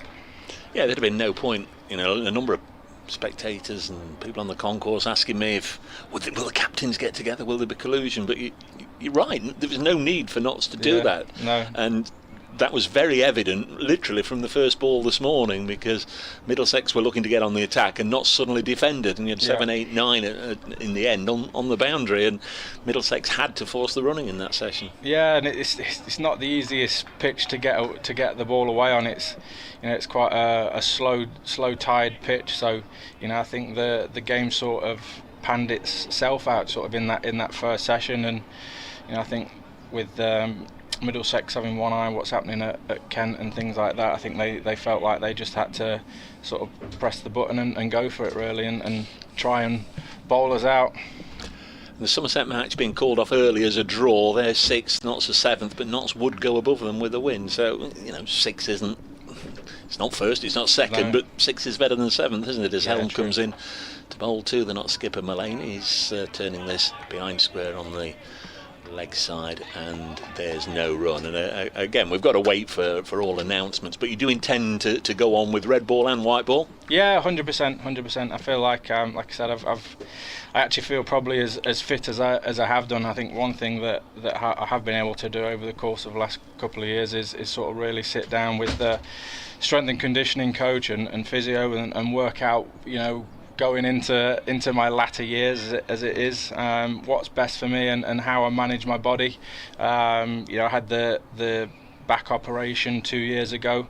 That went well, and that's all settled down. I've got the all clear with that to keep going. So there's no reason why I can't play for 3, 4, 5 years more to come. Looking forward to playing more red ball cricket as well. As Yadav starting a new over, 64 for 1. Slater's on strike on 36, drops us at the feet of short leg, and there's no run. When you said you were going to pop up and say hello, I was sort of thinking of your spells and occasions where you've run through sides. This is Yadav in again and bowls. It'd be interesting to hear your fondest memories out there in Nottinghamshire colours. I remember an extraordinary morning at Old Trafford where you from one end and Harry Gurney at the other, and a match that was drifting towards a draw, and I don't know if you got 5 wickets apiece or something in next to no time and blew them away. I know that was in tandem, but were they the sort of memories that you would take away? Yeah, definitely. I think that game was one. I think I got 5 first innings, Harry got 5 second, and I think maybe I got 4 that morning or something. And I think one game that sticks in my head, and it probably sticks in my head because Booney, our dressing room attendant, actually has a photo of it on his fridge at the minute, but we played Hampshire down here, maybe 17 or 18, and probably one of the best 4-day games I've played, and it sort of ebbed and flowed, and it was 2 great teams. The pack full of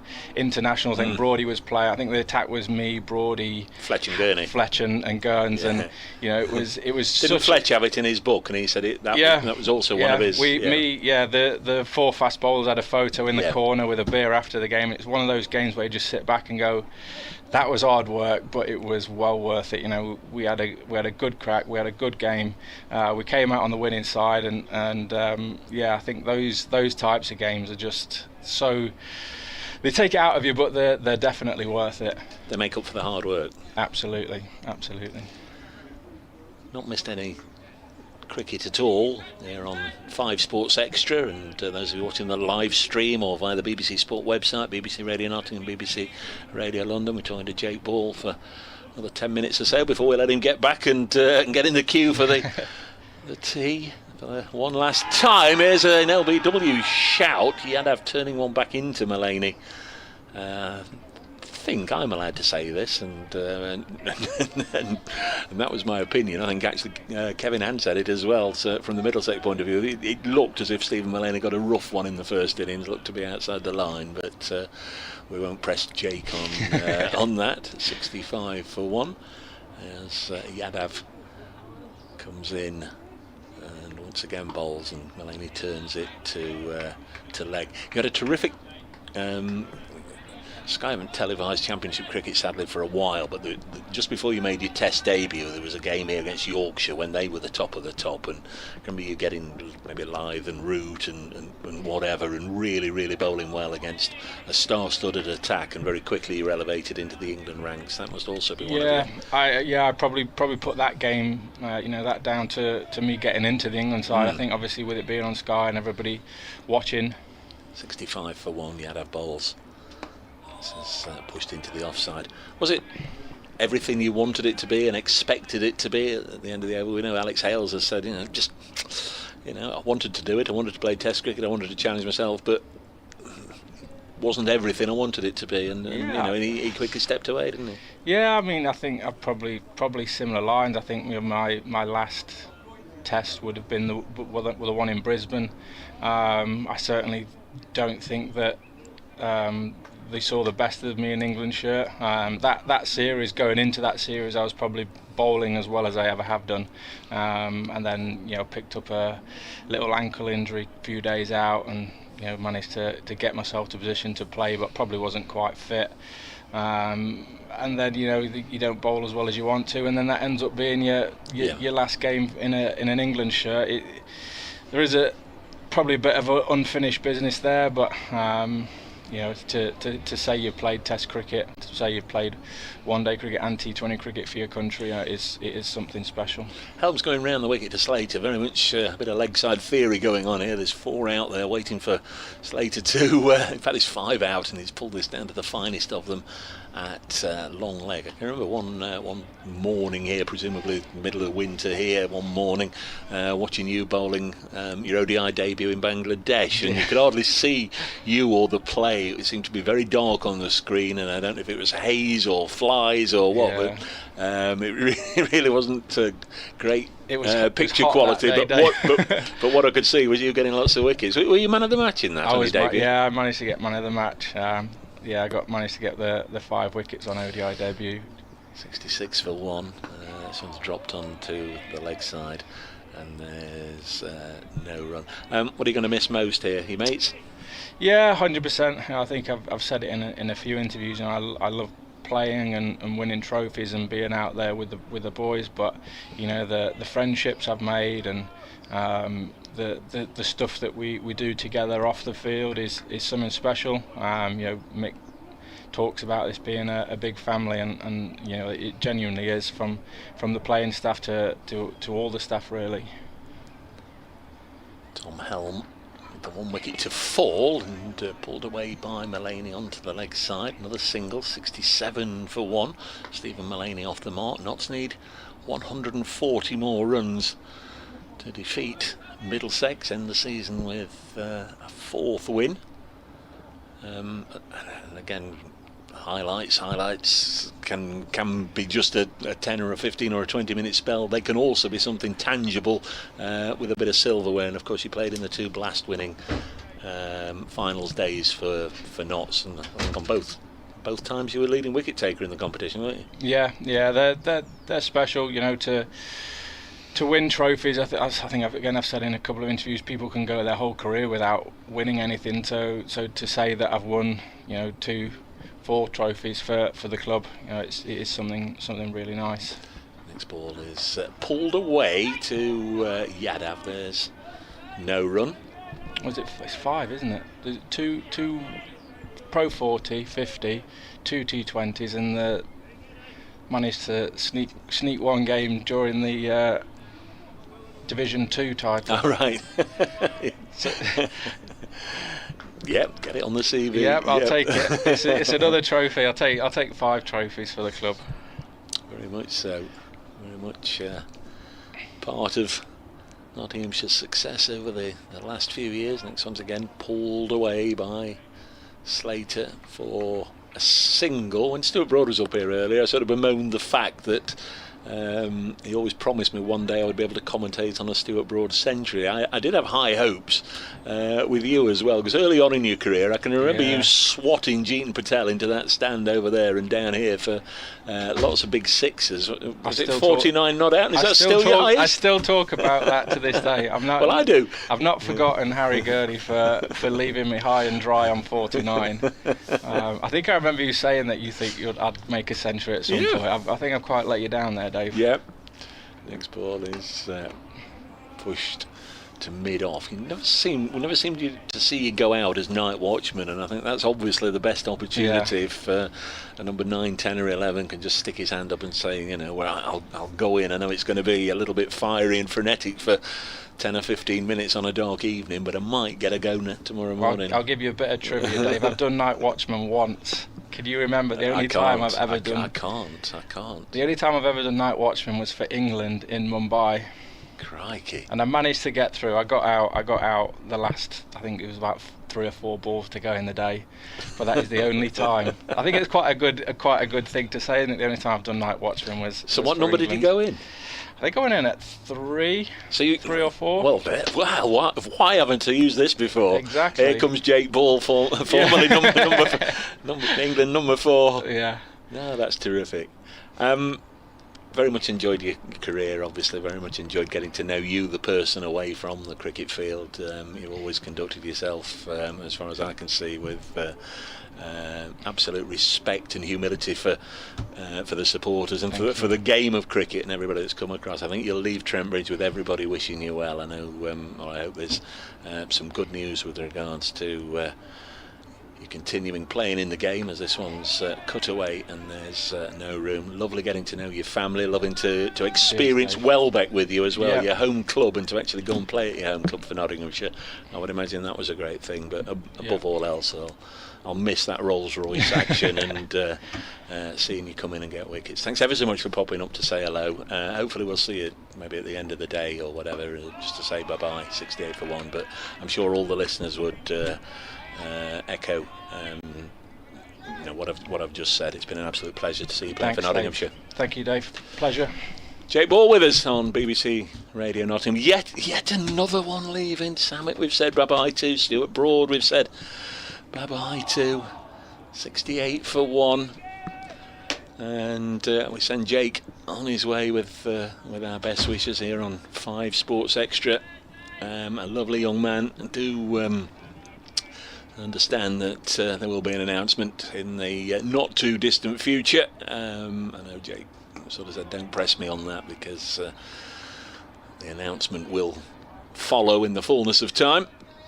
Obviously wants to enjoy this final match, final opportunity here to play at Trent Bridge. That last moment actually of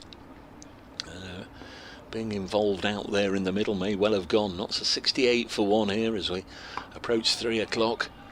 This one's cut away onto the offside. 39 overs remain after this one.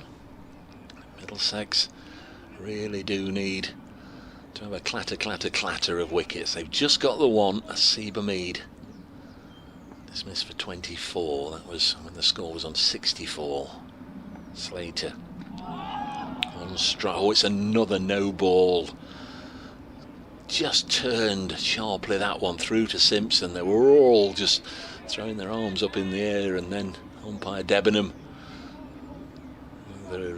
obviously they could hear it on the field, but stuck his arm out to let us all know it was a no ball, and now he's in discussion with the bowler.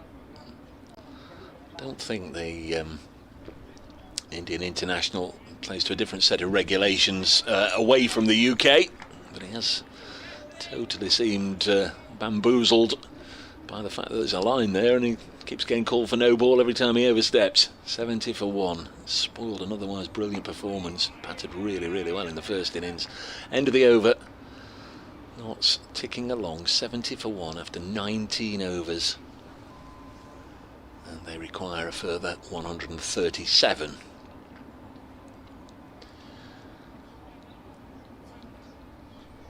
he will be today at 3:10, so only about 12 minutes away.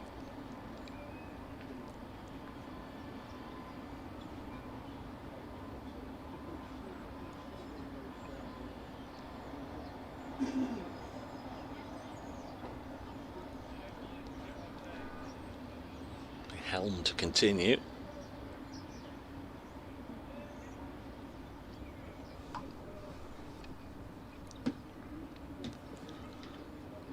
John Simpson, a respectful distance back. Helm does push the ball through. There's a little conga line of helmets behind Helm. This one is short, and Mullaney manages to deflect it by the leg gully. Down to long leg for a single.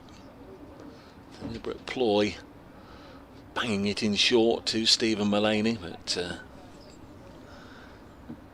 managed to avoid getting into any trouble. 71 for 1. This morning Middlesex rattled along in that morning session, but they still needed to come out after lunch to take the lead beyond 200. Sam Robson getting an undefeated century. Dane Patterson for Notts getting his 50th wicket for the season. Brett Hutton has gone past Simon Harmer on to 62 wickets for the first class season. As far as I can see, Brett Hutton is going to finish as the leading wicket taker in the county championship. There's Helm in again, once more leg side delivery from Helm, turned down to long leg by Ben Slater. Single taken. Moves on to 72 for 1. Kevin Hand alongside me watching on as we close in on the tea interval. I just looked and he was here. Where'd he go? Is it just because I'm hoping he's only just gone. Because I looked and he was here, and then I looked again and he wasn't. There was probably about 5 minutes in between. Oh well, listeners love you, Braces, so you'll be fine. Not given up here, have they? Not given up at Cansbury either, Lancashire. 323 for 7, they lead by 156. They've done their job, haven't they? They have. That one will be a draw. 72 for 1. Helm from the Stuart Broad end. Mullaney's taken the aerial route here, and the two men on the fence are looking behind them. That's never a good sign for the bowler. It's cleared the rope, and I think it's just plopped down. Is it in the front row of the Fox Road stand, or is it in? I think it hit the top of the hover cover and bounced up into the stand. There was an almighty thump, but it was a dull, dead thump, and I think it was the top of the hover cover and found it. Likes that shot. Stephen Mullaney played it a time or two at Lord's last year. When you remember in the second innings, he romped to a 55-ball century. Yeah, very nice of Jake Ball to pop up and share his closing thoughts with us on his Nottinghamshire career. 78 for 1. Been blessed with some lovely guests this week. Next delivery from Helm is pushed back to him. Samit Patel, of course, leaving. Paul Johnson's been up to see us. Paul Bradley, we had the England seniors team manager. Paul Franks yesterday. Stuart Broad and Jake Ball today. Roland Butcher, of course, Kevin Hand. I was about to say, and what have I brought you? Well, muffins at least, I guess. Yes, you've been raiding the breakfast buffet, which is never a bad thing. From the Broad end bowls, and Mullaney again takes the aerial route. This time they're interested on the fence, but again it's cleared them. 6 more. Middlesex have set their stall out here with Tom Helm to test Mullaney out with the short pitch ball, and he's 2 for 2. All up to couple over the rope, and Nottinghamshire move on to 84 for 1, and Mullaney with those 2 sixes has gone to 14. Ben Slater at the other end is on 40, and you know you've got to try something, haven't you? And even if you quickly veer away from that, Middlesex have tested out Mullaney with the short pitch delivery. Next ball is defended.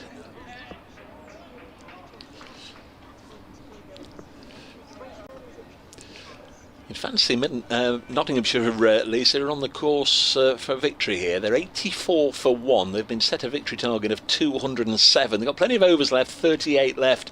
Ben Slater is on 40. Stephen Mullaney is on 14. They're in this position because Middlesex, the visitors, quite simply, they are relegated unless they can find a way to win this. So they declared earlier on setting Notts a victory target, a nominal victory target of 207, and Notts well on their way already. They're 84 for 1. So, what we got, Kev? About 7.5, 8 minutes to tea. Chance for both sides to reassess then, but Middlesex could do themselves a big favour if Yadav can get a wicket or two here. He's right arm around the wicket with a slip, a gully and a short leg, and this ball's floated up under the nose of Slater. Yadav's caused some excitement, hasn't he? This has been a much better innings for him. None for 16 off 7.1. He was a little expensive in the first innings, Yadav. Wasn't able to keep the scoring rate down. De Carey's is warming up at backward point. I think again that Middlesex are at that stage now. Remember they reached this point in the first innings, didn't they? You just felt they've got to go spin all the way up to the second new ball. I think they've got to go spin all the way up to stumps now, or thereabouts. Middlesex as Yadav is in, bowls. Oh, an inside edge past the stumps by Slater. Flat batted drive attempted outside of the off stump. Bottom edge goes past the stumps and they take 2. Slater's on to 42 from 64. Nottinghamshire 86 for 1. 121 more required for victory. It was said elsewhere, if Middlesex, I think they were 50 without loss, if it was 50 for 3 you'd think, oh, it could be interesting, but really on the verge of tea now. 1 down. It's Nottinghamshire's game barring something spectacular, and it means Middlesex will be Division 2 bound as here's Yadav bowls outside of the off stump. Slater leaves alone in the glorious September sun on this final day of the season. You're ruling out Kent collapsing in a session. Yes. Being bowled out, yes. Compton, Ben Compton. He'll carry his bat and see them home, I'm sure, as his Yadav bowls. Oh, a wrong un. And that went the other no way, ball. and a no ball. That went the other way. I've not seen him do that yet, have you? Might have hit a foot mark, or it might have been deliberate. We'll never know, but all of it is irrelevant because again he continues just to overstep. Slip, gully, shortish cover, short extra cover, and short leg crouch down, and forward goes Slater. The ball gets in between bat and pad and trickles back towards Simpson, well wide of the off stump though, despite the excitement. Just don't know why he keeps doing it. 4 times now already in this spell. Must have done it 4 or 5 times in the first innings, including one that Ben Slater sneaked to slip. I thought that might just have focused his mind on making sure he's behind the line, but clearly not. Again, Roland Jones just moving his fielders hither and thither, just trying something different. Let's look at the offside on the drive. Yadav bowls short through to the gloves of Simpson. Bit of bounce again for Yadav. Excitement's just brewing out there, but Middlesex time, well, to the point runs are running out. Still 37.1 overs, 119 runs. If they could put it, just like any form of cricket at any level, you put a couple on the board quickly, it just sends a little bit of a wobble, doesn't it? Just causes a little bit of excitement as Yadav's in, bowls, and oh, now he's gone through again. Slater attempting the cut, through it goes to Simpson. This time perhaps didn't quite bounce. Might have got under the bat, that one. 88 for 1. 119 more to win for Nottinghamshire. 1 more over to tea. Yeah, 37 overs remain, or a minimum of 37 overs. Of course, Middlesex cut out some of the histrionics and all the field placings and the delay of the game. Of course, they might even squeeze in a few more. Of course, Nottinghamshire, if Nottinghamshire win, well, Nottinghamshire win, but Middlesex have got to give themselves enough time to bowl Notts out to get 9 more wickets. And comes down towards the end and it's getting a little bit squeaky. If Notts do lose wickets, they're 6, 7, 8 or 9 down and they run out of overs, and it's going to be a case of what if and a missed opportunity. Going to be Josh De Carey's to bowl maybe the last over before tea. Yeah, it's 7 minutes past 3. So if it is the last over, there'll be potential 36 overs after tea. Again, De Carey's bowling a couple of practice balls at the far end. Jed Scott's just been on to me about those muffins from the breakfast bar. It's umpire Malinder at the Stewart Broad end. First ball is eased to backward point, fielded by Giant Yadav. So the afternoon session started with Middlesex still batting. They came out through the bat for 20 minutes or so. Sam Robson reached a century, his third of the summer. As De Carey's bowls, and Stephen Mullaney looking to go down the ground, and he's ended up getting a single to deep backward square leg. So 89 for 1, Mullaney on to 15. The declaration came with Middlesex on 224 for 6. That set Notts a victory target of 207 from a minimum of 58 overs. Middlesex clearly desperate to get amongst the wickets early on, but Slater and Amead went on the offensive. They put on 64 for the first wicket before Amead was dismissed for 24. That's the only success so far.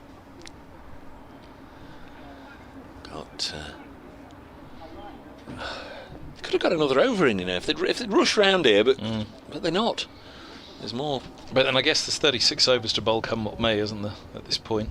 Well, 36 overs, yes, but I mean, you know my feelings on it. There's certainly the first couple of evenings. Get 40 in if you rattle round, but that's not going to happen. So it will be tea, because we're already at 9.5 minutes past 3. 4 balls left. 89 for 1 Nottinghamshire. Round the wicket comes Josh De Carey's bowling to Ben Slater. Eases this into the offside.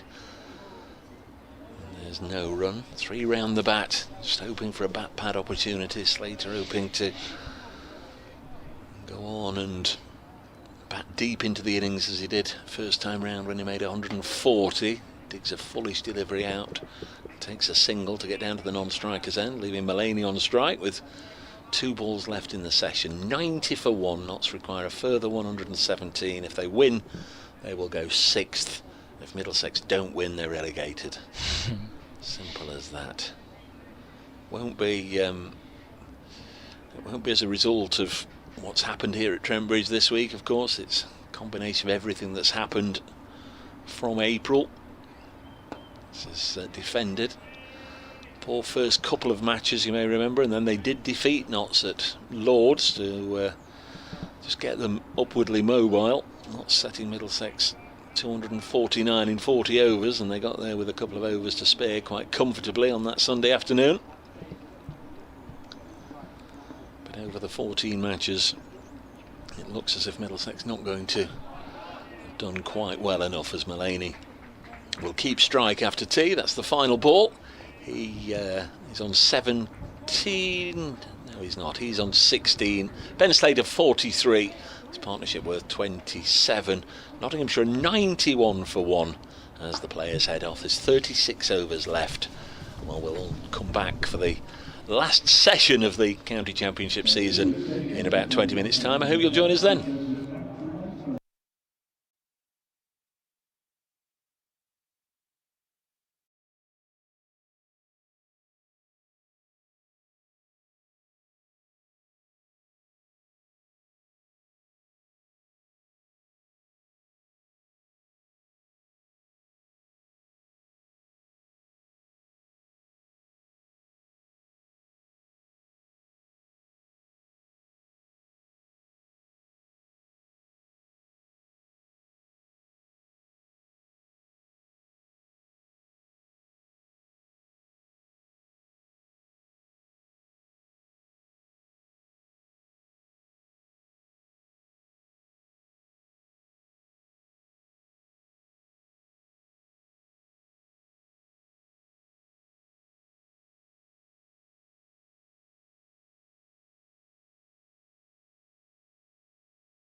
Returning to the field after lunch, I beg your pardon, after tea. It's the last session of the season with Nottinghamshire 91 for 1. They've been set to score a victory target of 207 here. Pretty much eased their way to the first half of that before tea here against a side that are just desperate somehow to get 9 more wickets, otherwise Middlesex are relegated. Seems like the season's going to end in a disappointing note as far as they're concerned. Notts on their way to victory, 91 for 1 as we're just about to start the final session of the season.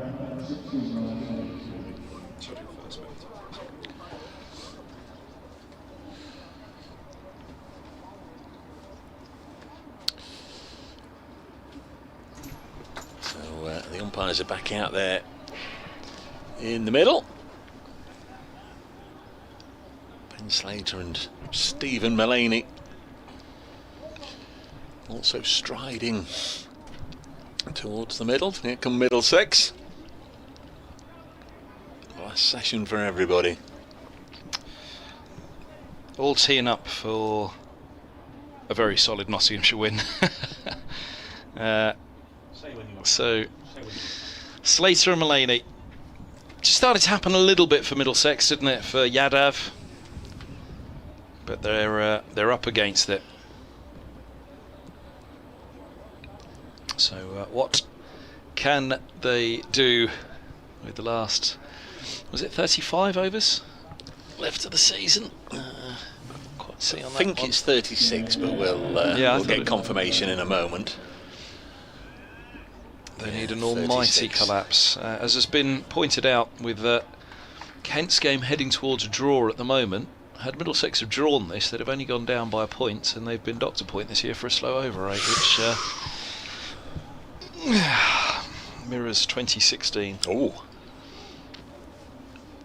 Went down by a point. They'd been docked 2 for a slow over rate. Here's Yadav, the man who it seems holds the key to any excitement now. He's in, bowls, and first ball short and cut away down to deep backward point. Deep cover goes around to collect, and 2 more to the total. Mullaney's on to 18 from 18. Nottinghamshire 93 for 1 from 22.1, and it is 35.5 overs remaining of the championship season here at Trent Bridge, and 114 more for the hosts to win. so are you on course to finish level on points with Kent?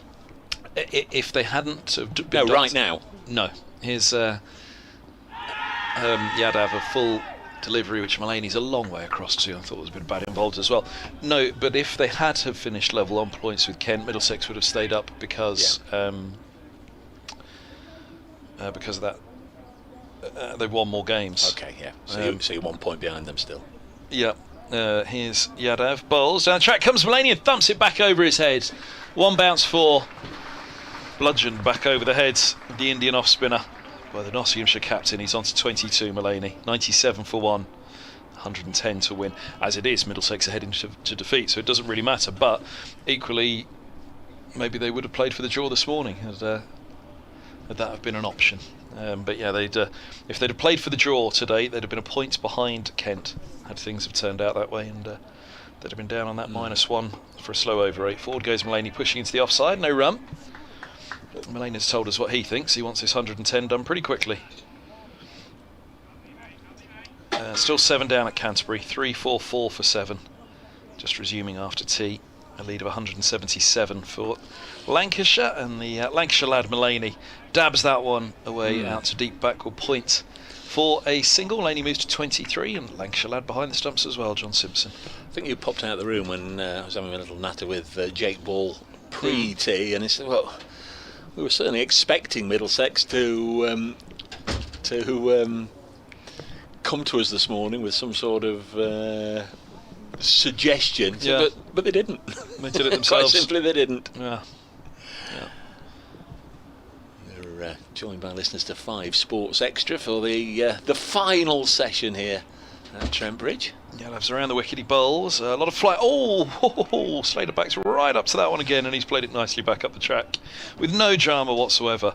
They really have played Yadav well off the back foot in this game. 98 for 1, Slater 43, Mullaney 23. 109 more for a Nottinghamshire victory and a Middlesex relegation. Yep, if you're just joining us, it's a day that Middlesex have really had to force the pace They began it 8 runs behind, all wickets intact in their second innings, and bearing in mind the bad news that has come from Canterbury this week, Kent and Lancashire, Middlesex needed really to better the result down there, and with Kent seemingly on course for the very worst of draws, so Middlesex had to win here. They forced the pace. They declared just after lunch, setting Notts 207 to win. After Sam Robson reached his century, the declaration came, and here is Josh de Carey's bowling from the newly named Stuart Broadend, bowling to Stephen Mullaney, the Notts captain, who pushes this to mid-off, and there's no run. 98 for 1. Mullaney has 23. He's on strike. Right-handed Notts skipper. A little push-em run down to the other end. Yadav will field. Notts in pursuit of that 207 to win. All the time in the world. 34 overs after this one. They're 99 for 1. Seabermead out for 24. Slater scored a century, a big century in the first innings, 140. Been at it again here. He's on 43 second time around. Ending the season with a right old glut of runs. Again, look, Middlesex just taking forever out of the game. You don't have to. At this point, I think they're you know how critical I've been the last couple of evenings. At this point, it probably makes a little bit of sense. There's 34.4 overs left of the season. These two are rattling along. We're going to have 34.4 come what may. So I think it is a frustration tactic. One the umpires will have to be on top of. Carey's bowls. Slater turns this to mid-wicket for a single. Trying to annoy them out. And that's the 100. Warm applause from a very good last day of the season crowd. Friday, of course, so there'll be plenty of people supposedly working from home, I'm sure, have come along today.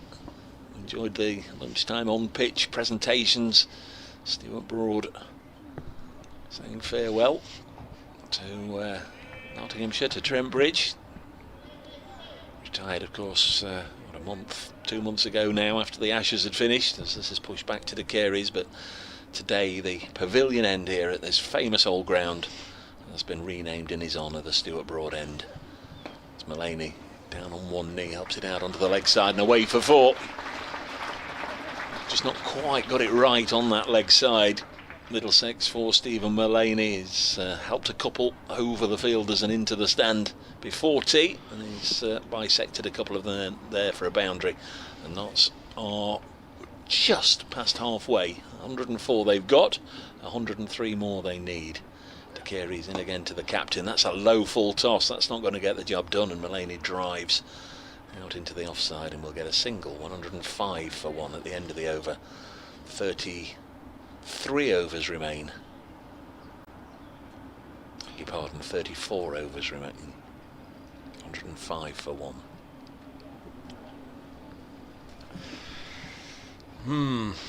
So yeah, underway again at Canterbury as well. Same restart time of 3:30 on the final day, so it's all even Stevens in that sense. Kent, of course, got one more batting point, didn't they? So no, it isn't a slow over rate that will relegate Middlesex, or that have forced them to go for the. They would have been 2 behind anyway. So it isn't that's forced them to go for the win here. Here's Yadav in bowls, and this ball's pushed away into the offside. Mullaney defending, 29 from 28.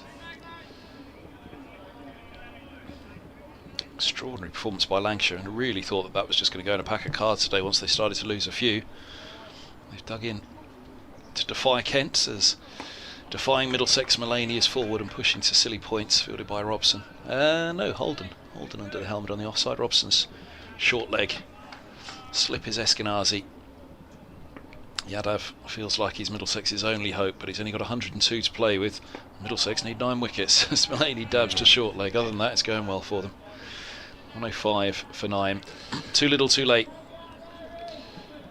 for Middlesex here at Trent Bridge. It's always going to be a tough ask to come here and better Kent's result when playing away at Trent Bridge last round, as Mullaney goes back and across, defending again. I've said a time or two, though, it's not the result of or what's happened here this week that's relegating Middlesex. It is over the course of 14 matches. You had to have lots of flight, and this is defended into the offside. 105 for one. Oh yeah, that's what I mean. Building up to this, you know, this was always, you know, it would have been a great escape, wouldn't it, if they'd have come here and bettered Kent's result. When you're playing Notts, who will hope to be one of the teams challenging next year in Division 1, as here's Yadav in bowls, and Mulaney pushes his way into the offside. 106 for one. As I said to Tom Helm last night, though, I'm sure what will frustrate you as a group of players is that you've come here and played well against Nottinghamshire.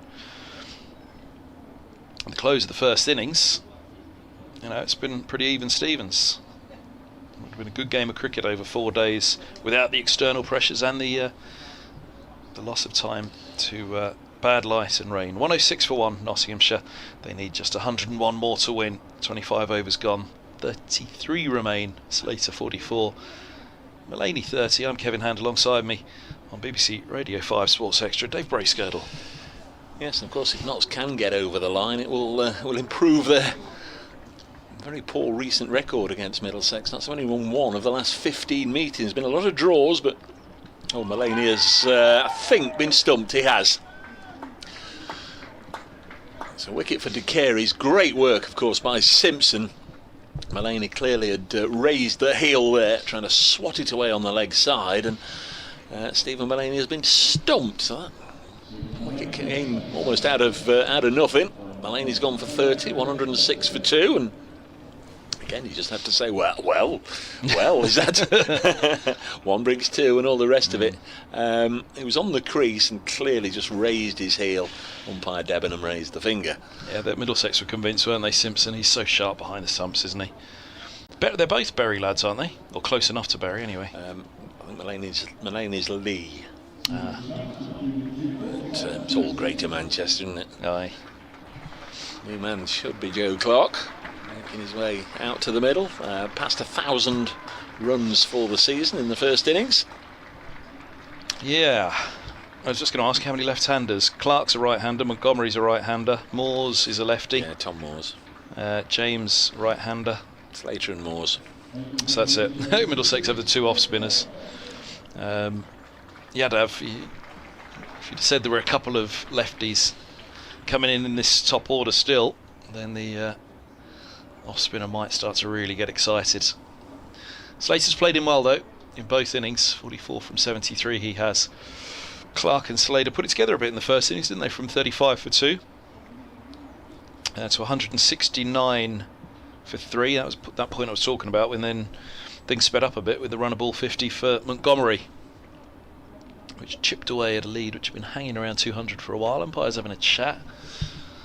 A long chat from the umpires. What are they nattering about? There's been a lot going on in this game, hasn't there? Yeah, there's been 2 or 3 minutes there between the fall of the wicket and obviously Joe Clark getting out there and all the rest of it, and now they start to have a natter. Well, Malander and Roland Jones seem to have had a lot to say to each other in this match. It's almost been a running commentary out there. It doesn't really need us. Should have just mic'd it all up out there. Well, at this end as well,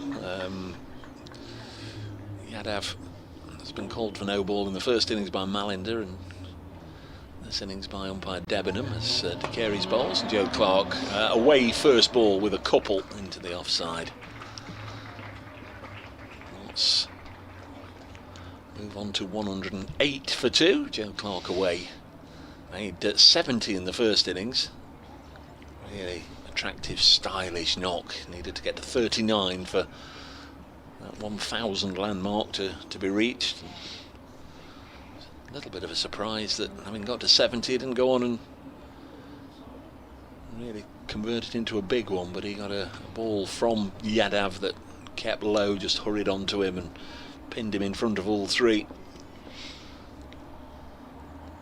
De Carey's to Clark again. This time he runs it to backward point where Yadav fields. They're getting excited again in the field, aren't they? But we're just reaching the point in the match at Canterbury, I think, where actually a Kent chase now is starting to become quite difficult, even if they were to pick up 3 quick wickets. 108 for 2. His delivery is punched back to Josh De Carey's. Fields off his own bowling. I suspect they're going to be handshaking about 5 o'clock down at Canterbury, don't you? 192 the lead with 3 wickets remaining, Yeah. so 32 overs to bowl, let's say, give or take there. Even if they would start that chase now, you'd have to go at a lick. Well, they didn't chase 130 in 32 against Notts a couple of weeks ago. Clark helps this down to long on for another single. Joe Clark busy at the crease as always. He's already on 109 for 2. Victory target is 207. Would be Nottinghamshire's 4th win of the season if they get there. Would lift them up to 6th in the table, and I think that's probably about right. Beat Somerset here, one at Northants, and then beat Kent here. It's wide of the off stump. Goes through to John Simpson, who executed a lovely stumping in that over. 109 for 2 to Carey's 3 overs, 1 for 13. Shadow just starting to creep on from the large stand away to our right, the still newest stand here at Trent Bridge, which is a familiar part of the ground now. A large, grand piece of architecture with its huge roof that wraps up over the top of the stand. Yeah, they call it the fridge because, as you can see in there, there's absolutely no sunshine at all. A little chilly in there. Good view of the action. Need to get some solar panels on the top of it because the sun's belting down on the back of the stand, and you could just put a few heaters on the front of the stand, couldn't you, on the front of that roof? There goes Yadav, right arm over, 109 for 2. Bowls, and that's a lovely drive by Clark. It's a really stretch for it, but in control. That's deep cover. Clark to 4. Knocks to 110 for 2. Just 97 more required for victory. 110 for 4, 97 for victory. You might just say, well, there's a chance, but it has to happen so quickly if Middlesex is to keep this interesting at all. A fantastic start by Nottinghamshire. Middlesex have 3 close around the bat and 2 not far away in the covers catching. Slip, leg, slip and short leg. The 3 close go down, and forward goes Slater and digs out a single into the offside. He moves to 45. 111 for 2. Clark on to strike. There could yet be a little bit of jeopardy here. 1 or 2 more wickets, and again the intensity from the Middlesex fielders will increase. The little bit of doubt might just seep into the Nottinghamshire side. They'd have bowls, and down the track comes Clark, and is struck on the back pad as he charged down the track, opening up to the onside. Ricochets away towards short leg, and he has to get back in his ground. Not quite the run out of Eskenazi earlier. He'd have bowls, and he's forward over the top of this one, dropping a single through the vacant point. 112 for 2. Sorry, Dave, you were going to say? Yeah, there's only 2 other matches now taking place. Obviously Canterbury that we're keeping an eye on. Lancashire 363 for 7 down there, leading Kent by 196. The other Division 1 games all done and dusted. Hampshire defeating Surrey by 52 runs. Warwickshire and Somerset drawn today. Yesterday Northants beat Essex. Round the wicket Yadav. So Slater just a little full, so Slater was happily over the top of that, easing into the offside, and there's no run. In Division 2, I beg your pardon, there's a couple going there. In Division 2, Durham have defeated Leicestershire by an innings. Sussex have defeated Gloucestershire by 339. But Glamorgan and Derbyshire and Yorkshire, Worcestershire heading towards draws. I suppose pushed away into the offside, no run. So basically you've got Ben Watts, Scott Reed, Dave Fletcher, Nick Webb, Jonathan Doidge and Dave Bradley all still working hard, the rest slacking off, is what you're telling me. Along with us, and Roland Butcher working hard at Trent Bridge, right to the last throes of the English summer. 112 for 2, Nottinghamshire. Much better weather today. We've got some cloud, but lots and lots of blue sky around still. Pretty much as a constant this week. Between 10 past and 6:15, it's been too dark to carry on, so we'll bear that in mind. Although it is a much brighter day all round, so we, if need be, might go on a little longer. You'd imagine we might be done by then, one way or another. Clark is on strike on 5. Joe Clark has thrown the bat at this one from De Carey's out towards wide-ish long on, and we'll get a boundary. Can't quite see who the fielder is there, an absolute mile away from us in front of the Hound Road stand. Made a despairing dive right on the ropes, but the ball eluded him, went for 4. Clark onto 9, 116 for 2. Yeah, 91 more needed. Let's see who it is out there. So the over not beginning particularly well for Josh De Carey's. A slip and a short leg. Clark, when they go into one-day mode, he'll slam this one away. High for half a dozen runs. 6 into the Fox Road stand. A good 7 or 8 rows deep. De Carey's has not very nicely his first few overs. Just getting the treatment here. 4 and a 6.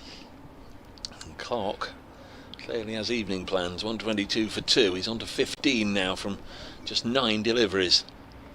De Carey's in again to Joe Clark. This one just hurried onto him outside the off stump, and Clark was almost through the shot before just readjusting, pushing it out to cover, who's now being sent out onto the offside fence by Toby Rowland-Jones.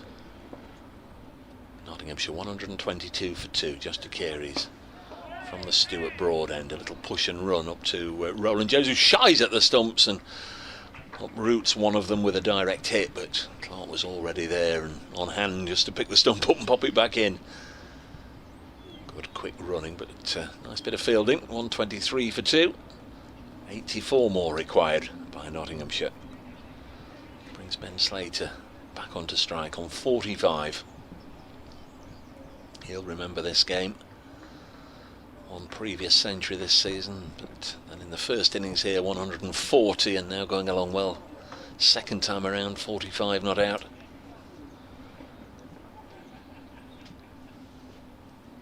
De Carey's round the wicket to Slater. Just pushes this calmly into the offside. There's no run. A couple of wickets today for Brett Hutton, so he just inched ahead of Simon Harmer. Looks like he'll finish as the leading wicket taker in the county championship this season, both divisions. The Slater defends, final ball of the over, 123 for 2, and congratulations as well to Nottinghamshire's Dane Patterson, whose wicket today was his 50th of the season. That's 3 years running that the South African has done it. It was a great pick-up really by the Nottinghamshire backroom staff to get Dane Patterson after COVID. Came across in 2021, should have come in 2020, but the 3 years he's been at Notts, he's taken 50 or more wickets each season, which is a great effort. 1, 2, 3 for 2, Nottinghamshire. That scoreboard looks gorgeous over there with a cloudy backdrop, hovering in the distance behind it. Reads well for Nottinghamshire as well, and for Kent. Scorers are in there. Nice to catch up with Roger Marshall this morning, doing the notching. I'm sure Don Shelley's in there alongside him for Middlesex. Yadav's in, he bowls and forward goes. Clark defending into the offside, there's no run. Powder puff clouds all around. Couldn't be a prettier picture to end the season, could it, Braces? No. Middlesex fans will be feeling a little rough, so will their players. You can see it's quietened down out there. There's a few double teapots, isn't there, as Yadav steps in. Bowls and cut away by Clark, backward of point, deep cover coming rounds with he's rolled over the top of it, Helm. There'll be a few more double teapots now, and well, he was full of enthusiasm last night, full of hope, Tom Helm, excited about the challenge of today. Unfortunately, that little tumble there which he took might just sum it all up. It's not to be for Middlesex, I don't think. 127 for 2, 80 to win. Yeah, not enough runs on the board for any mishaps or misdemeanours or misfields. Should have been stopped. Would have got 2. They'd have got back for 2. Yadav's in, bowls, and down the track comes Clark, tabs this into the onside, and there's no. As I said this morning, and this wasn't actually particularly from any conversation that I'd had with anybody, but I did feel that Middlesex would rather be beaten by Nottinghamshire today than run out of time themselves, and at the moment that's what's happening, isn't it? Here's Yadav bowls a lot of flight, and this is turned to mid-wicket, 127 for 2. Their frustration will be the loss of time in this game. They couldn't have perhaps set a little bit more, but as you quite rightly said, Dave, you're relegated on the not on the last game of the season, but based on the season's performances itself, as Yadav in bowls a quicker ball straight and turned through mid-wicket for a single off the back foot by Clark, who's on to 21. BBC Radio 5 Sports Extra here at Trent Bridge. The last game that just has a little bit on it, but there's not a lot of time left for it though. Nottinghamshire 79 required, 28.5 overs remaining, and 8 wickets standing as Yadav's right arm over the wicket to Slater, the left-hander, on 45, and that one went the other way as well, didn't it? I didn't quite realise he's possessed that ball, because I don't think I've seen him bowl it more than what is now twice in his time with Middlesex. I've seen him once just before tea. 129 for 2, Slater 46, Clark 21, Kevin Howells, Roland Butcher, myself, Kevin Hand, and Dave Bracegirdle. Yeah, we'll bring Roland in just after the 4 o'clock news, which isn't too far away. Yadav going through his full array of tricks, just hoping to find a wicket. There's movement behind the arm at the far end. Stewart just gets somebody just to move out of the way. Bless you. I managed to get my elbow there in time. A little late in the year for a bit of hay fever. Again, there's not an awful lot happening out there in the middle, or it's not happening at a great rate of, no pun intended, knots. Just while we're waiting for play to restart, can I thank Kirsty and Aaron, the production team that have pretty much all the games at Trent Bridge and indeed at Welbeck kept us on air, looked after us.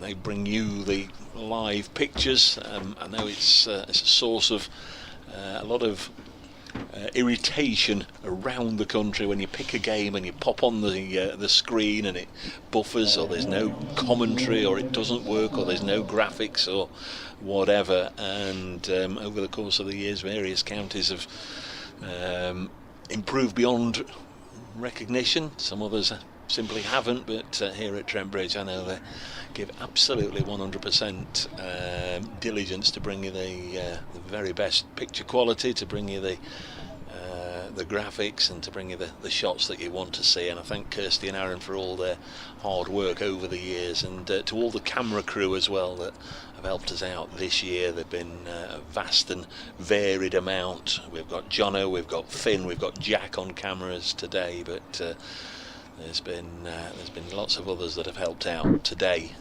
out there standing in the full glare of the sun, out there in the wind, out there in the rain and the cold, between April and September. And I know a lot of people appreciate, and some people perhaps don't even think about it, but it's a long old day, and you do need to be dedicated to it to show the appropriate diligence for your work. And I certainly for one thank them all. Absolutely terrific. Thank you, thank you, thank you. Now then, Sam Robson has taken the shin pads off. He's going to have a bit of a bolt. Yeah, a bit of leg spin.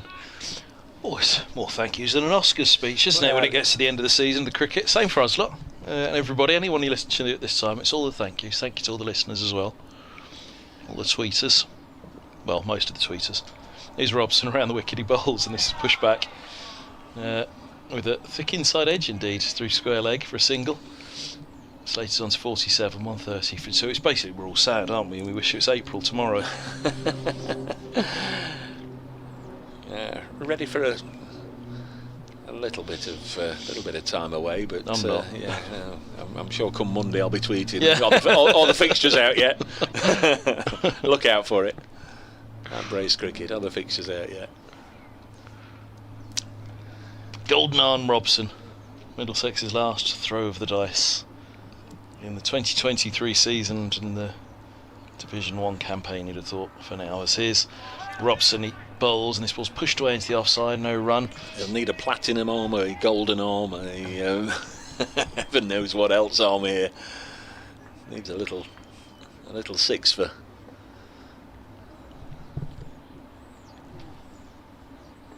Oh, a lot of flight on that from Robson. It's turned for a single into the onside to mid-wicket. They probably could have had 2 if they wanted them, but they're gently ticking them off now. Nottinghamshire 76 more to win, 131 for 2.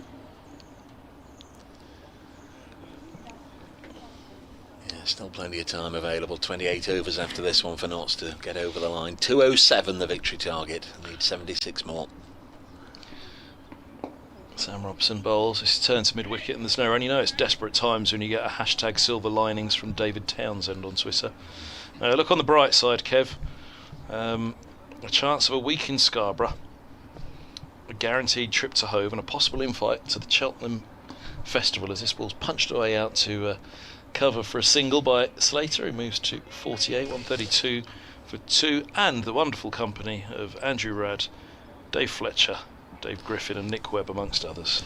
Yeah, and the one thing with Division 2 is, again I've banged on about it a few times in this game, you'll be playing 7 other teams at home and the same 7 teams away. Yeah. Just don't like that about Division 1. No. Alright, here's oh, Robson's bowled him, has he? Or has he stumped him, or is it nothing at all? They all were up appealing something, everything, anything. Clark survives on 22, Nottinghamshire 132 for 2, Slater 48, 75 more to win, end of the over. Robson is appealing towards the umpire at his end, Neil Malinder, and the wicketkeeper John Simpson is appealing towards the square leg umpire. I think that pretty much says it all.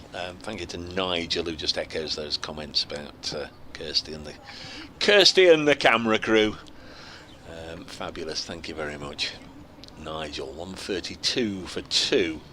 Really is a splendid evening right now. It's evenings like now which make the fixture compilers give us games in the last week of September. If they were at Old Trafford last week, they certainly wouldn't have done when it rained every day. We're lucky to get as many as 80 overs in on the last 2 days. No plays on days 1 and 2. A couple of sessions on the third day, and just 1 hour of cricket on day 4. It rained and rained and rained and rained and rained last week, and you thought, why on earth are we trying to play cricket in late September? Well, it's been a little bit like that this week, but today is quite nice weather-wise. Here's Yadav, 132 for 2, round the wicket bowls to the left-handed Slater. He's been patiently working his way through the nervous 40s over the last half an hour or so. He's now under 49 with that single. 133 for 2 brings the more impatient Joe Clark back onto strike. Clark is 22 from 19 deliveries, which includes a big 6 off Josh DeCary's. Saw Mulaney clear the ropes a couple of times. Slater's hit a 6 as well early in the piece. James Lawler, who kindly sent a box of chocolates up to the commentary boxes last week. Is it too early to ask for a Christmas miracle? Well, divine intervention for sure is required at this stage, you'd have thought, James. Not missing any cricket, because Toby Rowland-Jones and Giant Yadav are discussing the theory of evolution, or how to bake a Christmas cake, or some such a really long unnecessary debate going on. Some of course would say it is that it is necessary. You've got to get the right fielders in the right place, but Middlesex. Oh, and there is a wicket. He has got the wicket. Lovely bit of bowling from Yadav, and Joe Clark has gone, just clipped off a bail. So that long chat, whether it disturbed the concentration of Clark or not. 133 for 3. Clark out for 22, bowled by Yadav from 20 deliveries. Just do this quick update for BBC Radio Nottingham. Third wicket has gone down then. Not still requiring 74 to win. 7 wickets in hand. Slater's still there on 49. Quibbles in Canterbury as the third Nottinghamshire wicket falls. Well, there is still a little bit of hope in this game, isn't there, for Middlesex? There is that update.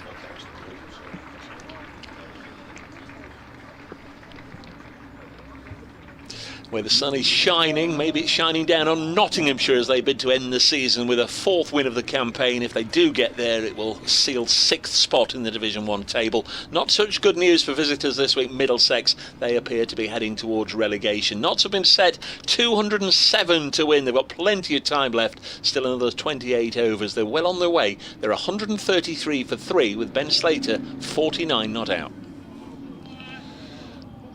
So there's an update for BBC Radio Nottingham. Kevin Hand will See if he can conjure up another wicket, and then he'll be joined by Roland Butcher.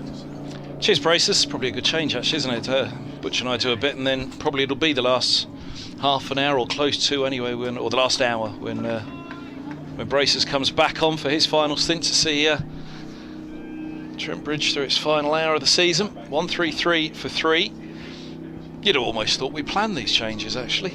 As Yadav is about to bowl with a slip and a short leg, and Montgomery, who scored a runner ball 50 in the first innings, if he gets going here, this could be over in a flash.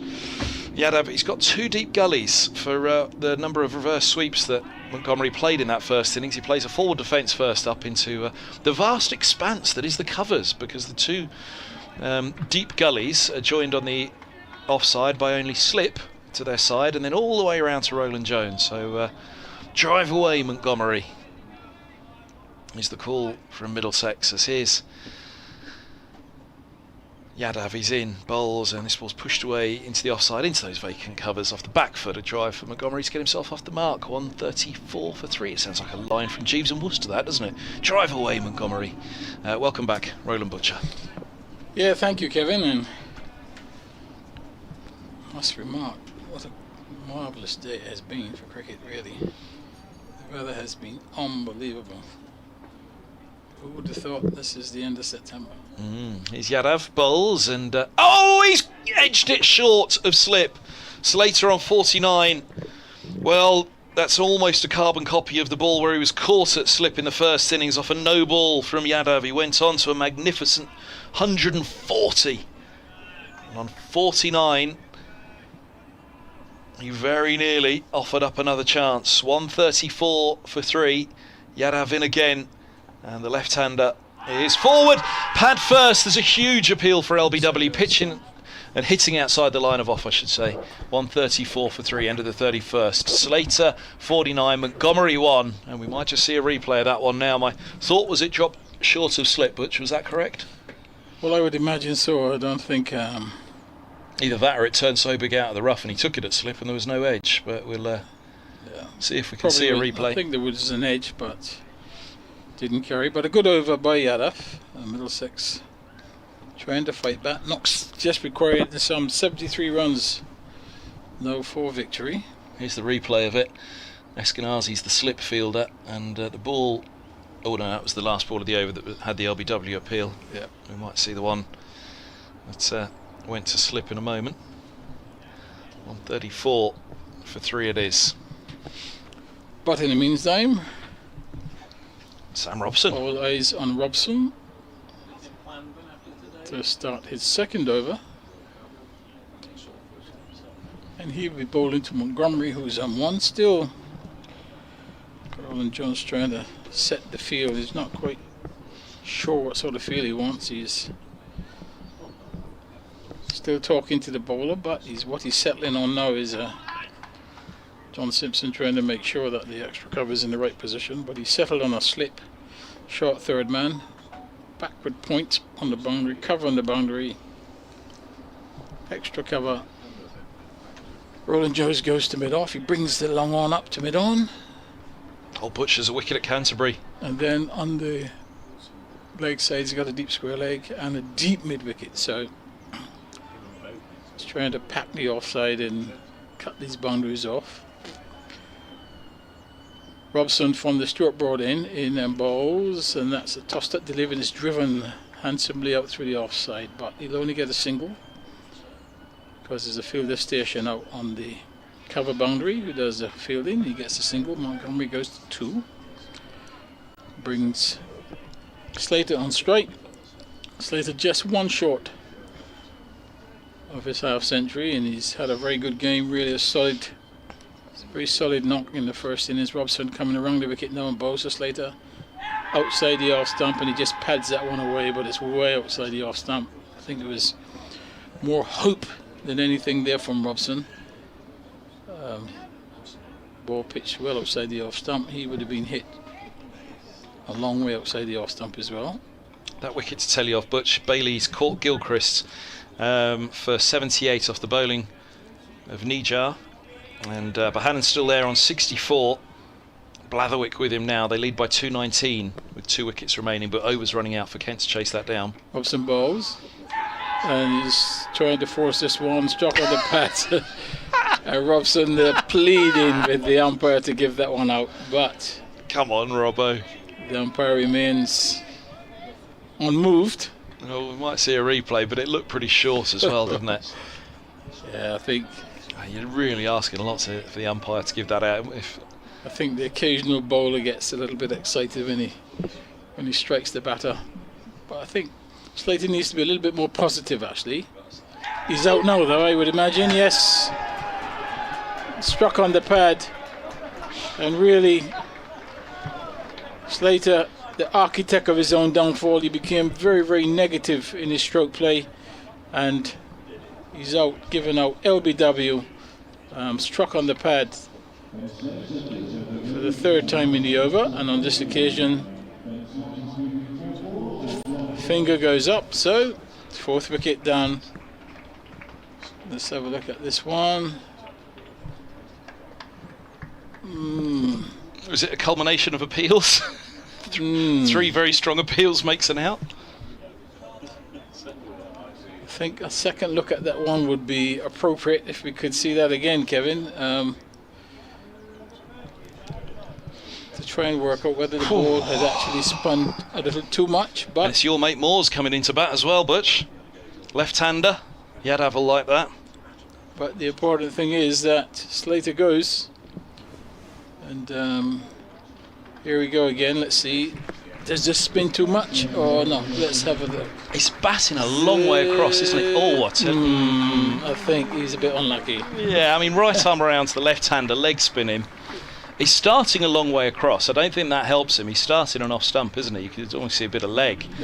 But as much as he backs up onto leg, doesn't he? And yeah, he's... But it went a long way, and well, the umpire surely not, but surely not. The umpire doesn't have the benefit of the RS, so he goes on what he sees first of all. His first impression is that's out, so finger goes up.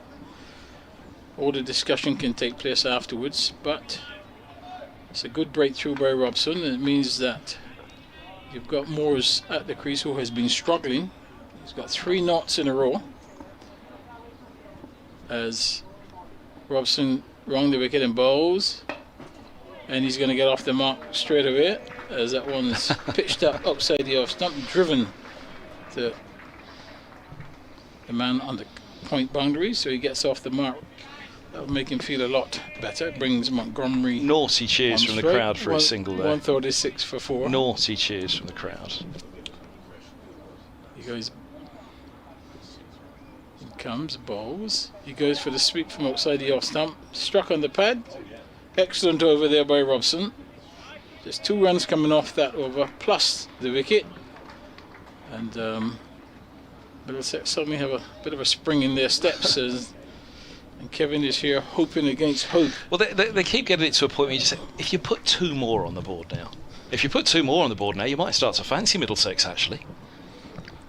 1 more on the board now, it'd be interesting, wouldn't it?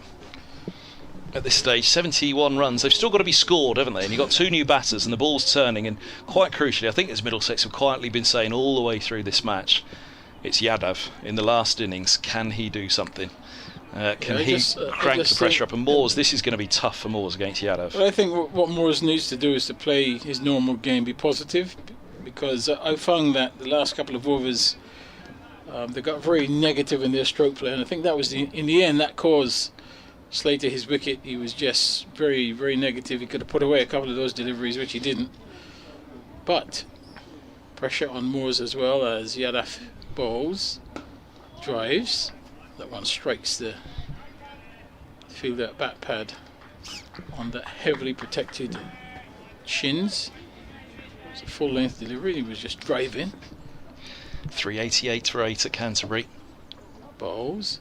Oh, and that one. And every ball here is looking as if there's going to be a wicket. And surely not, but surely not. Only county cricket, eh? Can Middlesex escape the guillotine? This would be one of the greatest escapes, surely, wouldn't it? It's got to be up there if they manage to pull this off. Yeah, left bowls and moves forward. Defends solidly into the offside.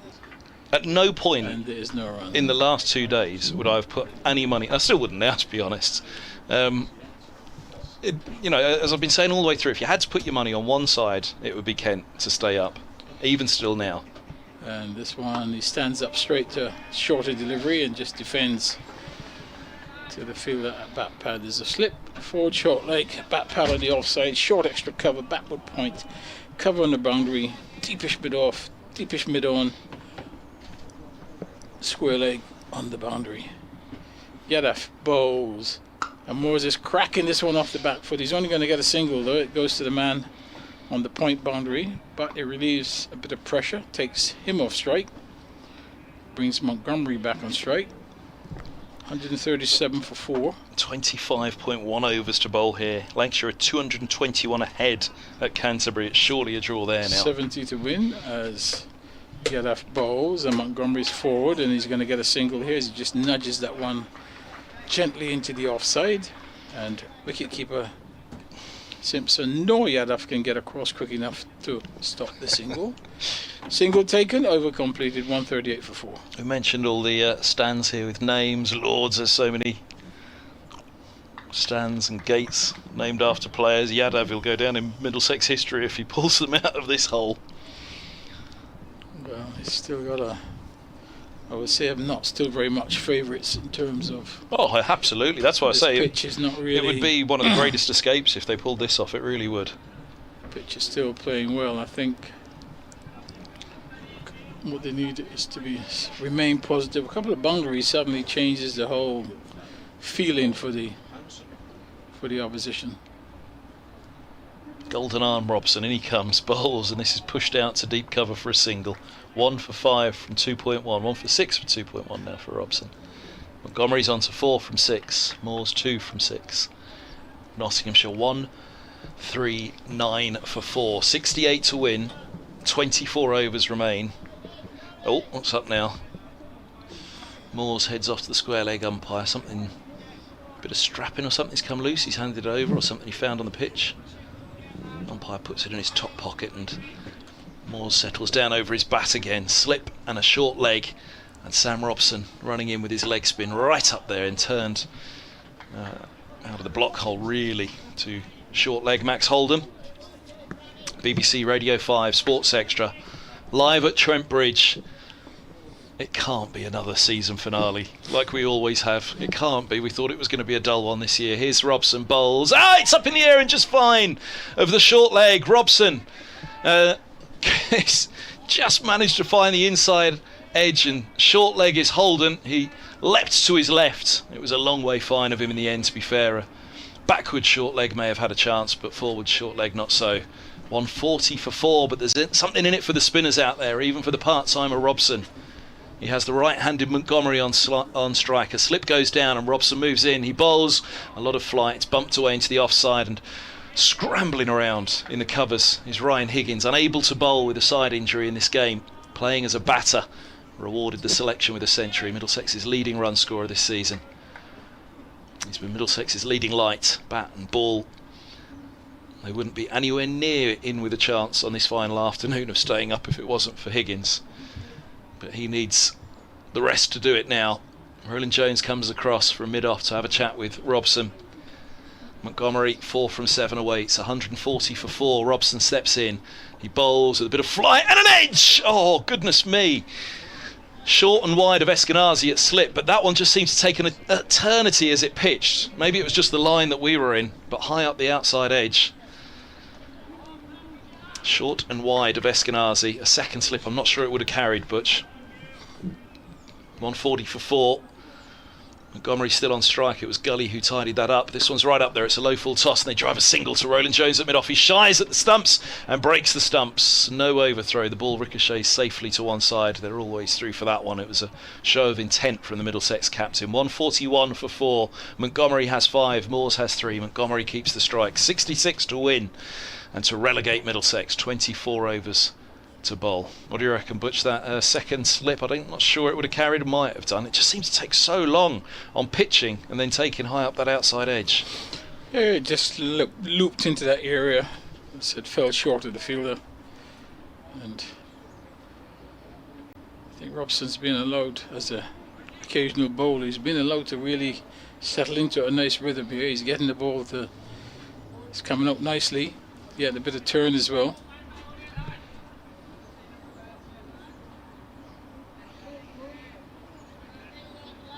Yadav will continue. He's going to bowl over the wickets to Montgomery. He's got those two short third men. Yadav bowls to Montgomery and he's forward looking for a single, but anticipated by Simpson and Yadav. Both converge on the ball in the cover region and prevented the single. 141 for the loss of 4.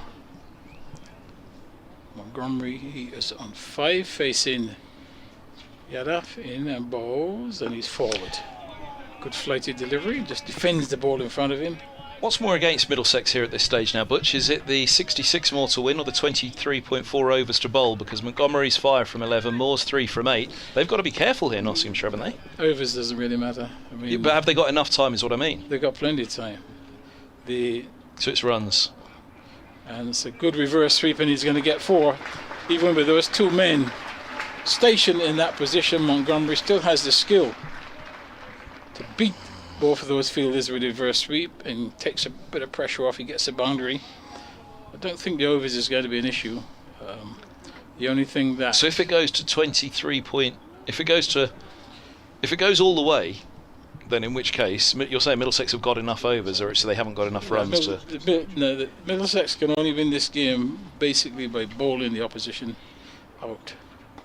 And that one's turned in the onside, and he'll get a single quite easily as it goes to backward square leg. So he gets... So in which case it's a Nottinghamshire win or it's a Middlesex win. You're saying there's no way it's a draw, this one? That's the bottom line. He has a chance to bowl at Moores now. 146 for 4. There's 3 fielders around the bat. Yadav to Moores, and he's clipping this one. I think it strikes the fielder at short leg and deflects to the bowler. I think you're right. And there's no run. I think you're right, mainly based on this is a Stephen Mullaney side and Notts go out to win. So they won't be perturbed at this point. They'll be thinking about the victory still. And that one is cut into the ground, and the over completed. At the end of the over, it's 146 for 4. However, I think at this stage, Kent fans would desperately be saying, forget the win, Nottinghamshire, can you just ban out the draw, please? Is that a fair comment? I think at this stage, Kent would be quite happy for Lancashire to keep batting. It's a draw at Canterbury. They've shaken hands, 390 for 8, Lancashire. So they've shaken hands at 20 past 4, and Kent will go off that field. I would imagine thinking right now, can you just block for 23 overs, please? Never mind the 61 runs. No, I think Kent would be hoping that Notts could knock these runs off. That's what they'd be hoping for. They only need Notts to draw. If Middlesex win, Middlesex stay up. It's a long shot. There's only 61 runs to play with, 4 wickets standing. But that's the equation that awaits the final hour and a bit of the County Championship season here on BBC Radio 5 Sports Extra. Roland Butcher, former England and Middlesex batter, alongside myself, Kevin Handers. Robson bowls, and it's a little short and rocking back. Montgomery cuts the single out to deep backward point. Moore's back onto strike. Kevin Howell's with us as well. Dave Bracegirdle will be back in a few moments to update listeners on BBC Radio Nottingham and take you through the final hour of this game here at Trent Bridge. Sun bathing one side of the ground now, the shadow of the large stand to the right of the pavilion as we look. I was going to call it the Stuart Broad Pavilion. Of course, it's the pavilion at the Stuart Broad end. Here's Robson now with... Now, there we go. They've moved slip across to short leg where that chance went. A sweep from Moores may well have been met on the full, that, and it may well bisect the field, and it does. 2 out there. He's got it through them. Moore's first boundary, he's on to 7. It's the 150 up for Nottinghamshire, 151 for 4, 56 to win for the hosts. Yeah, I think he ended up getting it on the full toss, and obviously a premeditated shot. but he got it, struck it well enough to beat the two fielders converging, one from deep square leg and one from deep mid wicket. Yorkshire still going for a win at Headingley. Glamorgan and Derbyshire still batting it out as Robson bowls, padding up his Moors here into the offside. All settled in Division 2. Durham up as winners. Worcestershire up in second place. Surrey are champions. Northamptonshire are down. Middlesex are heading down with them unless they can perform something quite incredible here. In the final 22.3 overs, they've only got 56 runs to play with though. Robson moves in, bowls and swept again, up in the air, underneath it, should be a catch at mid-wicket, it is a catch at mid-wicket, 151 for 5 Nottinghamshire. Sam Robson has 2 for 13 in his 4th over. Moores holds out, 56 to win. This could well be on. It could well be, but that's very poor batting by Moores. You know, you've got teams in a good position, you've got a deep square leg and you're trying to sweep from outside the off stump. You got away with it the first time, and on this occasion he hit it high in the air and he's caught well inside the boundary, and poor option there by Tom Moores. His poor form with the bat continues, 3 knots and now 7 really, and he's put the team in a little bit of bother as well, having played that shot.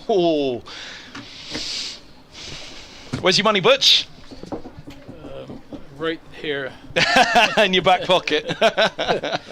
If you ask me where is yours, that's a different matter. It's still Kent. It's got to be Kent still, surely. Surely got to be Kent still.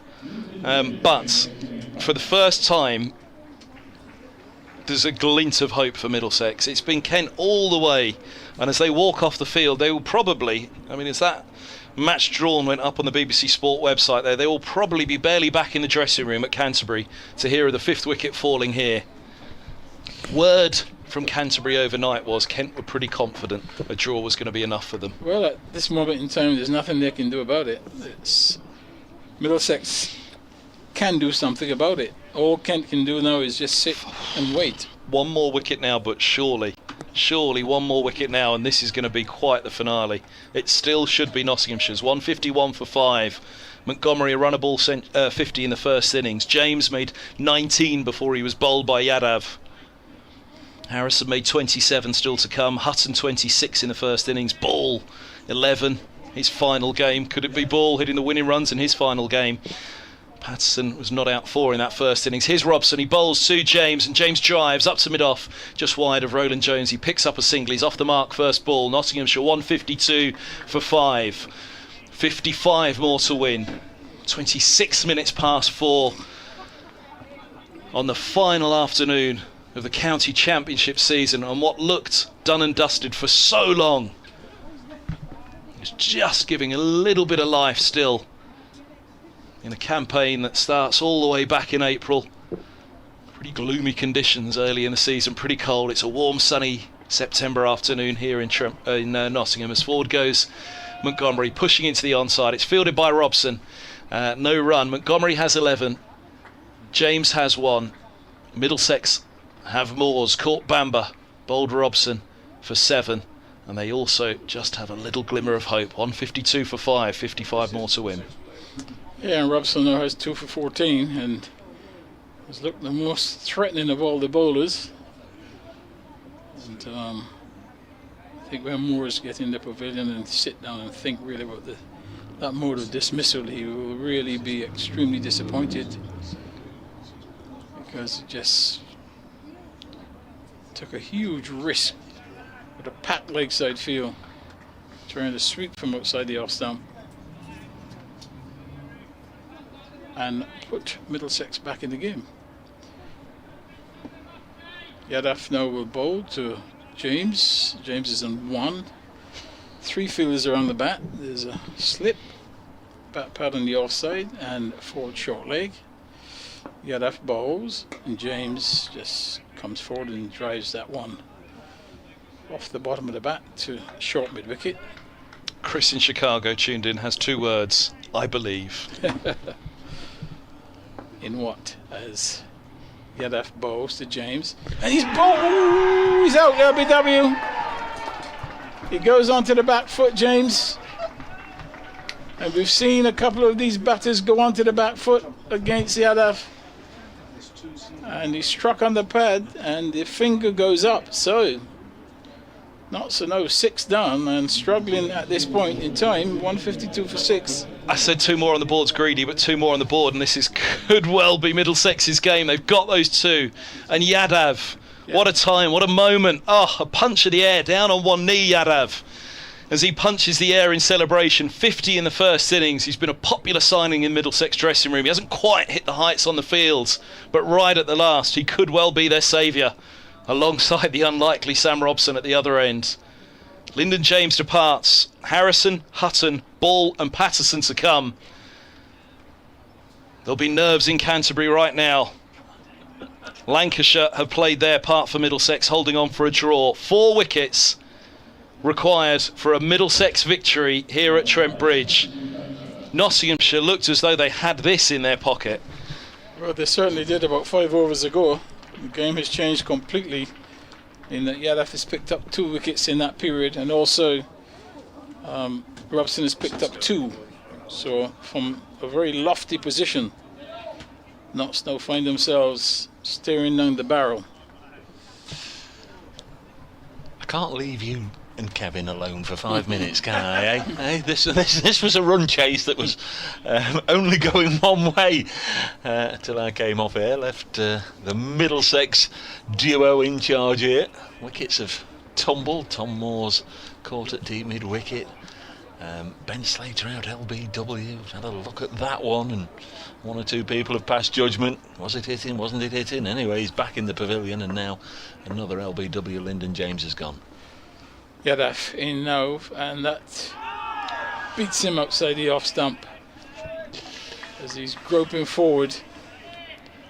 Ball ends up at slip. 152 for 6, and a bit of nerves now around the Notts batting as Harrison is faced by a slip forward short leg and a backward short leg, and he goes watchfully back onto the back foot and defends. Ball goes to short. To backward short leg, and there's no run. Yadav in a hurry to get back to his mark because he knows that he's got the upper hand at the moment. He's creating a lot of pressure in bowls, and he's forward. Harrison meets that one with a full face of the bat. Ball goes gently back along the pitch. Yadav does the fielding. Yadav has 2 for 46. He's in his 16th over. And you can rest assured that he's going to be bowling the rest of the overs from this end. He bowls, and Harrison is going to get off the mark here as he turns this one to fine leg and gets a single. That was the final delivery also of that over. Score 153 for 6, 54 required. Harrison is on 1, Montgomery 11. Hello, if you've just joined us, Kevin Howell's telling me that another 2,000 people have just joined us on 5 Sports Extra. I wonder why. I wonder where you're listening from. I wonder if you're a Kent supporter, just tuned in to see if you're going to stay in Division 1 or you're going to be relegated. Middlesex seemingly up against it pretty much throughout this game, very much up against it today, but 3 wickets in relatively quick succession here have changed things dramatically. 153 for 6 Nottinghamshire. Quite simply, Middlesex are relegated unless they get 4 wickets before Notts get these 54 runs. Here's Robson bowling to Calvin Harrison, who defends. The runs have dried up, the wickets have started to tumble. The overs ticking away. 153 for 6. The light is good. That will be the most encouraging thing at the moment for Middlesex, and the 2 spinners are delivering. Here is Robson. Oh, he got that one to turn. A proper leg break that went past the outside edge of Calvin Harrison. Here's an update for Radio Nottingham. Well, not quite as good as it was a moment or 2 ago, Lisa, because Notts are now 153 for 6. They're on course to chase down that victory target of 207, 54 more required, and they've got plenty of time to do it. 21 overs or so to go, but they've just lost 3 wickets in pretty quick succession here. Middlesex, from their perspective, need to win this game, otherwise they're relegated. So lots of pressure, spin on at both ends, dramatic end to the county cricket season. Notts chasing 207, a 154 for 6.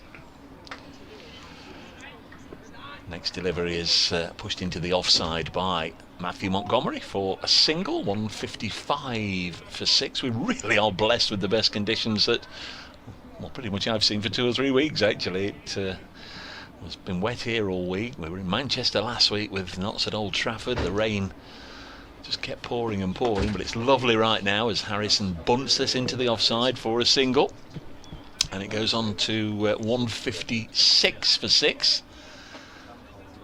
And Notts now require 51 more. 207 for Notts. They'll want to end the season in front of their fans with a win. It would lift them up from 7th place to 6th.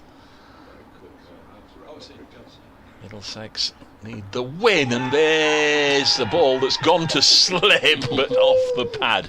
Matthew Montgomery trying to sweep a ball that's outside the off stump. There was a deflection from the pad which flew to slip, and they're all appealing for all sorts of things, but A, he didn't hit it, and B, it wasn't in front of the peg, so he's not got a deal going for it. But excitement out there, and that's really why we all fell in love with cricket in the first place. It's something that excites us, and an exciting finish to the county championship season is something that will send us all into the winter with warm memories. And Sam Robson continues to cause problems. I think he's been the most problematic of all the bowlers, in that nobody's been able to get on top of him, and he's getting the ball to turn and causing some concern for the Notts batters. Now it's back to Yadav, who's caused some concern himself, and he's going to bowl to Harrison.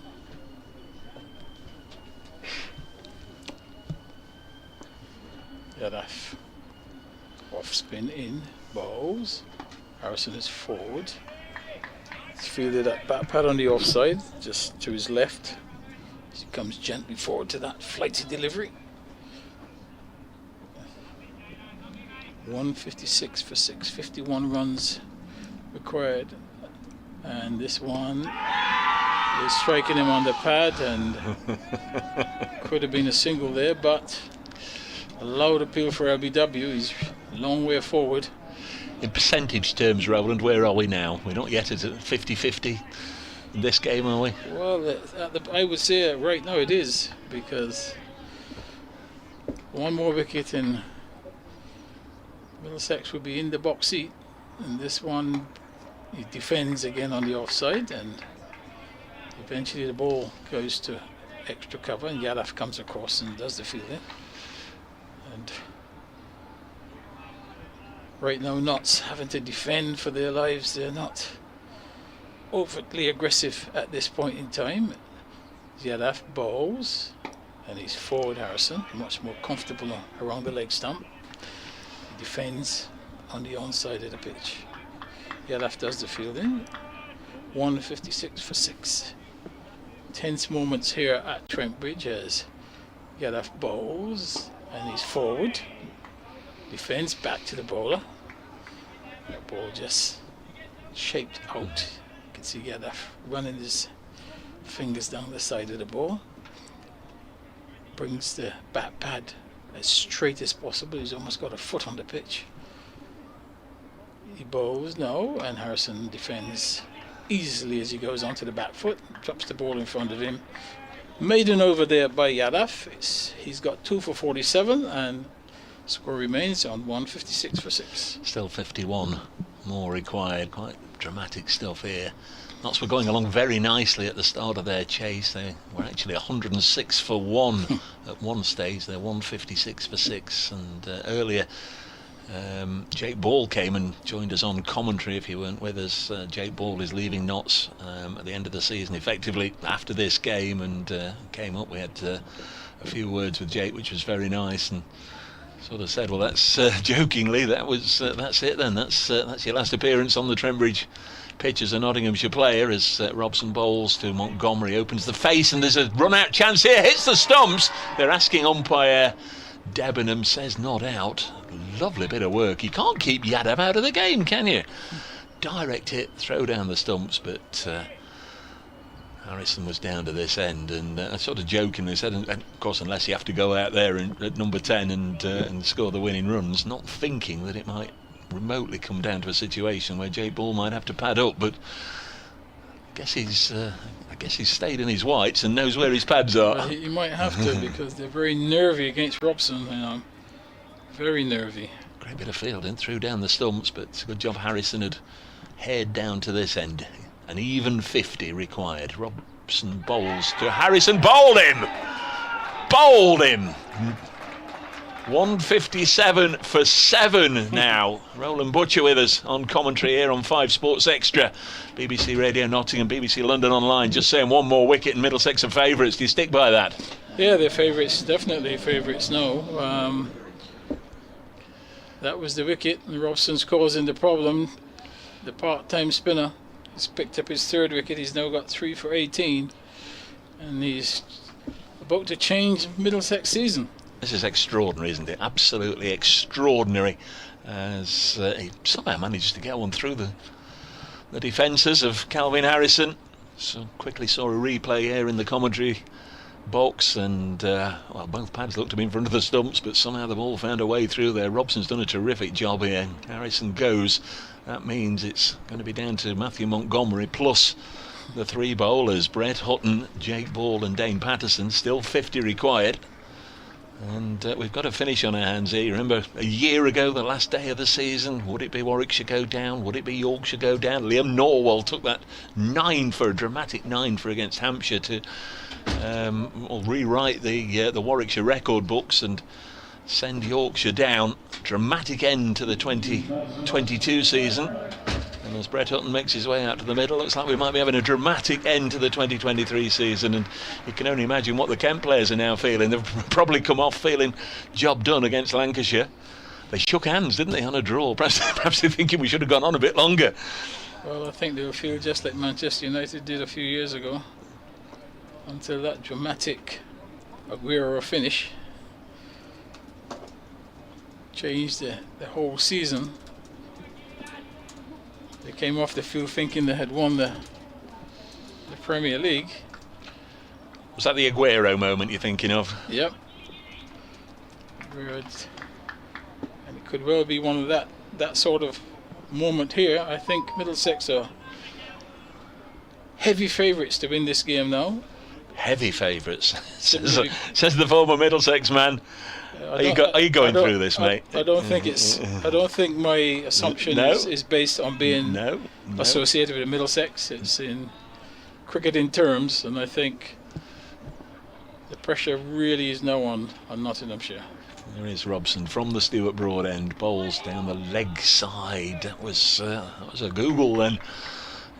Turned sharply down the leg side. Brett Hutton just had a little bit of a fend at it, didn't get anything on it. It goes through to Simpson, who's been quite brilliant behind the stumps. 157 for 7, 50 required, and Nottinghamshire from a position of, well, strength, but they were absolutely clear favourites, are really up against it. 157 for 7. Next delivery is again down the leg side, and Simpson just absolutely praised him to high heavens. Can't get anything on it, and it's wide, and it's 5 wide, speared down the leg side quickly by Robson. He might have thought the ball before gave him some encouragement, so tried it again, and it just sped away, scuttled along past the diving Simpson for 5 wides, and crikey, Notts could do with that. Yeah, attempted googly, nothing the keeper could have done about that. It was short. There is Robson in again, and this is edged. Oh, now it's been edged along the ground, and it's gone through the slip cordon for a single. 162 for 7. Producer cursed. He says, Dave and Roland, can we keep an eye on Kev? He's getting getting a little giddy. Every chance he might do he might invade the pitch if there's another wicket. He's like a cat on a hot tin roof at the moment. Kevin Hand will bring him back before too long. 163 for 7 as Robson bowls to Montgomery, the sensible option out there. Matthew Montgomery, as he cuts it for a single. 164 for 7. There's 1 ball left in this over, the 40th of the innings. There'll be 18 left. We'll have a couple more, and then when the board says 16 overs to go, the umpires will look towards the scorers and tap their watch to say we're entering the final hour. As Robson Full toss, Brett Hutton gives it a bit of beef out to deep mid-wicket. There's a fielder out there and they'll only get a single, so he'll keep strike as an aeroplane just gradually, beautifully descends slowly into East Midlands Airport away to our right. 165 for 7.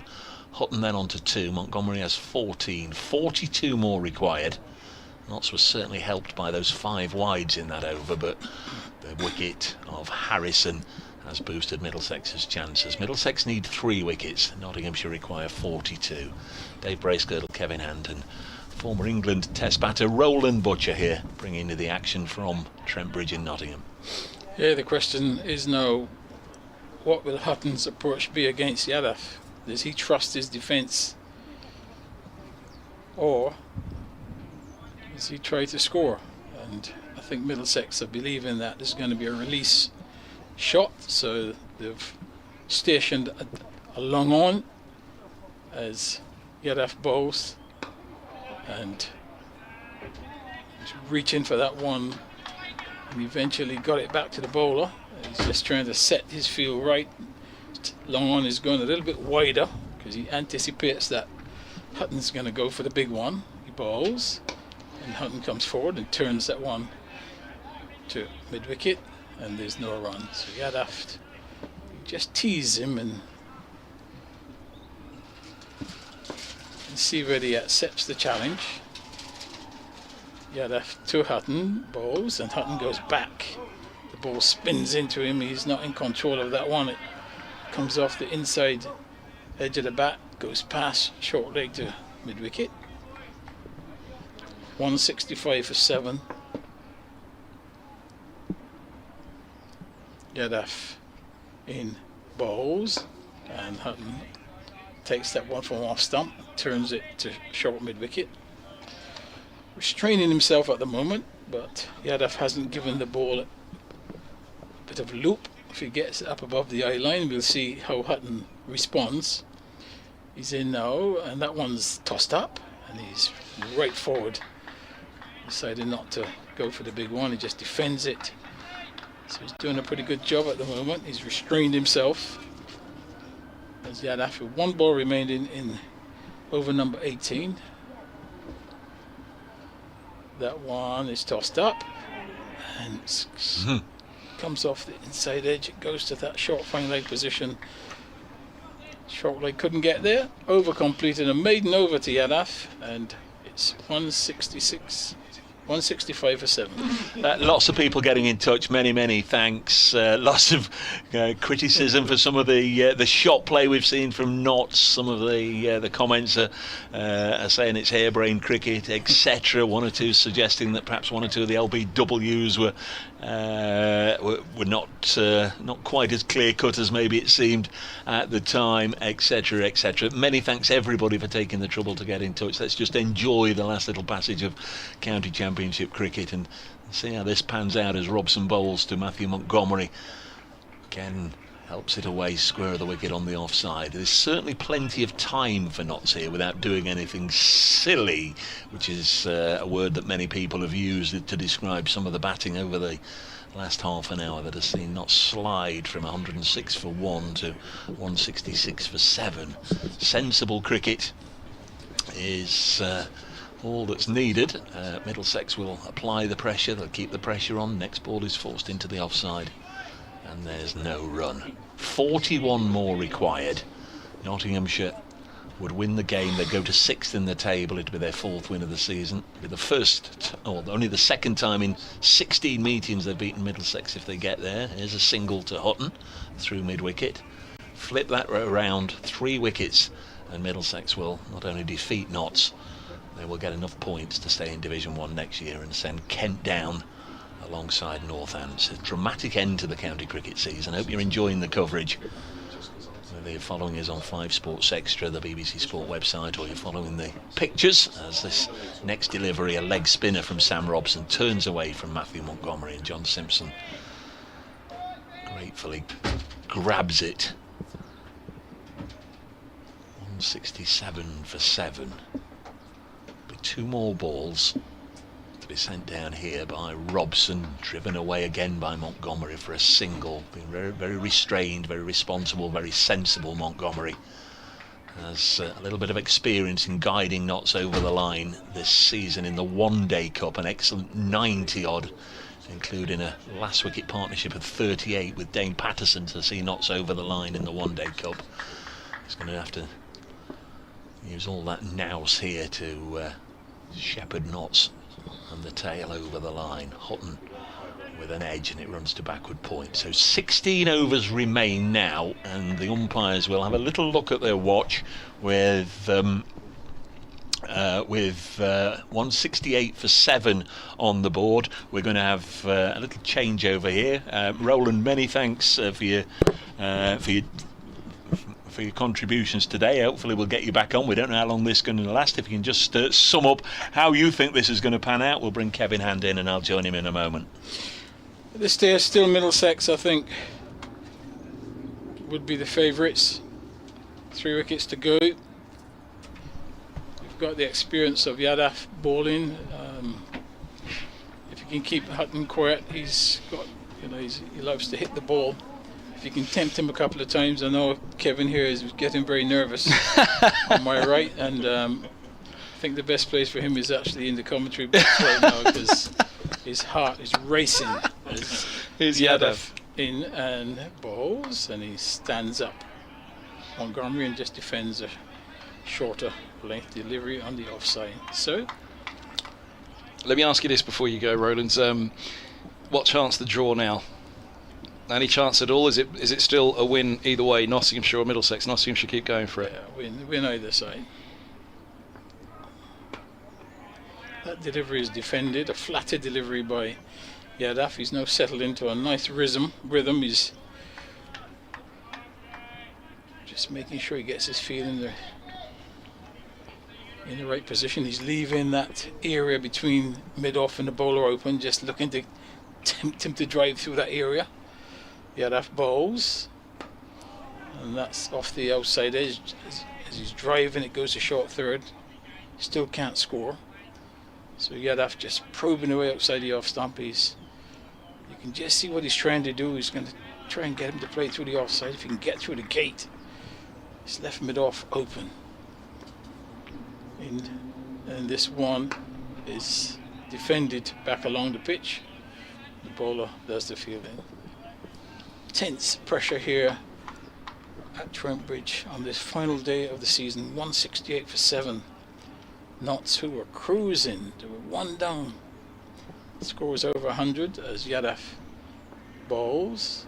Oh, and he's beaten by beauty, and he might even get 4 byes there. That's a lovely delivery that defeats the batsman and the wicketkeeper, and it goes for byes. That's a top piece of bowling by the off spinner, and I think the replay will show us whether that went past the outside edge or went through the gate, but the ball ended up on the leg side. So a lovely delivery from Yadav. Ball goes for 4. I think Notts will take them whichever way they can. 35 to win. 35 to win, 3 wickets. So this is a tense game. Any game to call right now is Yadav in once more and bowls, and that's a good delivery, and it's just straightens, defended into the offside. So the end of it over there from Yadav, and the over is 172 for 7. Butch, thanks very much. We'll see you in a bit. Goodness me, you must have been calling a run chase at the other end. You're what I'd have needed. Calm me down. 172 for 7. He's seen it all before, Butch. But I have to say, there won't have been many escapes like this, will there? Kevin Howes and I were just nattering at the back about the finish last year, that 5-run margin in that final game of the season, Hampshire-Warwickshire, the 9 for Norwell. And, well, it was an extraordinary culmination of the championship season. And it could well be again, Dave Bracegirdle. Yes, is Sam Robson going to be the 2023 Liam Norwell? What's his best, Robson? Oh, this won't be far off. He's in now. from the Stuart Broad end, and he bowls, and up his drive from Hutton, gets through extra cover, the sweeper in the deep comes around, and it's 173 for 7, 34 to win. Yes, if you're just joining us, it is the Stuart Broad end at lunchtime. Stuart was honoured on the pitch by the Nottinghamshire County Cricket Club, and the pavilion end, the famous old pavilion end here at Trent Bridge, much as they've done at Old Trafford with James Anderson, is now the Stuart Broad end. And Stuart kindly came up and we shared a few words just after lunch, which was lovely for us all. Robson just one slip for Montgomery, 16 from 28. Robson's in, lovely bit of flight on that one, a little bit too much though, and it's in the block hole, driven for a single to mid-off. When he said, yeah, I could go on, I don't have any pains in my knees or my hips or anything, I feel fit, I feel well, bowled as well this year, you think, oh, there's another year in, but then, decided it was the time to go, and it was the time to go. Robson past the umpire, he just leans forward as he starts his approach. That's a slightly better flight on that one, just drawn back slightly. It was still block hole length there or thereabouts. Hutton resisted it fully and just pushed it back to mid-off. 33 to win, and Robson leaning forward, leans completely his torso forward, and then he sets off and he bowls, and that one, no, it was played off the back foot by Hutton. Didn't feel as though it got up a great deal, but Hutton eases it into the offside, and no run once more. Best bowling in innings. This is his best, 3 for 31. And here's Robson, 2 slips crouched down, bowls, rips that one a little bit more, and Hutton on the back foot pushes up to mid-on. 174 for 7. He's come so good with the bat at the end of the season, Sam Robson. And, well, if he were to keep Middlesex up with the ball, it would be one of his finest hours, surely, as he comes in now, bowls, and oh, that's left in the end. It was so short and turned so much that Hutton in the end was like, oh, it's long gone, that. He left it alone. Hutton on 4, Montgomery on 17, 174 for 7, 33 to win, 14 to bowl, 44 gone. It's county cricket, folks, on BBC Radio 5 Sports Extra with Kevin Howells, Roland Butcher, myself, Kevin Hand, and Dave Bracegirdle. Yes, he's had quite a day, Sam Robson, an unbeaten century. That heralded the Middlesex declaration, setting Notts 207 to win. It seemed not quite a walk in the park. It certainly seemed as if they weren't going to have too many difficulties when they were 106 for 1, but the spinners have turned this around. 3 wickets for Robson, 2 for Yadav. This is the only Division 1 game left going on now in the season, as Yadav starts a new over from our end of the ground, the Radcliffe Road end. Montgomery with a slog sweep out onto the leg side earlier. Hampshire defeated Surrey, Kent and Lancashire drawn, Warwickshire and Somerset drawn yesterday. Essex lost at Wantage Road against Northants. In Division 2, Durham have defeated Leicestershire by an innings, the champions Durham. Sussex have defeated Gloucestershire by a huge margin. They're still playing at Cardiff between Glamorgan and Derbyshire, and at Leeds between Yorkshire and Worcestershire, but both games seemingly heading towards a draw. Here, who knows? Yadav bowls again to Brett Hutton. 4 from now 18 deliveries for Hutton. This partnership worth 18, but it's been boosted by a 5 from the bowling of Robson, and then in the last Yadav over, one that escaped everything and went for 4 byes. And again, the Indian test spinner, and Brett Hutton nudges it away. Fielded by Roland Jones, and there'll be another single, 176 for 7. Earlier today, a couple of wickets for Brett Hutton, and that took him from 60 wickets in the season to 62. That meant he went past Simon Harmer, and as far as I can see, he's going to end this county championship season as the leading wicket taker in the country. So that's a terrific accolade for Brett Hutton. Yadav bowls, Montgomery thrusting his pad well outside the line there to stifle anything that Yadav would have been hoping to extract. Not bowled a no ball for a long time, Yadav, but there were 4 very early on in the piece, as he did in the first innings. He's in once more, and Montgomery's just had a little fiddle away from his body there and immediately remonstrates with himself. Just wonder, don't you, back in the Nottinghamshire dressing room, or even on the balcony at the far end, Jake Ball will certainly have the pads on now, so to Dane Patterson. You'd have bowls, reverse from Montgomery. He's executed it nicely, but there is protection out there. And there's a single, 177 for 7. And it is only 30 more required, but if they're going to get him in singles, it's going to take a while. 13 overs left. Totally agree with Roland that the draw really shouldn't happen. There is a shot, those of you watching the live stream, of the Nottinghamshire balcony, the players and the coaching staff and one or two others there watching on eagerly at the top of the famous old pavilion. One or two with Middlesex concerns in the lower portion there, the lower dressing room. How is this going to pan out? Here's Robson. It's 13 first-class wickets to his name prior to this innings. Yes, 3 for 31 now, his best bowling. 2 for none was his best before against Surrey. As he's in now, but drops that one short. It was a bit of a long hop and it's dragged just wide of mid-on by Montgomery for a single. Replays the shot, feeling he's missed out a little. He's on to 20.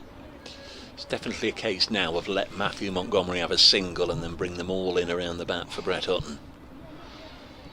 Montgomery might just have to take charge at some point. He'll have a lot of faith in Brett Hutton, of course, who only a fortnight ago scored 86 at Canterbury, a new career best, but fancy Montgomery's going to have to get the bulk of these. 2 slips go down and Robson comes in. He bowls a lot of flight past the edge. That was a beaut. Oh, it was a magnificent length, that. Hutton a long way forward trying to defend. We were in the perfect line, the perfect height, everything to see that one, braces. The other thing is into his 9th over. He won't have had many spells, I guess, as long as this. He's in now, bowls, and that's right up there and looking to drive.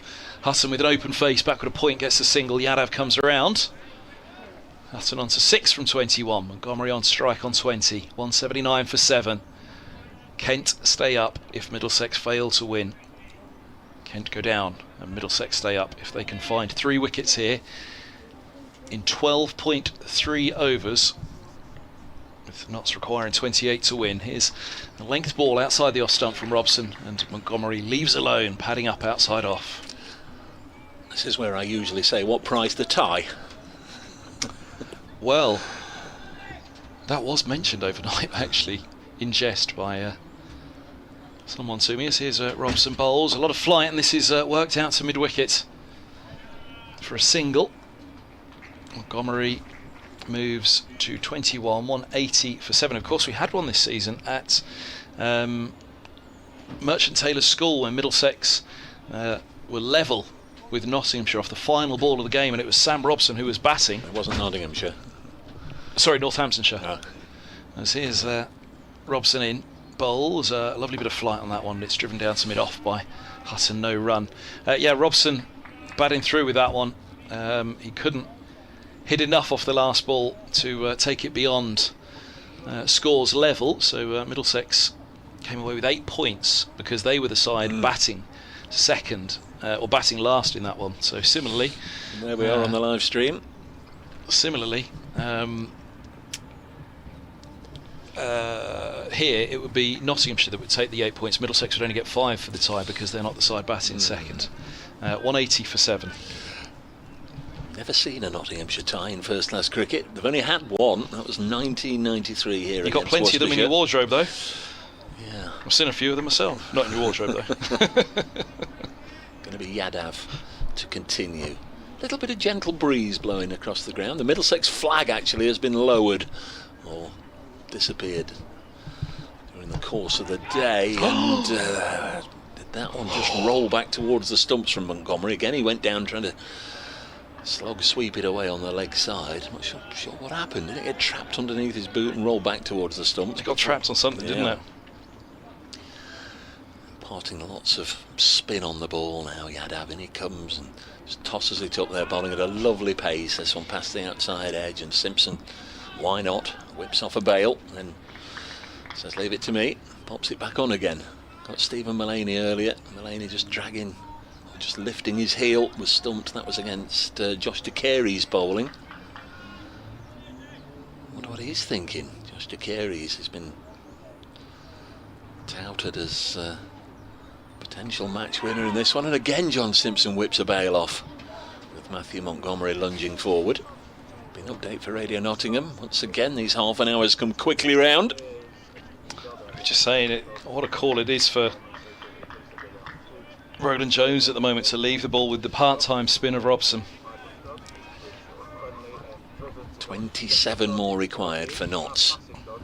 Yadav tosses it up. This one is a full toss and it's put away into the offside, and it will be missed by the diving fielder. Boundary for Matthew Montgomery, to the relief, I think, of all the Nottinghamshire supporters in the ground. 184 for 7.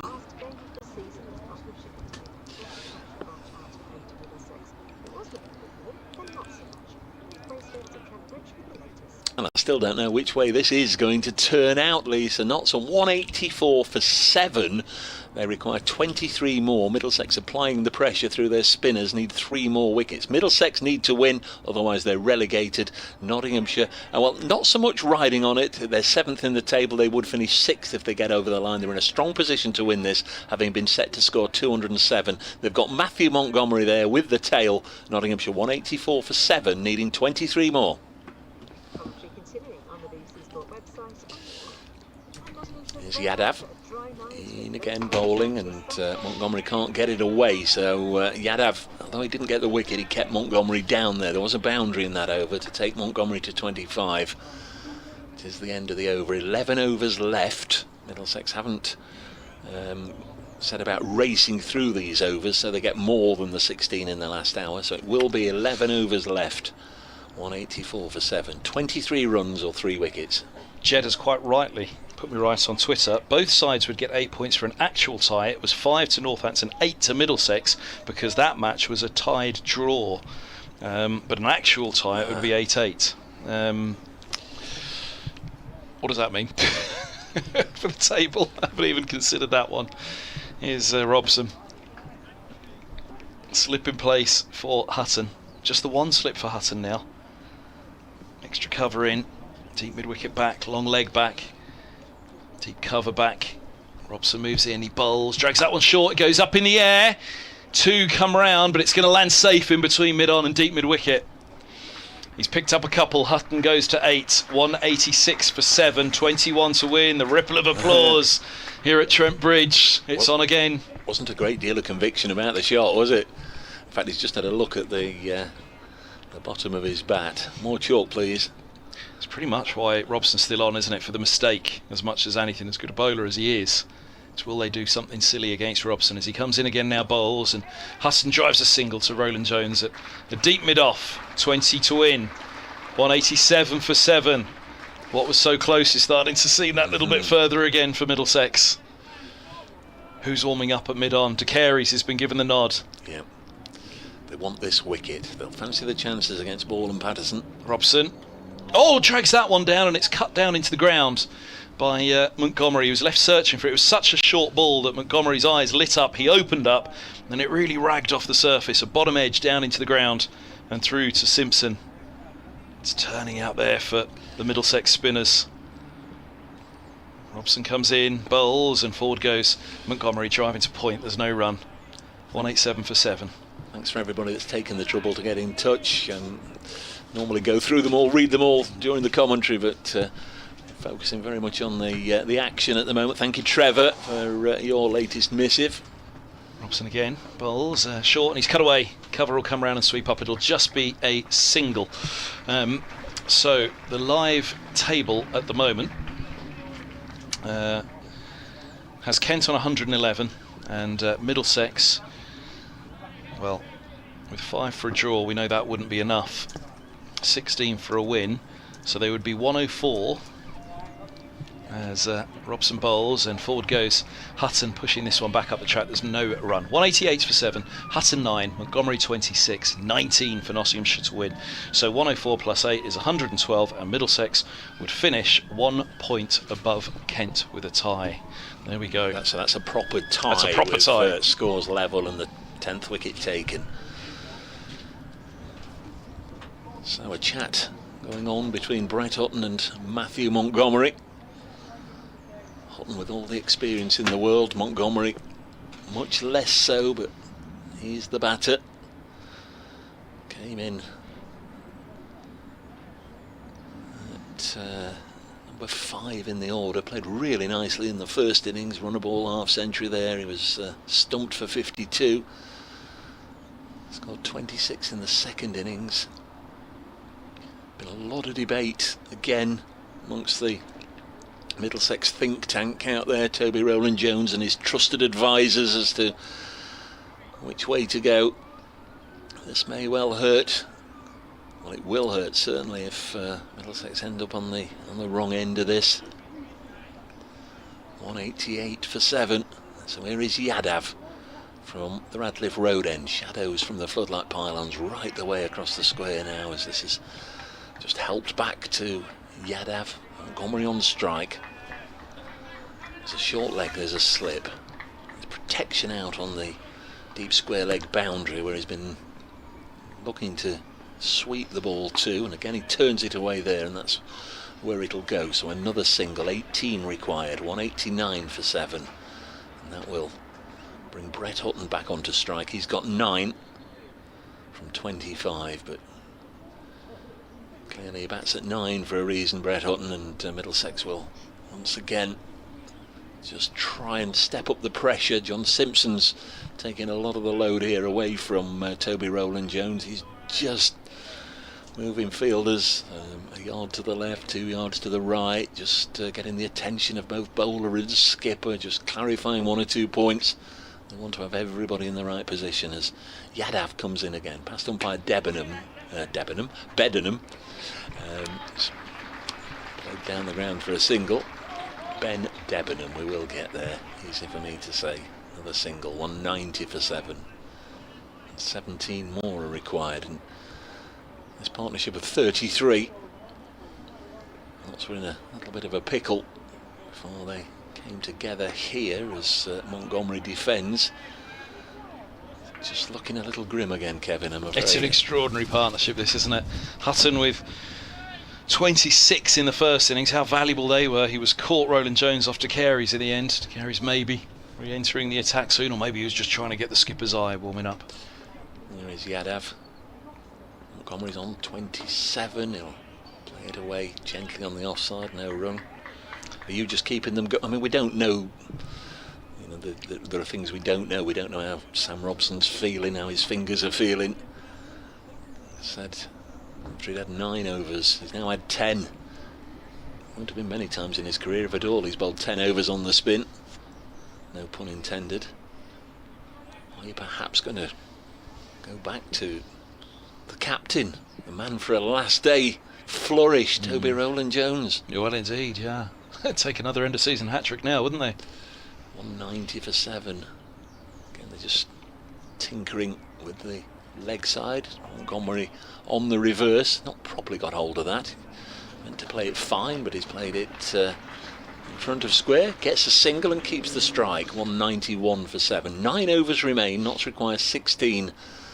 And in pursuit of that 16, Middlesex will be hoping that they're a little careless and lose 3 wickets. Oh, how has it come to this? Goodness me, this game was, well, done and dusted for so long it felt. Fabulous start to this chase from Nottinghamshire. How they needed it. 16 to win, 3 wickets standing. Nottinghamshire scrambling for 6th spot this evening with a victory. Middlesex scrambling to stay in Division 1.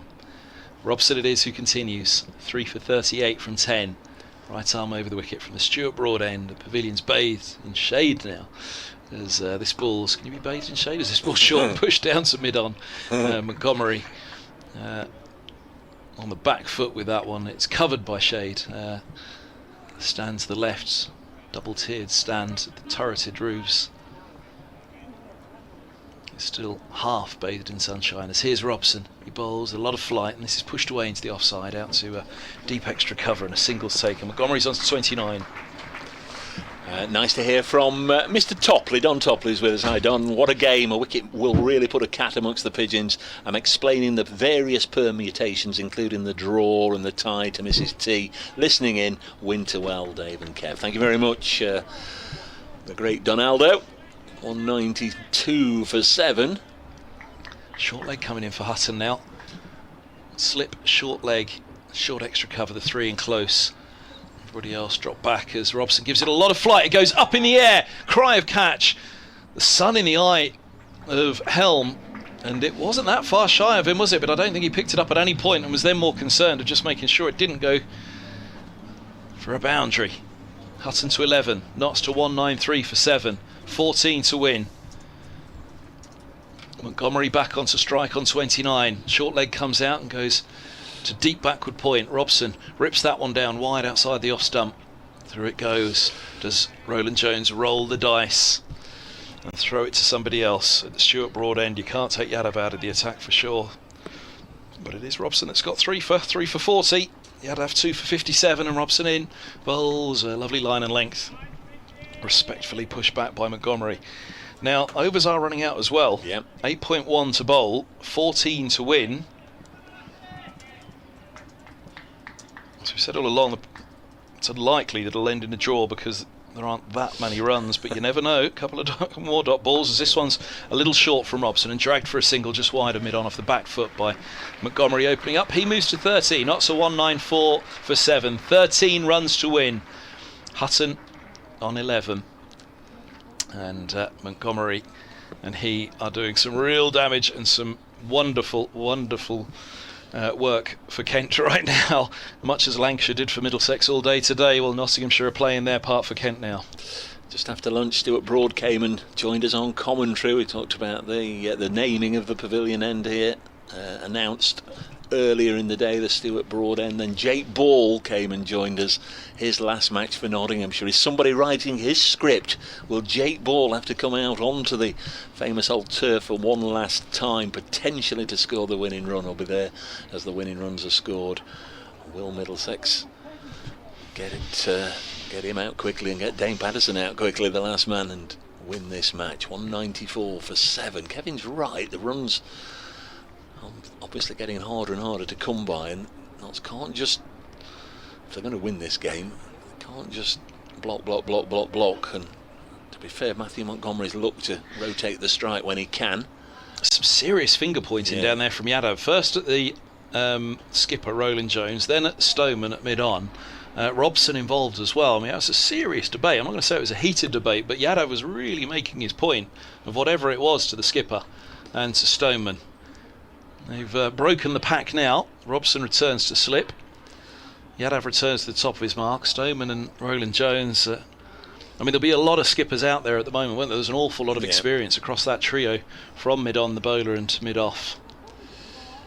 It's what you want, people with ideas, but equally somebody has to take responsibility and say, right, we've heard all the options, this is what we're going to do.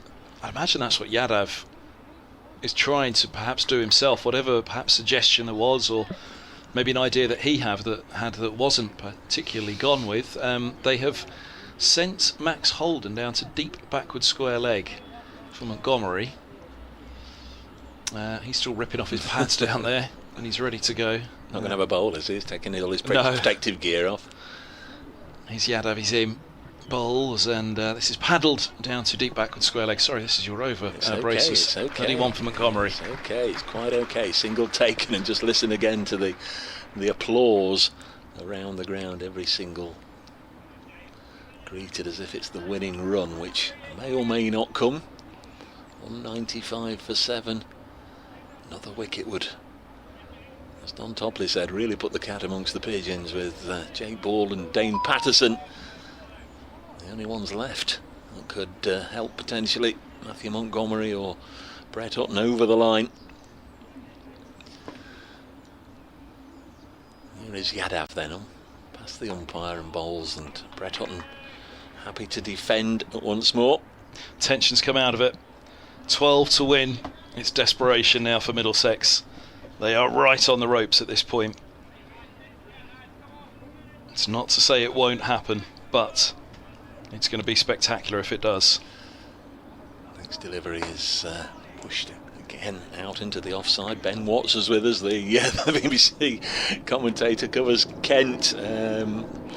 Mentions Matthew Montgomery saw Notts over the line against Kent in the one-day cup, and Brett Hutton scored good runs against his Kent side. I don't think he's a big fan of Notts at the moment, or maybe he is. He wants Notts to hang on. This one into the thigh pad. I think it brushed on its way through to John Simpson. 195 for 7. It's once again a dramatic end to the county cricket season. It does tend to manifest itself into these last day dramatic events. Now then, there's a decision that umpire Debenham has had to make, and gives it not out. Didn't get too far forward there, Brett Hutton, and that one was turning back in from off towards the leg. It's getting close to now or never for Middlesex, isn't it? Because this could be done in an over by Montgomery if he decided to go for it. Would he decide to go for it against Sam Robson next over? Will it be Sam Robson next over? Here's Yadav again. Shadow from the floodlight right across the middle of the pitch, and now it is heaved away. Out on the mid-wicket fence is Bamber, who leaps, and he can't get there, and it's gone over his head for 6. Brett Hutton. He's on his way, I'm sure, to being Nottinghamshire's player of the season for everything he's done with the ball. Now he's delivering with the bat. Big blow away there for 6 runs, and Notts are very, very close now. They require 6 more. He's not far off Kent's player of the season right now. That was a great shot, wasn't it? Absolutely huge over mid-wicket. Oh dear, Middlesex. They are searching for ideas out there right now, and it looks as though they're going to roll the dice. Who with? Ethan Bamber? There's all the talk still of who should it be. Yadav's down on his haunches, having been hit for 6. 2 for 64 from 23. They were hoping he was going to be the man that bowled them to victory today. Robson with 3 for 41, the unlikely here, and it's Robson that continues. Robson goes on. I mean, it would be brave, wouldn't it, to throw the ball to somebody else right now and say, I mean, especially young Josh DeCaries, and say to him, right back into the attack, right back onto the spot. Robson's picked up 3 wickets. The field is being meticulously placed now, because it could well be this over that Middlesex go down and Kent are secured, and the county championship season comes to an end here at Trent Bridge. I think the draw's gone now. 7 overs still left, only 6 required. Slip in place, Robson from the Stuart Broad end under blue skies in Trent Bridge. He bowls, and yes, no, as Montgomery pushes a ball just fine of cover. Holden comes around, so it's a slip, a backward point, deep backward point. That's why it's a deep gully rather than a backward point there. Higgins, deep cover, extra cover, mid-off, mid-on, deep mid-wicket, deep backward square. Robson past the umpire, he bowls, drops that one short, it's pulled away hard. Helm will hold them to a single out at deep mid-wicket. Every run applauded here at Trent Bridge, much as it will be around the county of Kent right now. 202 for 7 Nottinghamshire, 5 to win.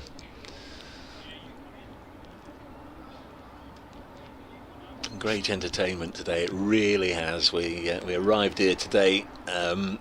First thing obviously we were aware of, it was a lovely day weather-wise. We knew we were going to get a full day's cricket. Middlesex had to set the pace, had to rattle up 200 runs as quickly as they could. They were 8 behind overnight. Declared 224 for 6, setting Notts 207 in 58. Notts always looked to be well on their way at 106 for 1, and then the wicket started to tumble. But here we are now, Notts within 1 big blow of victory. Oh, does Hutton do it again? 6 off the end of Yadav's over. He's on strike. Deep mid-on, deep mid-off.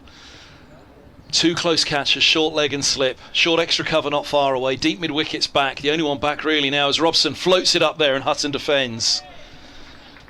Extra cover comes in to collect. It is only deep mid-wicket on the rope now for Middlesex, isn't it, with 5 to win. So it is, I mean, there's a boundary everywhere to draw the scores level, and then at that point Middlesex have to take 3 wickets without a further run being added to get the actual tie and 8 points. Robson to Hutton. Oh, he goes for it, and he's edged it, and he's out. 202 for 8, 5 to win. Hutton looking to drive at a length delivery from Robson. The leg spinner rips it away and takes the outside edge. Hutton's gone for 17. Simpson has the catch. 5 runs, 2 wickets, 6.2 overs. It should still be Nottinghamshire's game, but Middlesex are going to fight right to the last. Just done the maths, 414 for 14 today. Can't say the supporters, spectators, fans, TV viewers, listeners haven't had their entertainment today, and yet we still don't know how this is going to pan out. Brett Hutton has had a terrific season, as I said a few minutes ago. I think he'll be the player of the year, leading wicket taker in the county championship with 62 wickets, a career best. 86 a couple of weeks ago, and there is the handshake just in front of the pavilion as Jake Ball makes his way out to the middle. And is the script written for Jake Ball in his last game for Nottingham? He's cheered all the way to the middle.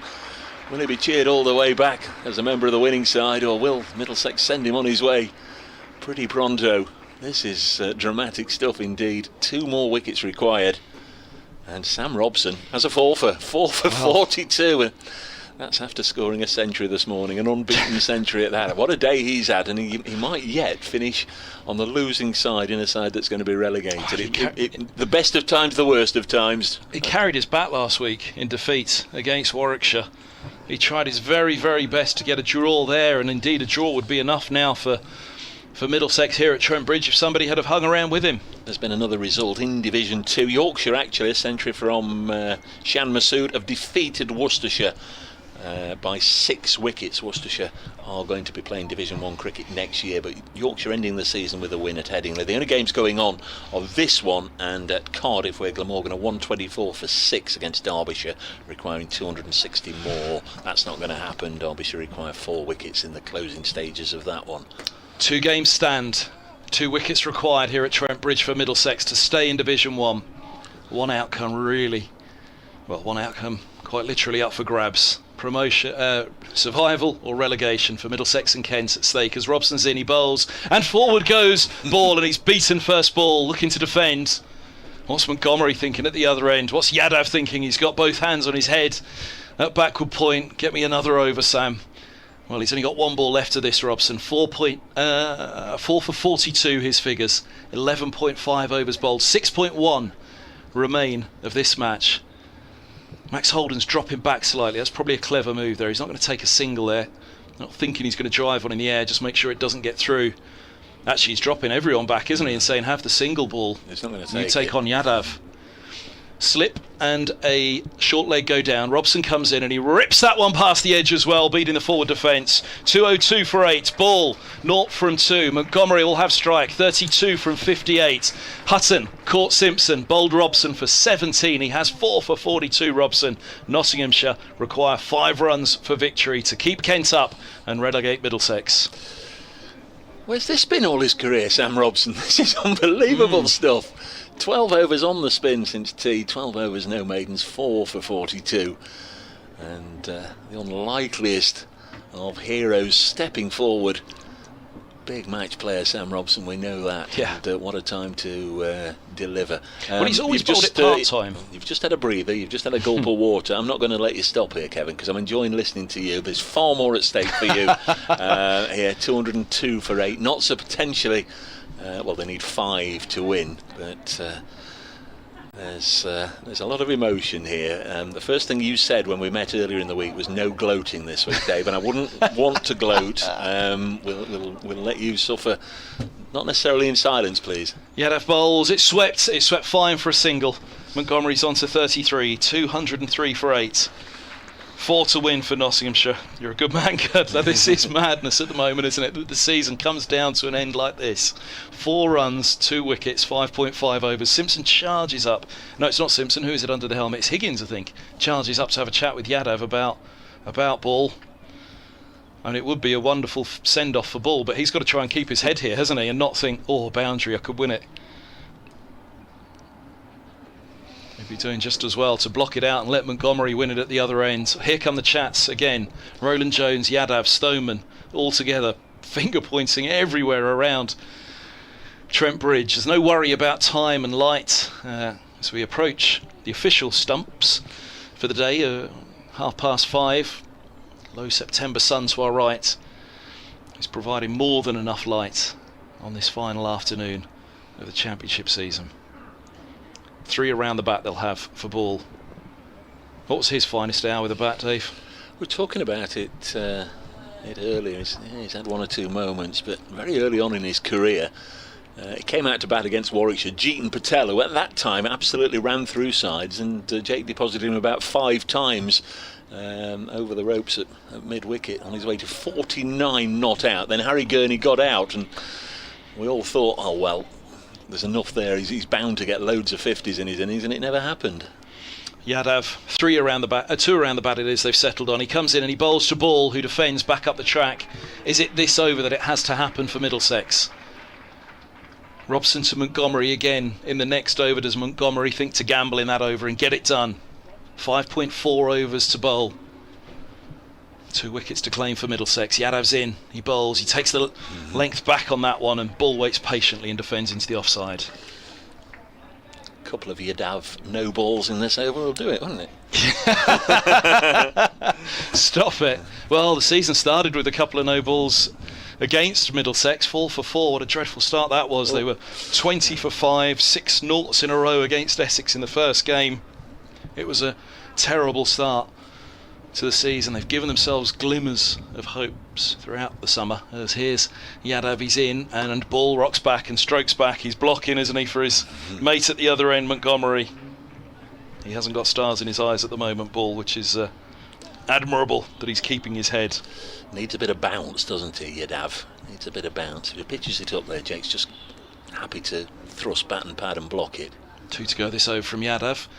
Bowls, it's punched away and a single's taken. Ball's off the mark. 3 to win. 204 for 8.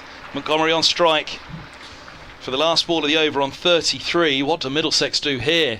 Do they drop everybody? Well, they don't drop everybody back and give him the single, but equally they'll think, well, Robson to have a go at Ball, the leg spinner. Slip comes out. Surely deep gully moves fine. Certainly won't want a single. Got to keep Montgomery there, haven't they? But will Montgomery decide now is the chance? There's nobody out at deep mid-wicket. If he can lift it away, might come down the track. We know he's very, very keen on the reverse sweep, but that gap seems to be plugged. This is incredible.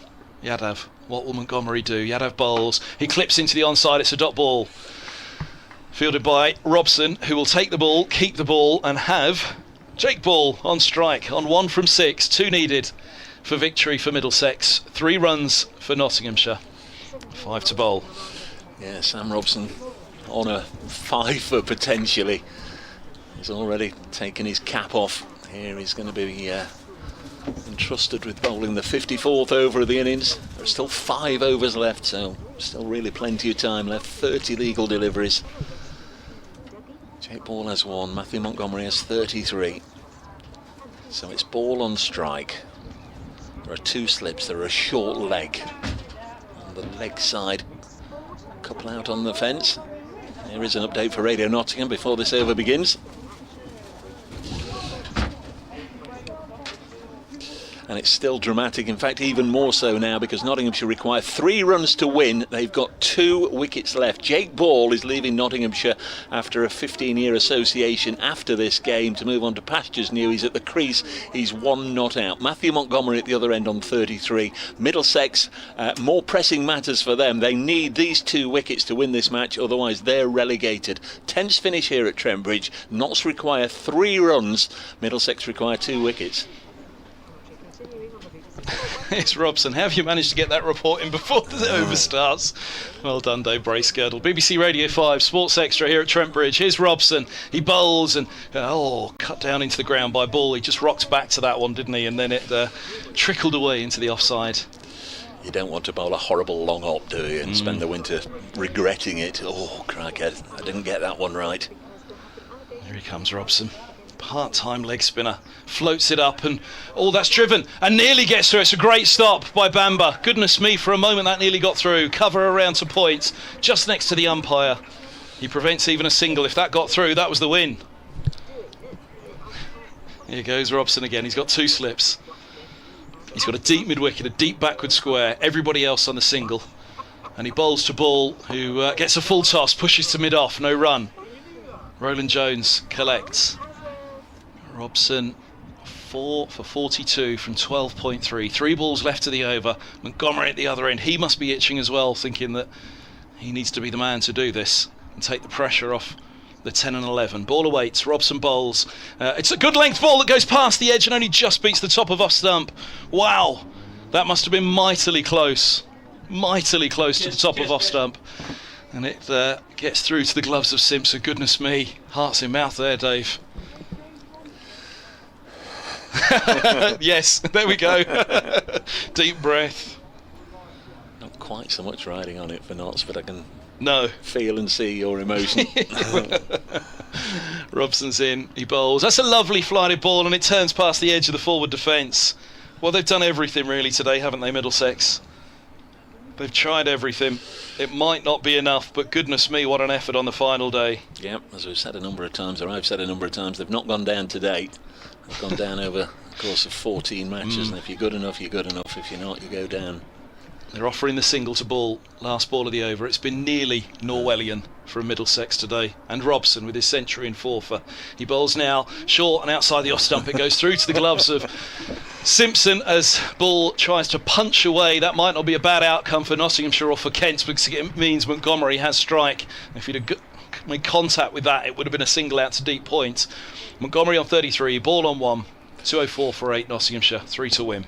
Yes, in this innings, Ben Slater 49, a Seabermead 24, the openers putting on 64. Then Stephen Mullaney came in, hit a couple of big sixes from Tom Helm, who tried to bounce him out. Notts were well on their way at 106 for 1, and then Mullaney out for 30, Clark 22, Moores 7, James 1, Harrison 3, and Brett Hutton last to go for 17. It's only Dane Patterson we haven't seen with the bat today. In order for him to come out, Giant Yadav, you think, has probably got to pick up a wicket in this over. Now, here comes the conflab. Time in the sense of light and time of day is on Middlesex's side. We've got 4 overs to bowl, we will get them no matter what. There won't be a problem there. No, it's been bad light the last 3 days, and we've gone off for bad light between 10 past and 6:15. Well, it's a lovely evening so far. Time's not an issue. There are 24 legal deliveries left here between here's Yadav, he's in, bowls, and reverse sweep from Montgomery. First ball, just a single, paddle down to deep third. 2 to win, 1 for the scores to be level, and if they are, then Notts get 8 points and Middlesex get 5, but if the scores are level and then Middlesex take 2 wickets, then it's a tie for both and it's 8 points each, and that means Middlesex stay up. So even if they do find the run here, Nottinghamshire, and it's 1 to win, Middlesex still have a chance, but it would have to be 2 wickets and bowl out Nottinghamshire. Basically, it's 2 wickets or bust for Middlesex, isn't it? Another lengthy conversation going on between bowler Yadav and captain Roland Jones. Jake Ball has to face now 12 deliveries for his 1 run. Was there almost a slow hand clap there? 1 or 2. Well, if you're the home support, you add to it, don't you? Come on, get on with it. Try and put the pressure on Middlesex.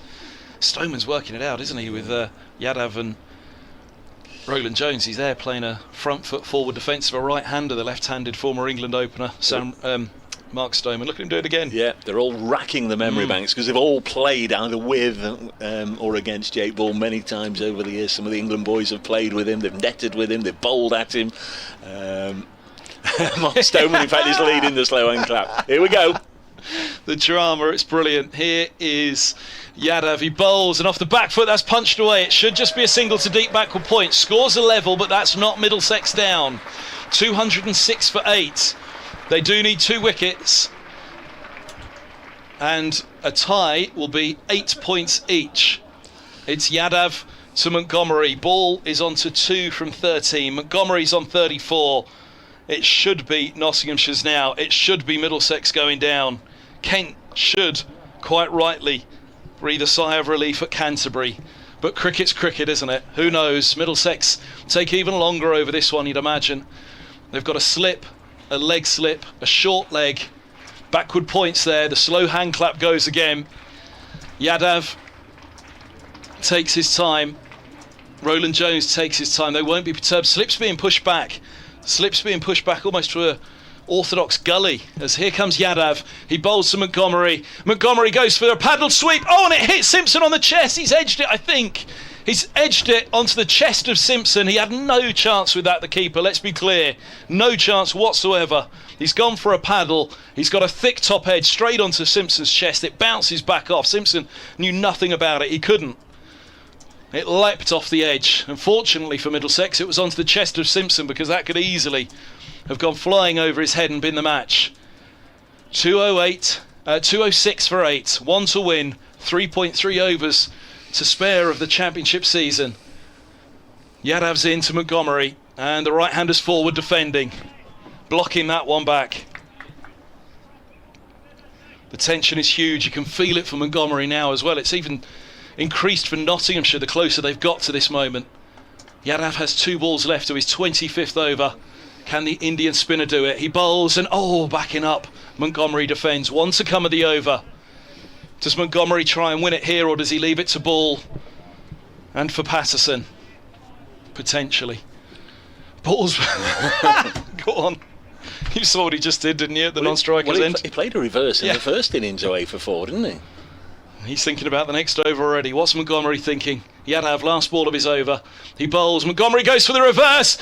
And it's blocked. Whoa, my goodness me, it's blocked. What a block by De Carey's at backward point. Well, I thought that was it. I thought he'd done it. His teammates come and give him a hug. Montgomery doesn't get it through. And that's Josh De Carey's all over. Bat, ball in the field. How he stopped that, and under that pressure as well.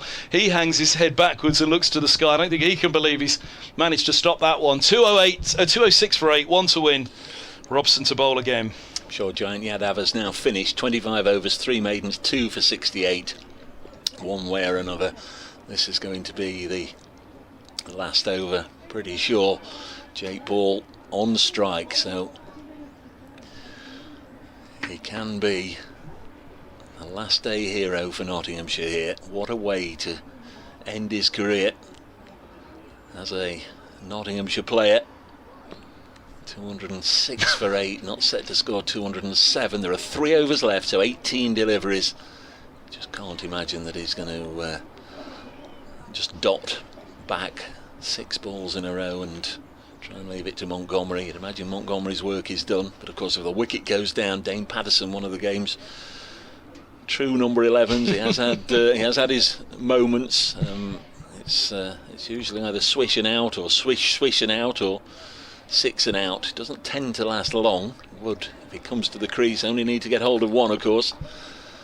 Cries of get on with it. Come on, get on with it.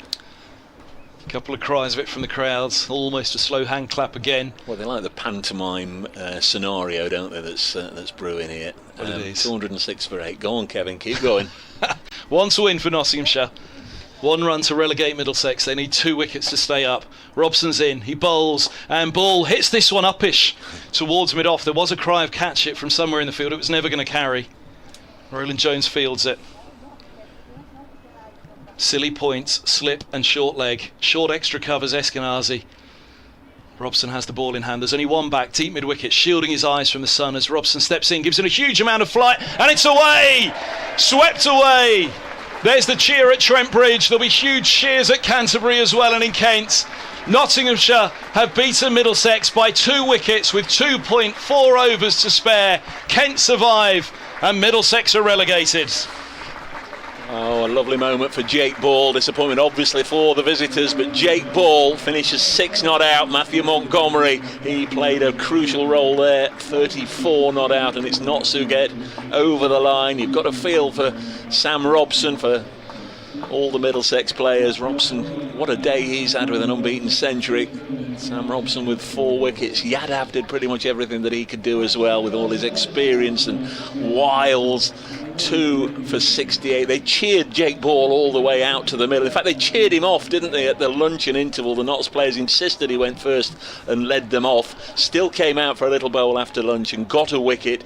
They cheered him off again cheered him out to the middle, and now he's going to get the ovation of all ovations here, as he probably should do, because he's had a terrific season. Waves to family and friends there, Jake, which is very nice indeed.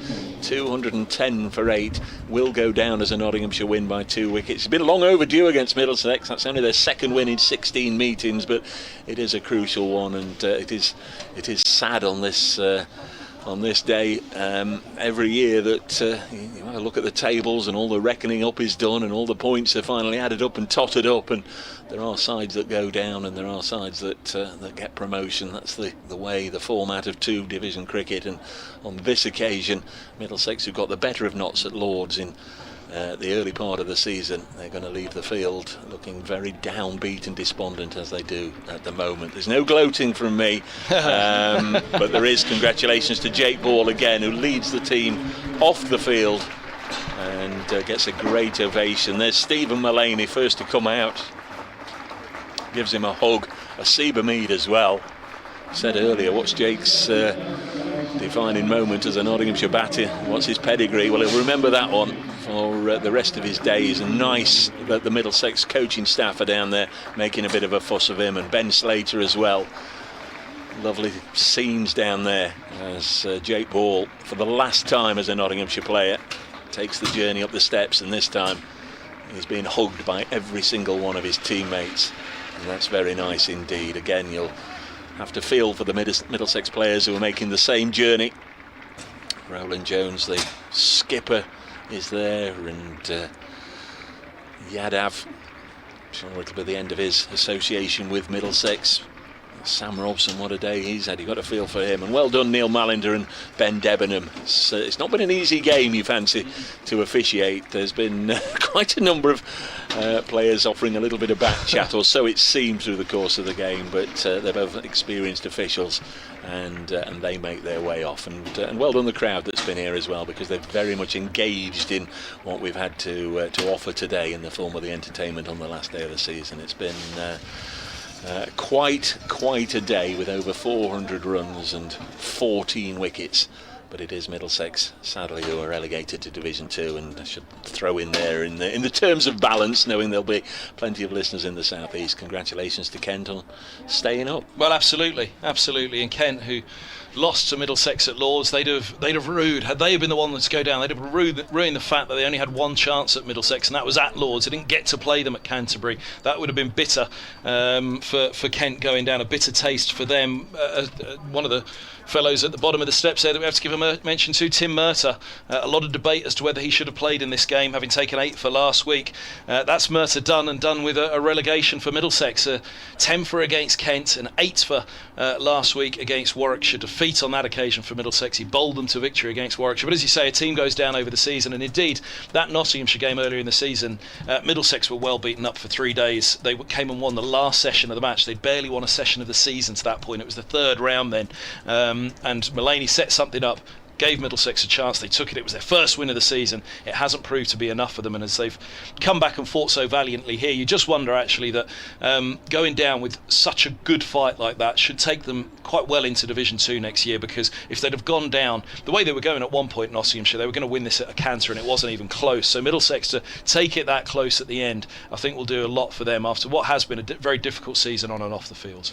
Dramatic stuff here at Trent Bridge. Listeners to 5 Sports Extra, hope you've enjoyed the coverage here. We'll hand you back now to Kevin Howells. And for those of you that have followed on the live stream or the audio commentary on the BBC Sport website and app, we can only say thank you for being there. It's the reason we do it. It's the reason the BBC invest in coverage of the county cricket season. We really appreciate all the listeners, all the viewers, of course, to the live stream. And once again, a huge thanks from me to everybody involved in getting us on air, keeping us on air, to everybody at BBC Radio Nottingham who've been so supportive with me over the years. That have been very fortunate to do this. I'm sure Kevin will say the same in just a second. But thanks also to once again the camera crews that we've had, just absolutely terrific stuff, and to Kirsty and Aaron who bring us the pictures, and to everybody here at Trent Bridge who've been so supportive this this season and in all the other seasons. Hopefully we can do it all again in April if they'll let me, and I'm sure you'd want to say the same. No, exactly. Thank you to everybody that makes this sport what it is. It's been a fabulous end to a season again, and that's fans, viewers, listeners, players, coaches and colleagues. Absolute pleasure to do this job. A really difficult season for Middlesex on and off the field, but that fight that they take to the last, you would hope that they take through to the next season, where they'll have to build again from Division 2 and build again off the field as well. So good luck to them, but thank you, Dave Bracegirdle. A wonderful finish, wonderful to be alongside you for it, and your generosity as host as well. Thank you very much, Kevin. Thanks to Roland Butcher, who, like Kevin, has gone through the mill a little bit in this game, former Middlesex player.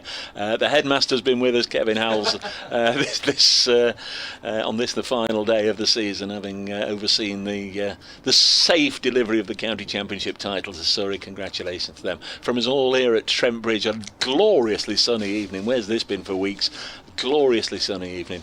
We'll say farewell to you all from the 2023 county cricket season. It's a bit cheesy to say winter well, but winter well, and hopefully we can all renew acquaintances when we join up again next April. From us all at Trent Bridge, we leave you with the news that Nottinghamshire defeated Middlesex by 2 wickets. Means Notts finished 6th. But sadly for Middlesex, it means they finish 9th. They'll be playing Division 2 cricket next year. From Roland, from Kev, and myself, Dave, thank you very much and good night.